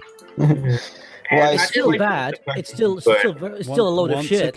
Once again, we're back to the analogy of somebody who tried to murder your brother and only managed to stab him in the leg, and you're sitting there kind of going, well, he only stabbed him in the leg, so... Yeah, well, it's not murder at that point. He wasn't Is it murder? trying... Yeah, but he was trying to fucking murder him. You can't just turn around and say, well, this isn't attempted murder. Look, as long it is as you attempted murder, but it's not a murder. it's fine because his organs are still intact in case I ever need to harvest them. Okay. Well, but yeah, what I'm saying is that this is not the end of it. This is going to go further. He's going to try whatever he can, and that may impinge your. Oh wow! Simon is a fucking philosophical quote in one of his videos, and suddenly he's so smart. Yeah, I'm just watching the video. Right. Yeah, what are you talking about? No, it's just Sargon. You know, he usually gives a fucking quote from a famous person, and people think, "Oh, he's so smart." No. He's doing the whole, the whole shit that went down with PewDiePie. Yeah, he's doing that. Well, it's a soft art. It's a very soft thing to do. You can sit there and kind of go, free speech, free speech, free speech. See, I'm free speech. I put the link on the video on the chat, by the way, on the side chat over here. So I'll look into it. Oh, and yeah, I got a question on the side chat. Would I support a ban on Saudi? Of course not. Because Croc made a whole video about that, about the ban. Yeah, Croc made a video, and he was like, "It's not about what is the ban is like people are in it, but what about the people who are not in it?" However, he did call the ban in itself, the whole idea of it, is ineffective and stupid. Yeah, if you want to punish, say, Saudi Arabia, for example, and you want to do it using banning people from moving here, there, or the other, you fucking ban the royal family. That would send an actual proper message, not the people of Saudi Arabia. Give them a chance to escape that theocratic regime. However, the fucking Saudi royal family, if you told them, no, you can't fucking travel, motherfucker, they'd be like, what? And I said, yeah, fuck you. You fucking treat your people like shit. You fucking funding terrorists. Fuck you. You can sit there and fucking rot. Yeah. Well, maybe I have a more disconnected kind of reason of not. I'm just saying in a ban format. Yeah. When it comes to banning even the royal family of Saudi Arabia, yeah, I'm not looking forward for another huge economic collapse all around the world. I have a weird and vindictive way of doing it, and I would personally hand them over to the guardianship of the Queen of England whenever they visit, and make sure she gets to do whatever she wants with them, because last time she drove them around her estate saying that, well, of course women can drive, she's been doing it all her life. Well, I read about that. Actually, I would just bring them to Las Vegas and force them to eat pork every day. That's pretty much it. You think they don't? Alright, okay, I'll bring them, to Italy and force them to live in the Vatican with the Pope. You have to live with him and you can't kill him. I've been to the Vatican. That place is awesome. Yeah. You're basically punishing him with a palace. Yeah, well, you have to live outside. That palace is art. You have to live outside. Amazing art. You have to live outside on the fucking plaza, and whenever he comes out and says one of his speeches, you have to fucking applaud. And instead of your precious Quran, you have to carry a Bible around with you. Yeah, well, this is the you know, when what I was talking about when it comes to banning the royal family, these are the people that are in charge of what's going on with all that's happening in Saudi Arabia. Wait a minute. I mean, doesn't Saudi Arabia also have even come to America? Sorry? Did the royal family even? They've got interests in this country, and they've got interest in your country too. Do they come here? They own about 1/7 of your economy, dude. Oh, that's. I know, but still, even if you ban them from coming, can they not still send somebody just to manage their accounts, their affairs? Yeah, well, the thing about banning, when you ban someone, basically, when you're banning someone in that kind of position, then yeah, you're putting sanctions on their businesses as well. I mean, look at what happened to Iran. They didn't just ban them. The Iranian money is still there in the U.S., being held in bank accounts that are frozen. Yeah. I mean, the whole nuclear deal with Iran was kind of funny because they're like, we're going to send investigators and like people to check out your nuclear program every few months without notice. In return, we're going to give you your money back.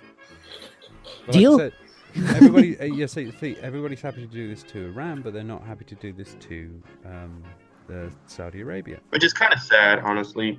Our leaders don't have the balls to stand up to the stars, to stand up to the Saudis. It's because we're, you know, the UK and the US is the Saudis' bitch. If you're wondering who's the country that's in control of the world, it's Saudi Arabia, guys. Yes. So is Pakistan. Pakistan is also their bitch because Pakistanis fucking love Saudis. They worship them.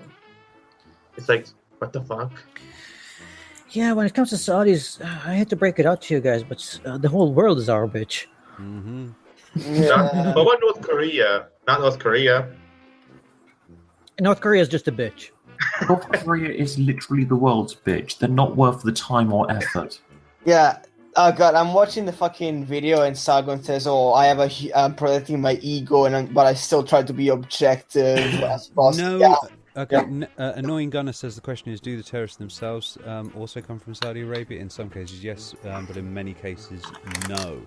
It is the funds that come out from Saudi Arabia, the infrastructure that is built around basically bankrolling them. That's the issue. Yeah. You don't have to have one single Saudi move out of Saudi Arabia and they're still going to be able to fund that shit. They get all the poor Muslims to do it. Mm-hmm. Yeah, they do. They just give the poor Muslims, here's some money. They said, okay, what do we have to do? Let us build mosques. They said, okay. Well, it's the same old, guys. I mean, you know, you can look at any singular war or you know, it's rich people telling poor people that the reason that they're poor and fucked up is because of those guys over there that you can't get to. Well, just look at Vietnam. Yeah. So, you know, it's just the same old. They're just using exactly the same tactics that American politicians use. I found a way to get even with Sargon. He says he does not want to be humiliated, so he always has to be objective. Can you imagine actually fucking humiliating him at one point? Well, he's already done that a few times now, hasn't he? Yeah, but he hasn't fucking seen it. You know, he doesn't realize it. It's kind of like, oh, nope. Well, that's the thing, you know, it's like if anyone was to sort of pick on Sargon right now and sort of talk to him about the fact that he's basically decided that principles are a secondary sort of thought, and you sit there and kind of go, nobody can trust you at this point. You kind of go, what? Just because I've said that? It's like, dude, you've just confirmed everyone's suspicions. That's all. You know, you're done, son. It's over. You know, at this point, you know, anybody who's here right now listening to this or talking to this and who agrees, you're just the first people, you know. The only people that will be left are those who basically just habitually watch and those that basically are just there to have their biases confirmed. The White House is running smoothly despite inheriting a big mess. Since when is the White House running smoothly? Is it just because Trump is just yelling at everybody to fucking do whatever he wants? Of course it's running smoothly. You know, you just tell your secretary, hey bitch, go get me a fucking coffee. Well, the thing is, it isn't running smoothly. They have huge problems with leaks. They have. Well, it's Fox News. No, it was Trump's tweet. I think he's referring to a Trump tweet where he said the White House is the White House running smoothly, and I inherited a fucking mess. And I subtweeted that and commented something like, it's either running smoothly without any problem or it's a big mess. pick one narrative. I mean, when you contradict yourself in one single tweet, it's 140 characters, not much, and you still find a way to contradict yourself. I'm not even mad at this point. That's a skill. Yeah, I could defend that argument of saying that he's inherited a mess and managed to solve it in such quick time that it's all running smoothly now. I don't believe it, judging from what's been coming out. That's a linguistic genius it's beyond funny. Trump. Like I said, the guy at the moment, you've got a guy in there who basically just makes up his own facts. Yeah, you know what's funny? Right now I'm watching the video, and after that guy who is giving like a speech in Florida, he says, this is. He cheers and stuff, and he's like, "Oh, this is the same as when American tanks drove through France and people were fucking ecstatic that they were liberated from the Nazis." Where some fucking French general turns up beforehand and goes, "France has liberated herself," as she always would. No, I'm saying that he's equating, fucking Trump, those people cheering as, people who actually went through a fucking dictatorship and were actually exploited by a fucking foreign power and were killed if they said no, to, people cheering at one of Trump's rallies. Oh, they look like they've been liberated from oppression. Were they ever oppressed? No, they fucking never were. I'm sorry. They will be. Yeah, I this is why I really can't wait for... Guys, it is now 4 o'clock in the morning, and I've just realised that I don't want to speak to you people anymore. And so I'd like to thank Vernaculis for turning up early and leaving early too. Good plan. I like your style. I'd like to thank the panelists who are still here, and all of you guys in the side chat in my lovely, nice little panel sort of thing there. I'm still going to work on that. I'm still not completely satisfied. But yeah, it's been a beaut, and not quite sure what to do next week, to be frank. I might just leave it as an open house. I've not really got anybody lined up this week for anything. So if there are any famous faces out there that would like to plonk your noggin on the open house, let me know. If you are listening, why are you listening? But yeah, that will be an outro, I think. Yeah. So, bye. See you next week. Yeah. See ya. Yeah.